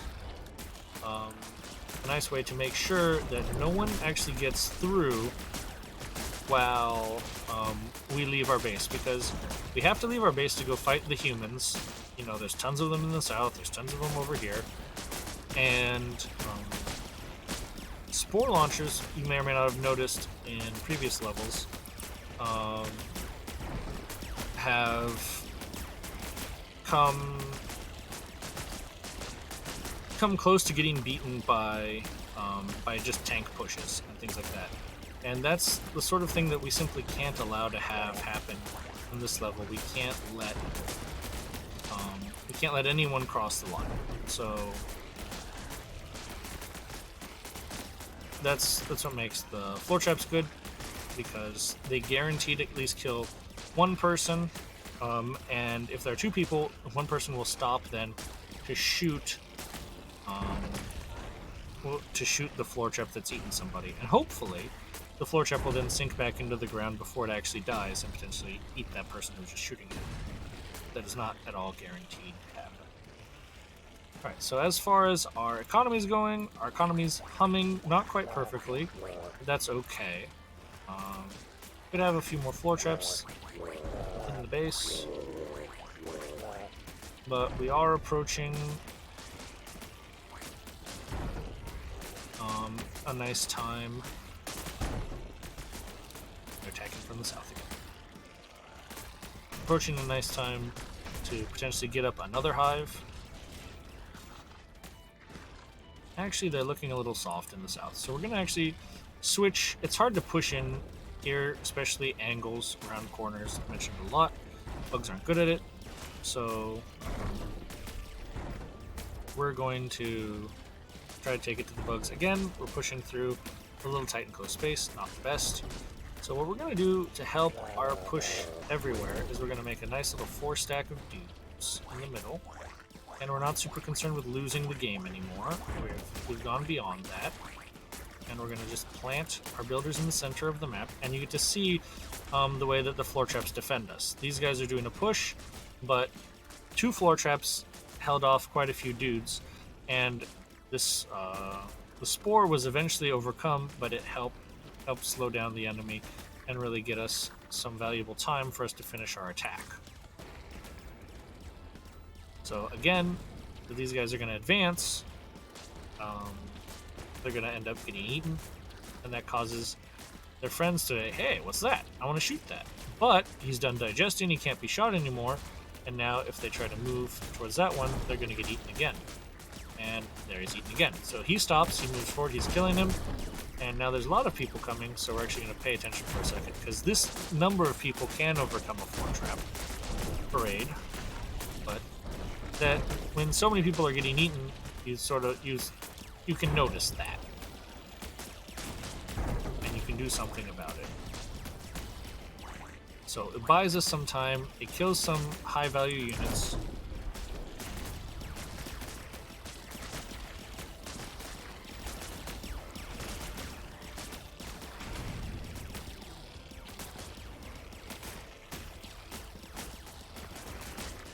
So we have defeated all of the enemies in the south. Alright, most of them. There are some stragglers. Now we can push in to these people who are all hiding in their corner. As you can see, whether or not they push through or we push through, we had floor traps and backup, which is what I like.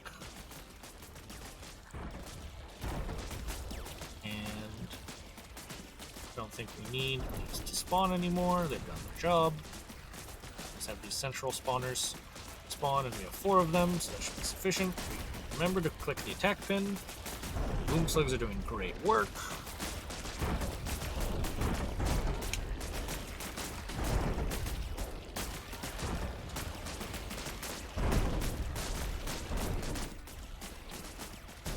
Yep. This is Area 6. A lot harder than the previous stuff, but that's what you'd expect. You're in the final area of the game. When the game is going to make you earn it. That boom slug was absolutely huge. And that one finishes them off. So now it's just the rest of the stragglers in this corner. I think we had a couple living down here. Dispatch. Anything else we missed? Anywhere? Nope. Alright, so there. Alright, so that was a little bit tense, but we got it done. 10 minutes. So Cruising. So for these ones that say 2, 3, and 4, these are, I think, around 10 minutes to beat for me. And then the last ones, 7, 8, and 9, they're closer to 20 minutes. So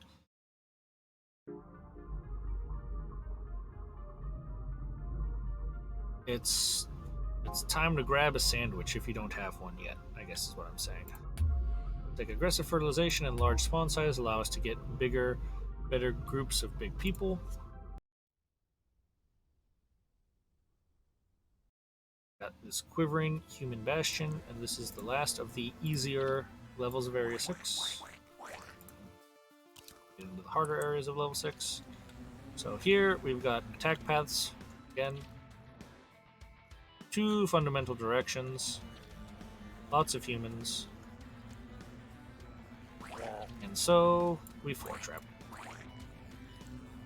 I like the exterior defense of floor trap and an interior defense of spore launcher.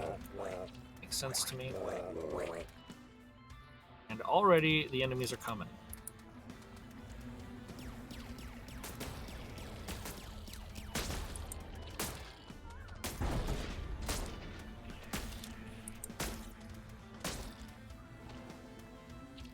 Alright, so and we have to be very nimble with our movement because it's super duper easy to lose. Lose a pustule, lose a man. We don't want to just throw our units away into the grinder. If we take a look, we've got 2 swarm mothers, so that's very fortunate for this level.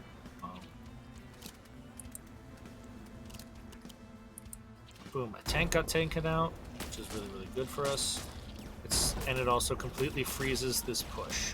And that's super important, because again, what's going to kill us is these guys sneaking past our lines when we don't have time to react to them. So the floor trap pulls double duty for sure here.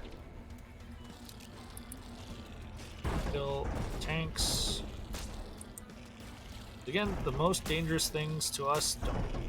Alright, well, eating a human is like, or a civilian is the worst thing that a floor trap can do. And even then, still technically mineral positive, and he was able to digest him fast enough to not leave himself exposed, so that was good.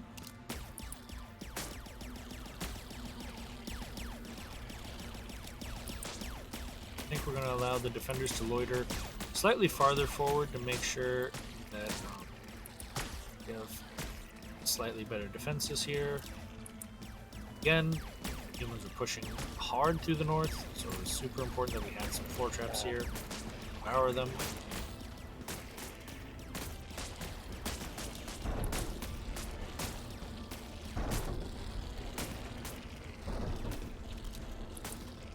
I wanted to kill these tanks, but it was not meant to be.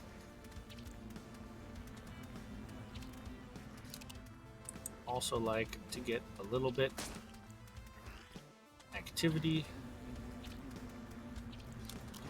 south, so I don't have to watch this quite so hard.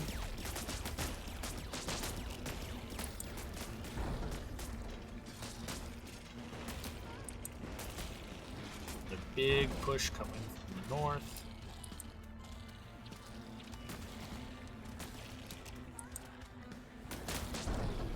This is just one shot with the missile, took out a whole bunch of our pustule economy, so that's always pretty rough, and that's why I really like to get this sort of permanently established northern floor trap area set up.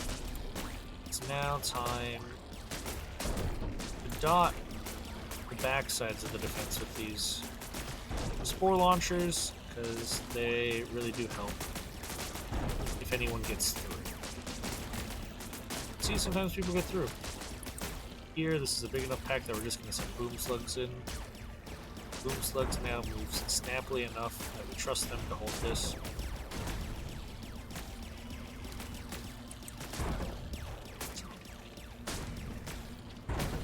Big wins for the boom slugs. Send them back though. Nope.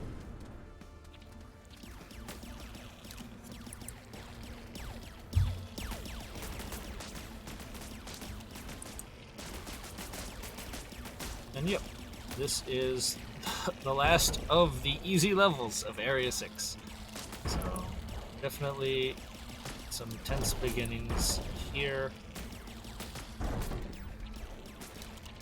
But once you survive, once you establish yourself, it ends up looking a lot like the previous areas. What we're going to do is we're just going to send the units up. We've gotten our minimum line of defense everywhere, and now it's time to fight some.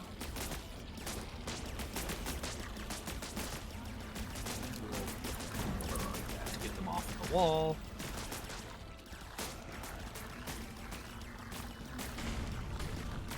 Definitely what we like is a little bit of spore launcher here, like a little bit of spore launcher here perhaps.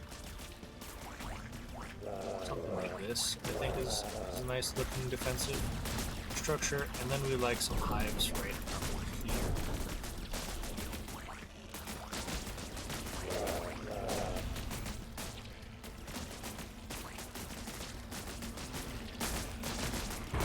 Alright, so as far as our economy is concerned, we're a little bit lacking on economy, which is good to notice.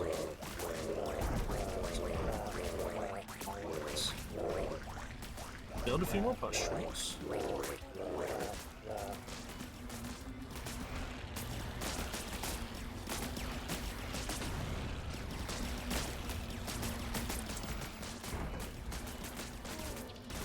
Yeah, they're absolutely giving it to you. Area 6 does not relax. You got that one first level where you're relatively safe, and then after that, you just get to fight for a while. This is all pretty annoying.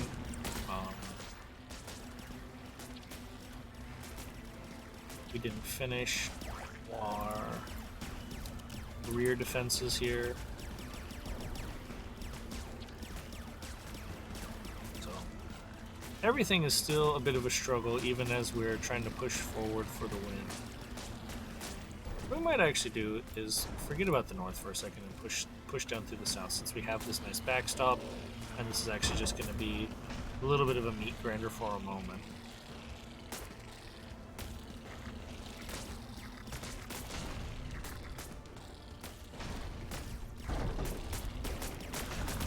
Again, this will allow us to focus on less places at once.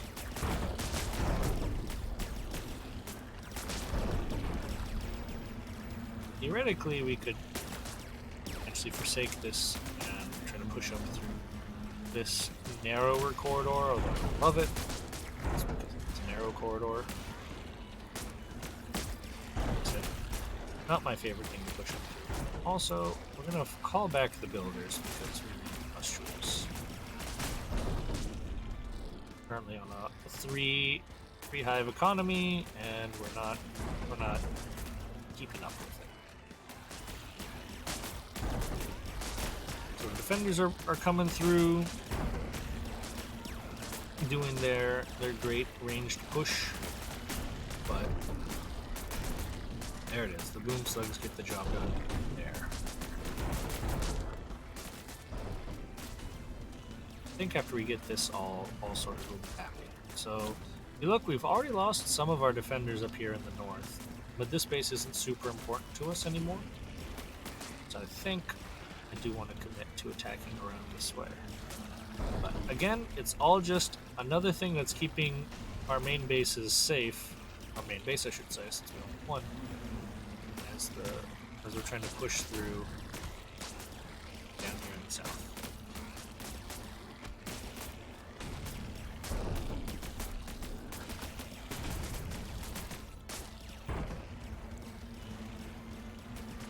And just a singular tank does so much damage to your defenses in a spot like this.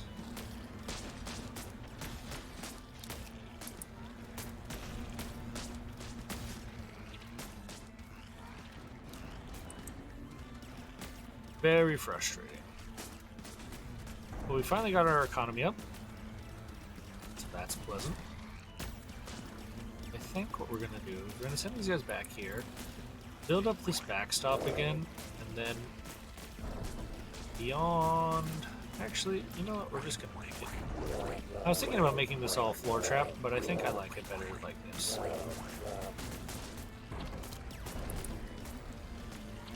Just as a thing for them to...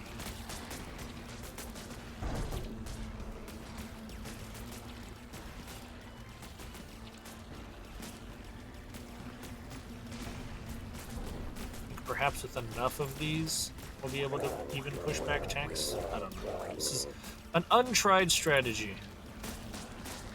Alright, but in the meanwhile, in the south, we're crushing it. Excellent.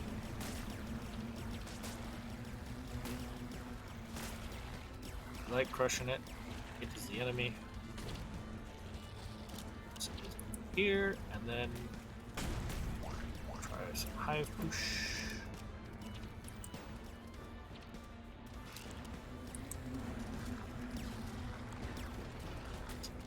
And we're just looking at this wall of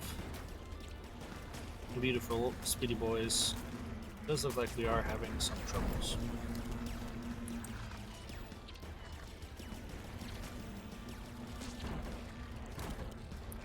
Holding the line. But we'll see. If this ends up being enough troops just come up through the bottom, it should be in pretty good shape, because these guys coming through the bottom should be able to help get rid of these laser turrets. Then everything should be fine. The laser turrets are awful. Hopefully these new hives will give us enough oomph.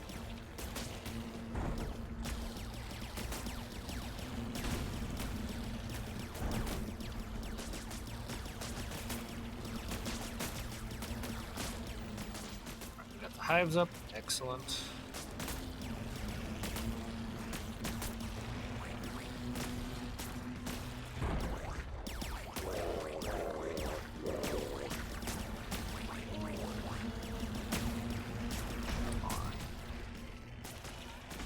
I think this should work. Stop you producing, you're just too far away. I'm not necessarily certain I want to stop these guys producing their... This little fight where I'm losing some reinforcements, but not all, but mostly just slowing down this attack, I think is valuable. So we will be happy about this.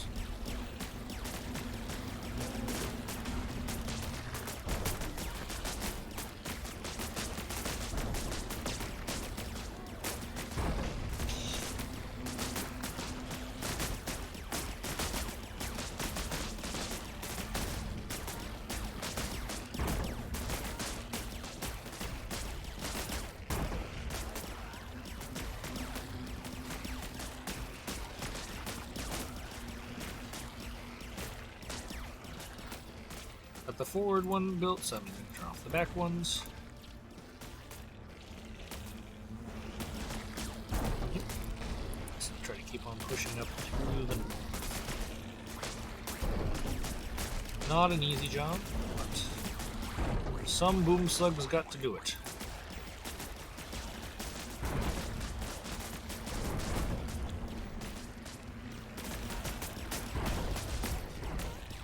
With the addition of missile men, we have our big explosions and they have their big explosions. So it really is important that you have a strong economy to be able to rebuild quickly, because they can take out a lot of your units very quickly. They can take out your buildings very quickly too. The combination of tanks and missile launchers.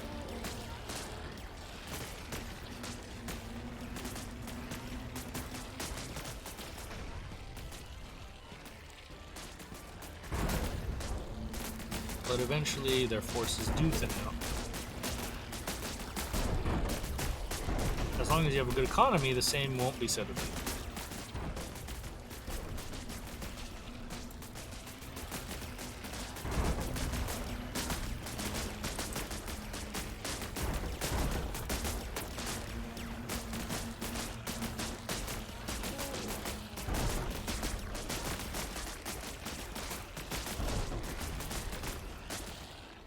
That one ended quite abruptly.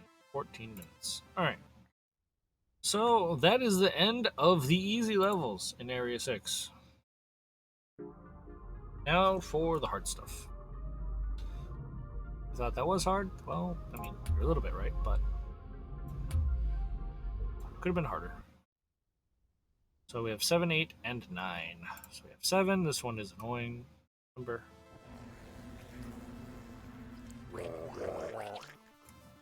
This one is again an instance where you have no space. No space at all to live. You've got horrible humans outside, and now you have lasers and mines to contend with. So, what do you need? You need a floor trap. When do you need it? Honestly, before the level started. And that's the difficulty. Also, you have this sort of absolute value of space that you can jam pustules into, and as you can see, I've already put some floor traps inside the base, so it's difficult. A lot of restrictions going on here.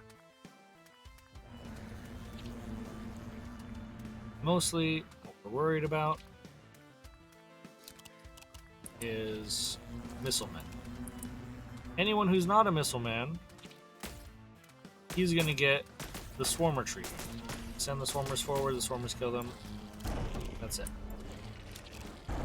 For the missile men, we have to bring forth the warriors. Because we can't let those missile guys anywhere near us. And yes, the warriors are better at dealing with the plasma men, but the plasma men just aren't as dangerous as the missile men.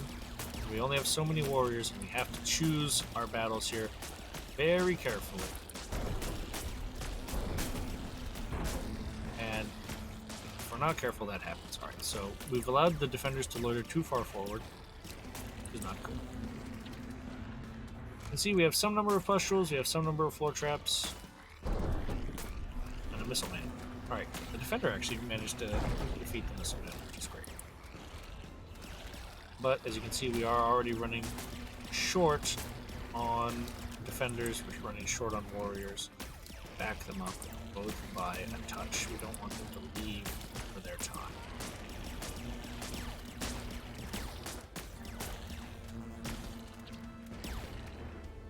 Alright, so basically we're at the point where we've spent as much time building floor traps forward as we can.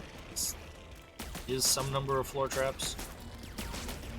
And that's all that we're going to be able to say about it.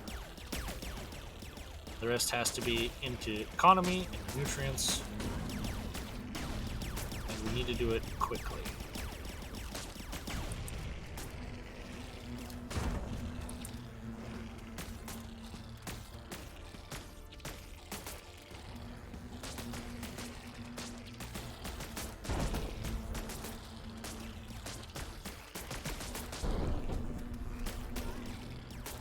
We're doing a pretty good job of getting our economy up.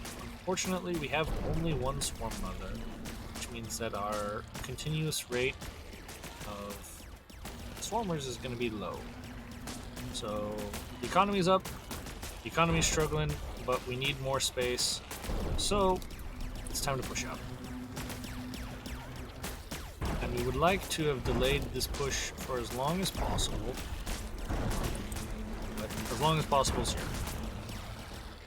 You need to carve up some amount of room forward, and killing the enemy gives us valuable resources. When we destroy their buildings, when we destroy them, we get a sudden pump of resources that's going to allow us to expand, make a new hive, and from there, potentially fight the good fight that we want.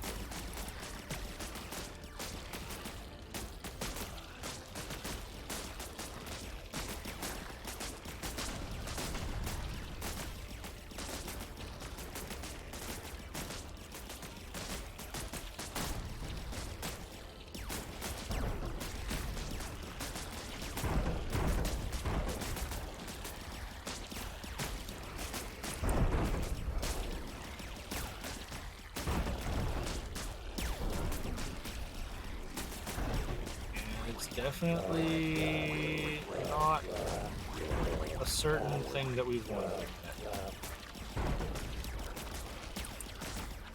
Gotta build up some economy. Gotta keep pushing everyone who's not a swarm mother or a builder. The builders need to keep on using this big economy. Got this hodgepodge mixture of floor trap next to the spore launcher next to pustule. This is desperation. 3 swarm mothers though is pretty good, and 4 I think would be enough to be relaxed. But that boom slug hit I think is the thing that really does it. From now on, we're much safe. So now some traditional economy back here. We're used to seeing, and then we can start building sort of the forward line of spore, push up in this direction. Some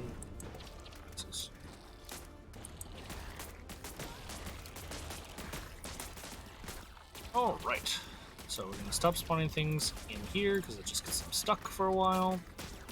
And just like that, you turn the corner and you push out and you win. But that's definitely a place where you sometimes can get caught in here and you just don't get to come out.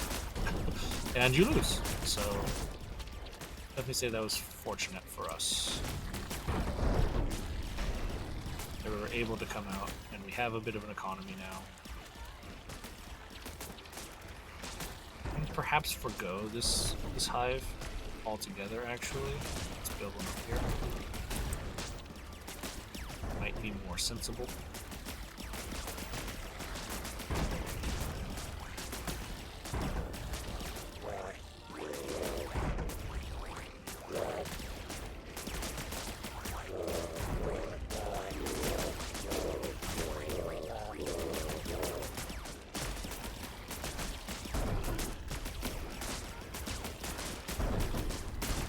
Swarm is having difficulty recovering. It's the staggering number of losses we're taking here because we haven't caught our 3rd hive up. We turned off our 1st. So we might turn this one on just to boost our numbers, even though it's going to be a little bit slower. But at least has that total number on the field. And the fast ones will get there faster. Got our spawn up for the moment.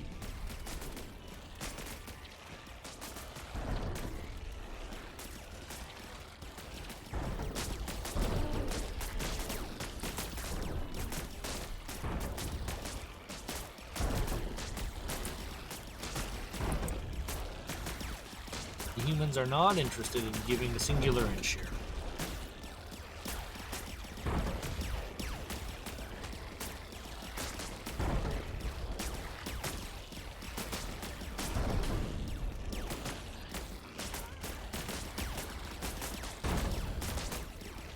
A lot of good connections here, though. Once we get this hive up, I think we can turn off this one in the back and just put another one right here. That'll be good.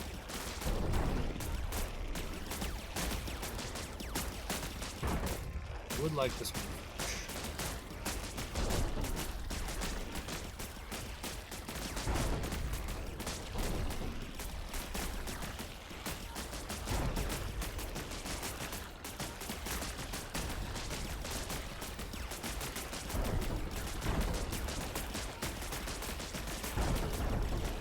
Some of the builders are much more interested in attacking than coming up to this pin.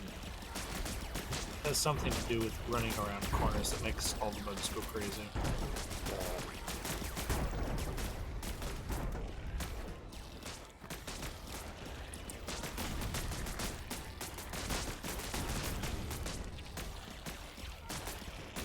But we finally pressed through, got everything set up. Nice wide spread of bug to come down, pressure on humans, to close range hives to make sure that we're spending our money very quickly, keeping it close to max swarm capacity, even when we're losing 20 to 50 bugs at a time.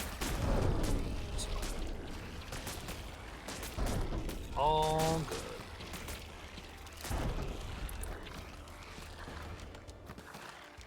Alright, 9 minutes.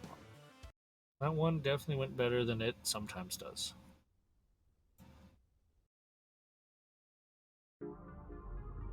Alright, and we're getting down to the end of just the nice to have things. I will humor the liker of the flesh walls. I'll at least research them. They think they have a purpose coming up here, either on this map or the last one, where I don't hate them. Alright, so this map is awful. That's the first thing I'll say about it. You don't get attacked from the bottom, which is nice, but you do get attacked from the left and the right. The problem is, again, with these turrets, the space isn't actually yours. And of course, if your bugs wander too far, they die. So that's problem number one. Problem number two is the humans are really, really serious about killing you this time. So, you have to be absolutely on top of not letting them do that. And that is certainly easier said than done. So we like to employ definitely a combination of defensive mechanisms. So first thing first is secondary hive is defensive mechanism number one.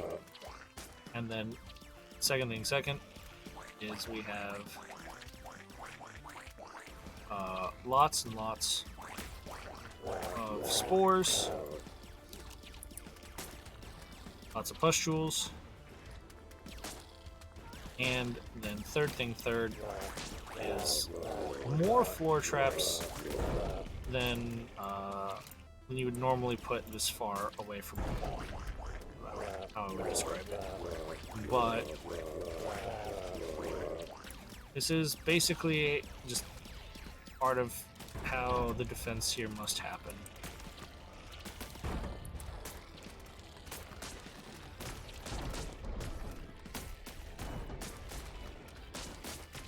You're not super concerned with which things get built first because you need all of it. So just throwing this down and letting the builders build what they choose, I think, is a fine way of going about it. Once you have your secondary hive, you're much less likely to simply lose entirely on this map. And this is definitely a map where you could use the wall, but I just didn't, so.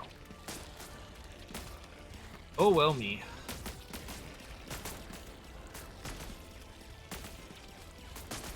Alright, I thought we were going to get this and then a whole bunch of flamers existed, so we're not going to get it anymore.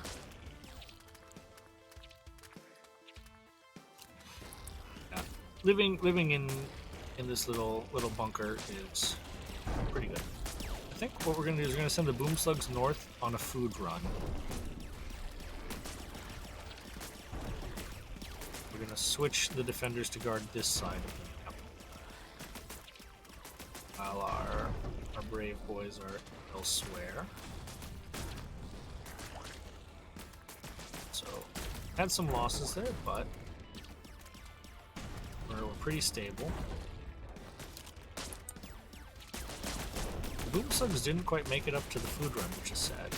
I wanted them to eat all these people. But you don't always get what you want, as they say. And they say you can't always get, but I think that's negative. It's simply you don't. A little too negative to say you can't. It could have happened.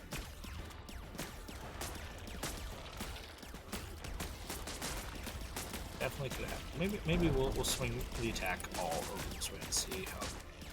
So now we've got some beautiful, nice floor traps on this side. I love it. We got some pustules over here. We're gonna build some floor traps on this side.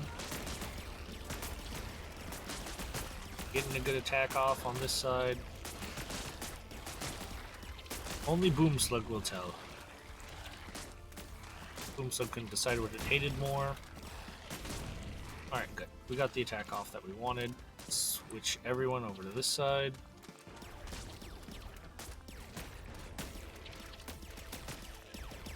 And once we have made the great area of safety, we can then improve our world by making it all pustulely everywhere.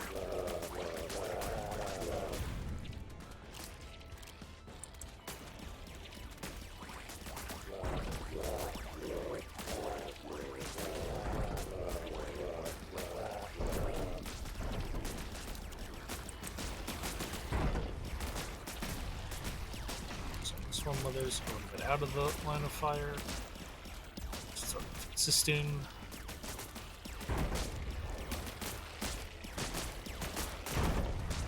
Alright, that is a big win.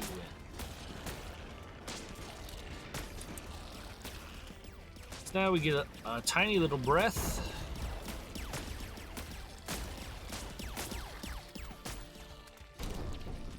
Actually, send everyone to the south. Alright, good. We didn't open up all the walls. Oh, I swear to God, Defender, don't do it. No! Don't do it. Alright. So technically, he opened the walls, but the turrets are in the way, so we were saved from having to fight everyone in the north. So we get to clean out the south first. Very close thing there. I don't think that would have lost us this level, but it would have made it a lot more painful.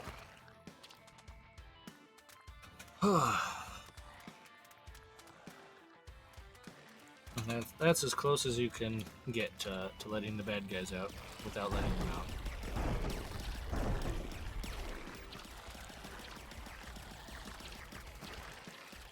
Alright, so what do we want?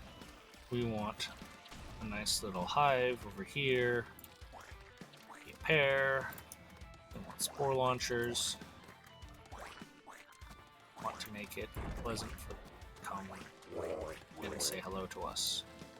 Send all our builders up this way.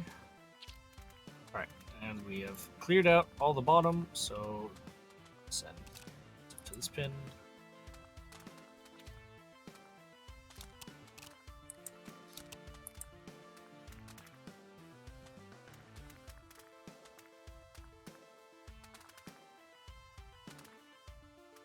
Take a moment. All the bugs matriculate up the field. Swarm mothers are okay if they don't come. They're not really supposed to be on the front lines anyways. Alright. And as we take a look, we got 4 human buildings to contend with. So not the worst. I think there aren't that many flamers at the front, so I think it's a perfect time to attack.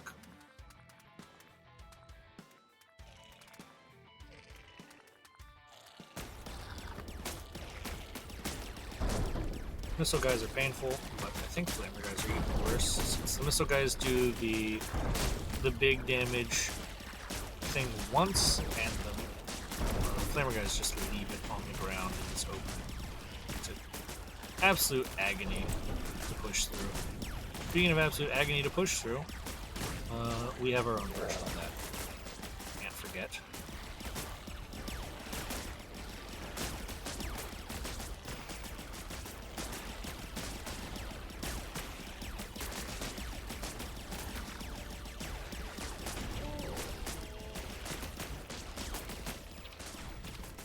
It's a little bit of an ungainly push because we're going all the way around. We never got this built.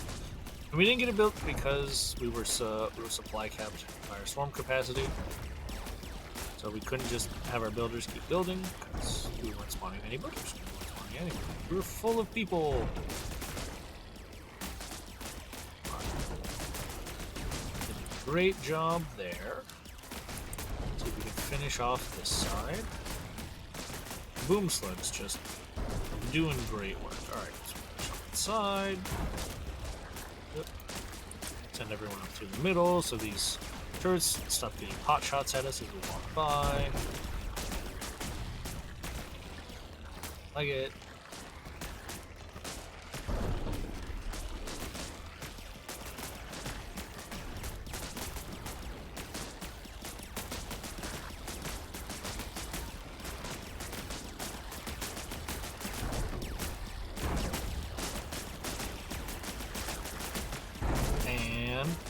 this never got built.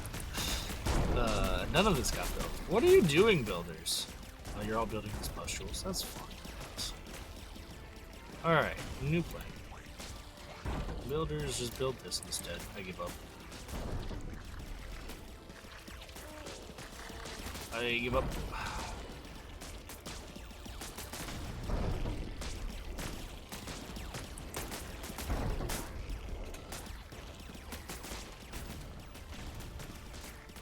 But we do have a great, beautiful, thriving economy. So we might have other complaints about what our builders are doing, but at least they've made us something.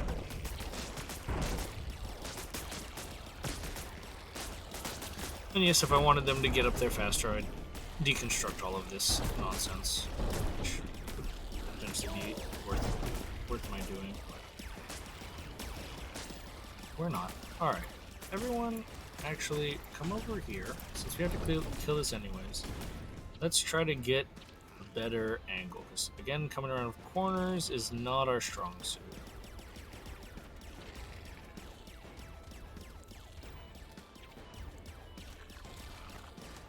Also, we need to kill these buildings anyways, so...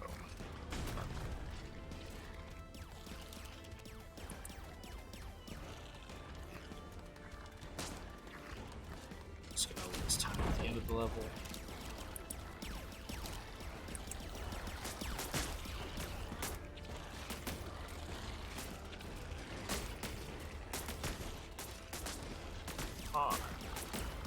Now we'll see if we can get a little bit better attack going.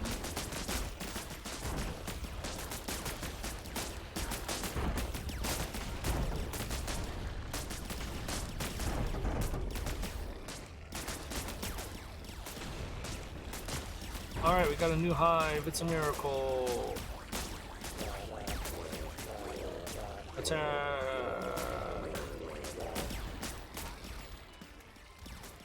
Alright. Stop spawning. Alright. Beautiful. Finally got our hives in their base.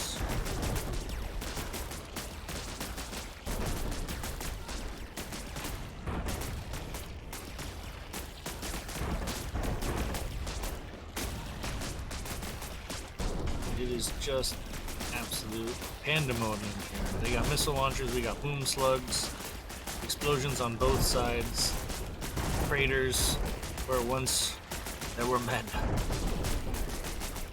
And we'll even allow the builders to do work.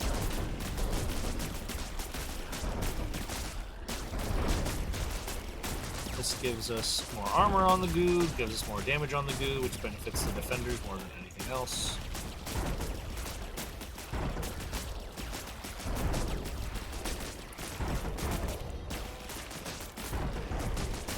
Also, as stated, it gets, we talked about this way at the start, it removes the builders from the pool faster than it takes for them to walk all the way over to get shot.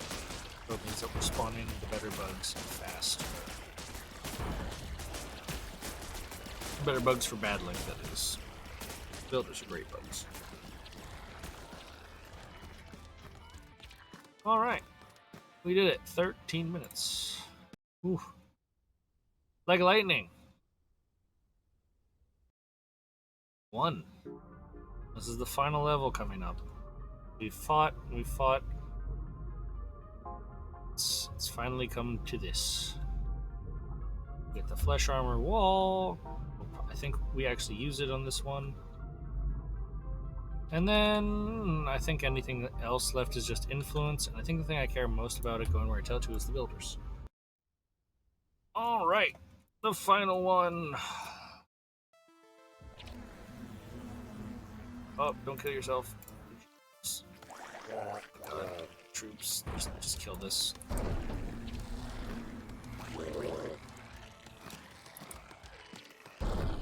This is a very difficult level because you start, as you saw, in not officially range of these turrets, but close enough that your bugs freak out and they get shot a lot. So that makes for an absolute feeling of panic at the start of the level because you're already under attack. And again, we've got a contingent from the south that'll attack you and a contingent from the west that will attack you. So if you neglect either side, you can be crushed. So here I'm just going to employ the concept of fast attacking, and those guys didn't want to be a part of the party. Why are you going so far north, troops? Troops, we need... Alright. The fast attack is not working. This could not have gone worse. Absolute disaster. This might be our first restart. We'll see. This is definitely not an auspicious beginning. We just lost some of our finest warriors up to the north for, as far as I can tell, no reason at all. Bring everyone back. Retreat, retreat, retreat.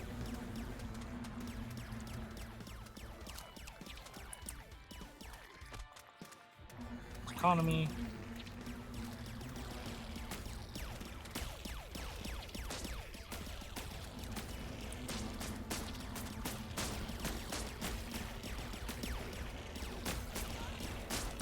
Is this enough to break through?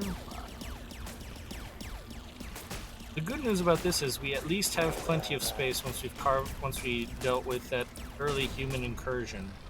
So we should be mounting a fairly sizable attack here still comparative to other times, but this is absolutely a slog. They are currently outproducing us.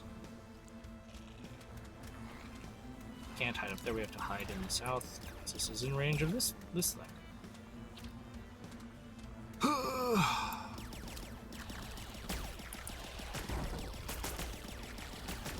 think it's time for a little bit of floor trap. Not floor trap, of wall. We're having difficulties with things shooting us from far away. So a little bit of wall here and there. Distract the enemy. I think is what we're gonna need.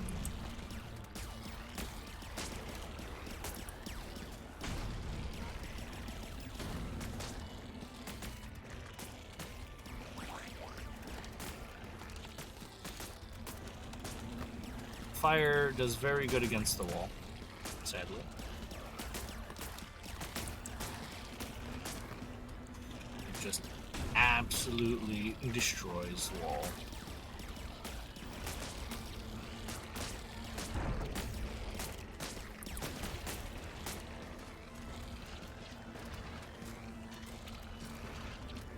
But we are slowly building the economy. The wall is helping buy us time. The wall is a little bit bad against the flamer and really, really not good against missile lad. Not that... I mean, the wall has plenty of armor against the missile lad, but the problem is the missile lad shoots the wall and it kills everything next to it. And that ends up... You need to be very careful with where you place your walls because you don't want the missile lad to just claim you out.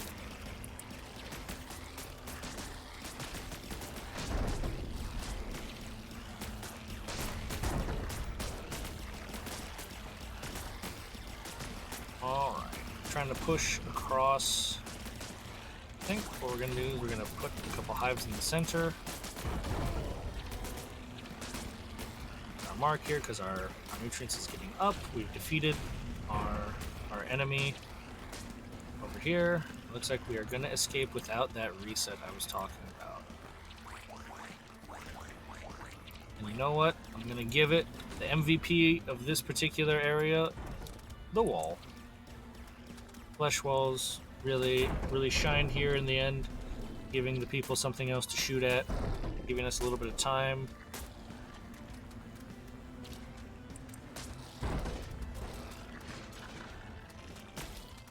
It's a very difficult looking situation, but we look like we are coming out of it just fine. Let's put some of these across here for our warriors to, or for our builders to build, to help push in. Need it, but doesn't hurt at all. And then we have, again, the choice of 2 directions to push in through. I think we're going to leave this alone. We don't have to walk up that way, so we won't. What are you doing, Mr. Tank? Thought all your friends were dead. Alright, so we bring everyone back this way.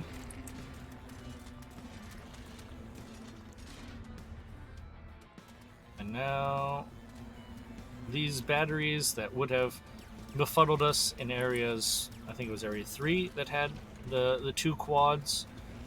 We're in area 6. We are no longer frightened by something so simple as quad embankments of lasers and such.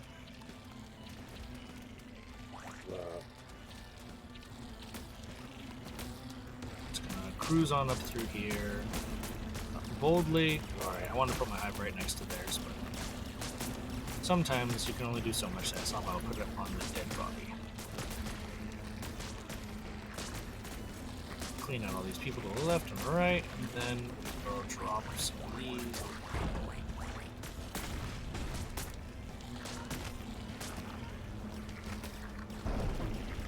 That was a huge boom slip. Absolutely massive.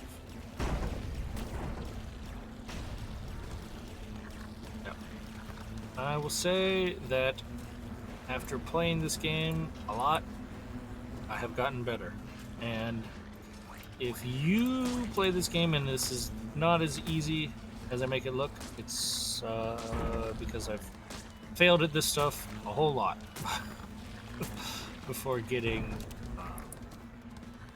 all these ideas and trying to figure out the threat assessment, what's important, what isn't important, all settled.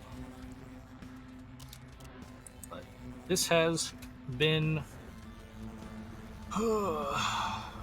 this has gone a lot better than any of my other runs through the game and testing.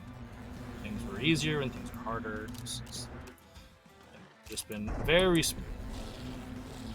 Alright, and a final farewell to a ton of our bugs as we push up through the finest defense force that the Earth has to offer. We got laser turrets, we got Tesla towers, we got these things, we got all of humanity back here waiting to kill us. And it's just not going to deter us at all. Pushing.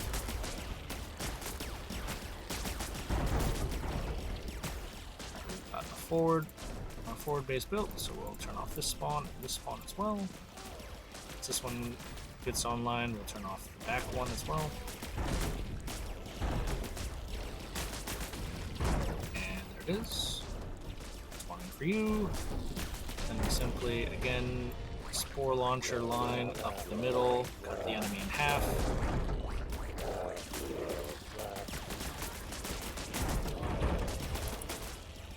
Send them all up.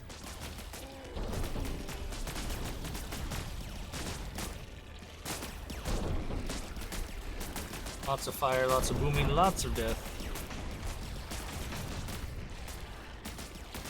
And I think we're pushing a little bit better this direction, so we'll go to the right. And we'll leave the left for last.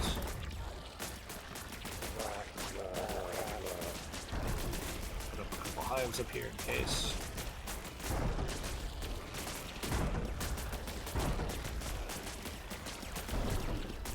They're certainly not going gently into that good night. They've killed all of our spore launchers here.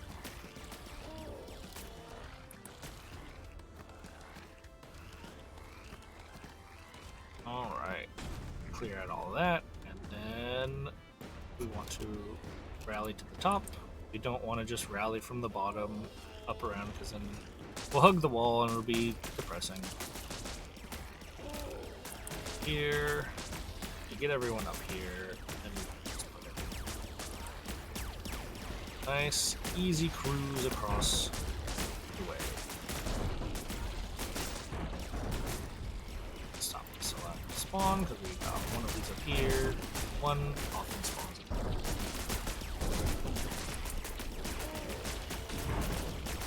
And the this point, we're just too close. The humans don't have the times to shoot the boom slug before the boom slug gets into contact with them. And they did severely diminish our population there at the end. Our swarm capacity took a big hit. Yeah, the death sound of the swarm is real good. But we've emerged victorious, triumphant. There it is, only 10 minutes. So,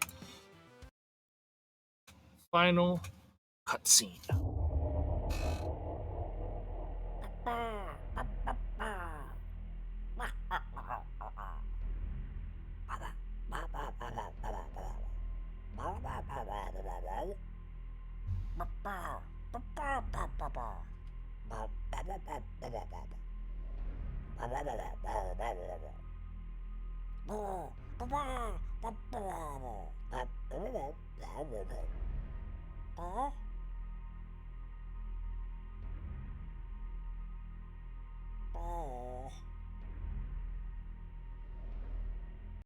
All right, and that is a little teaser of the final game mode that isn't here yet, but it will be someday.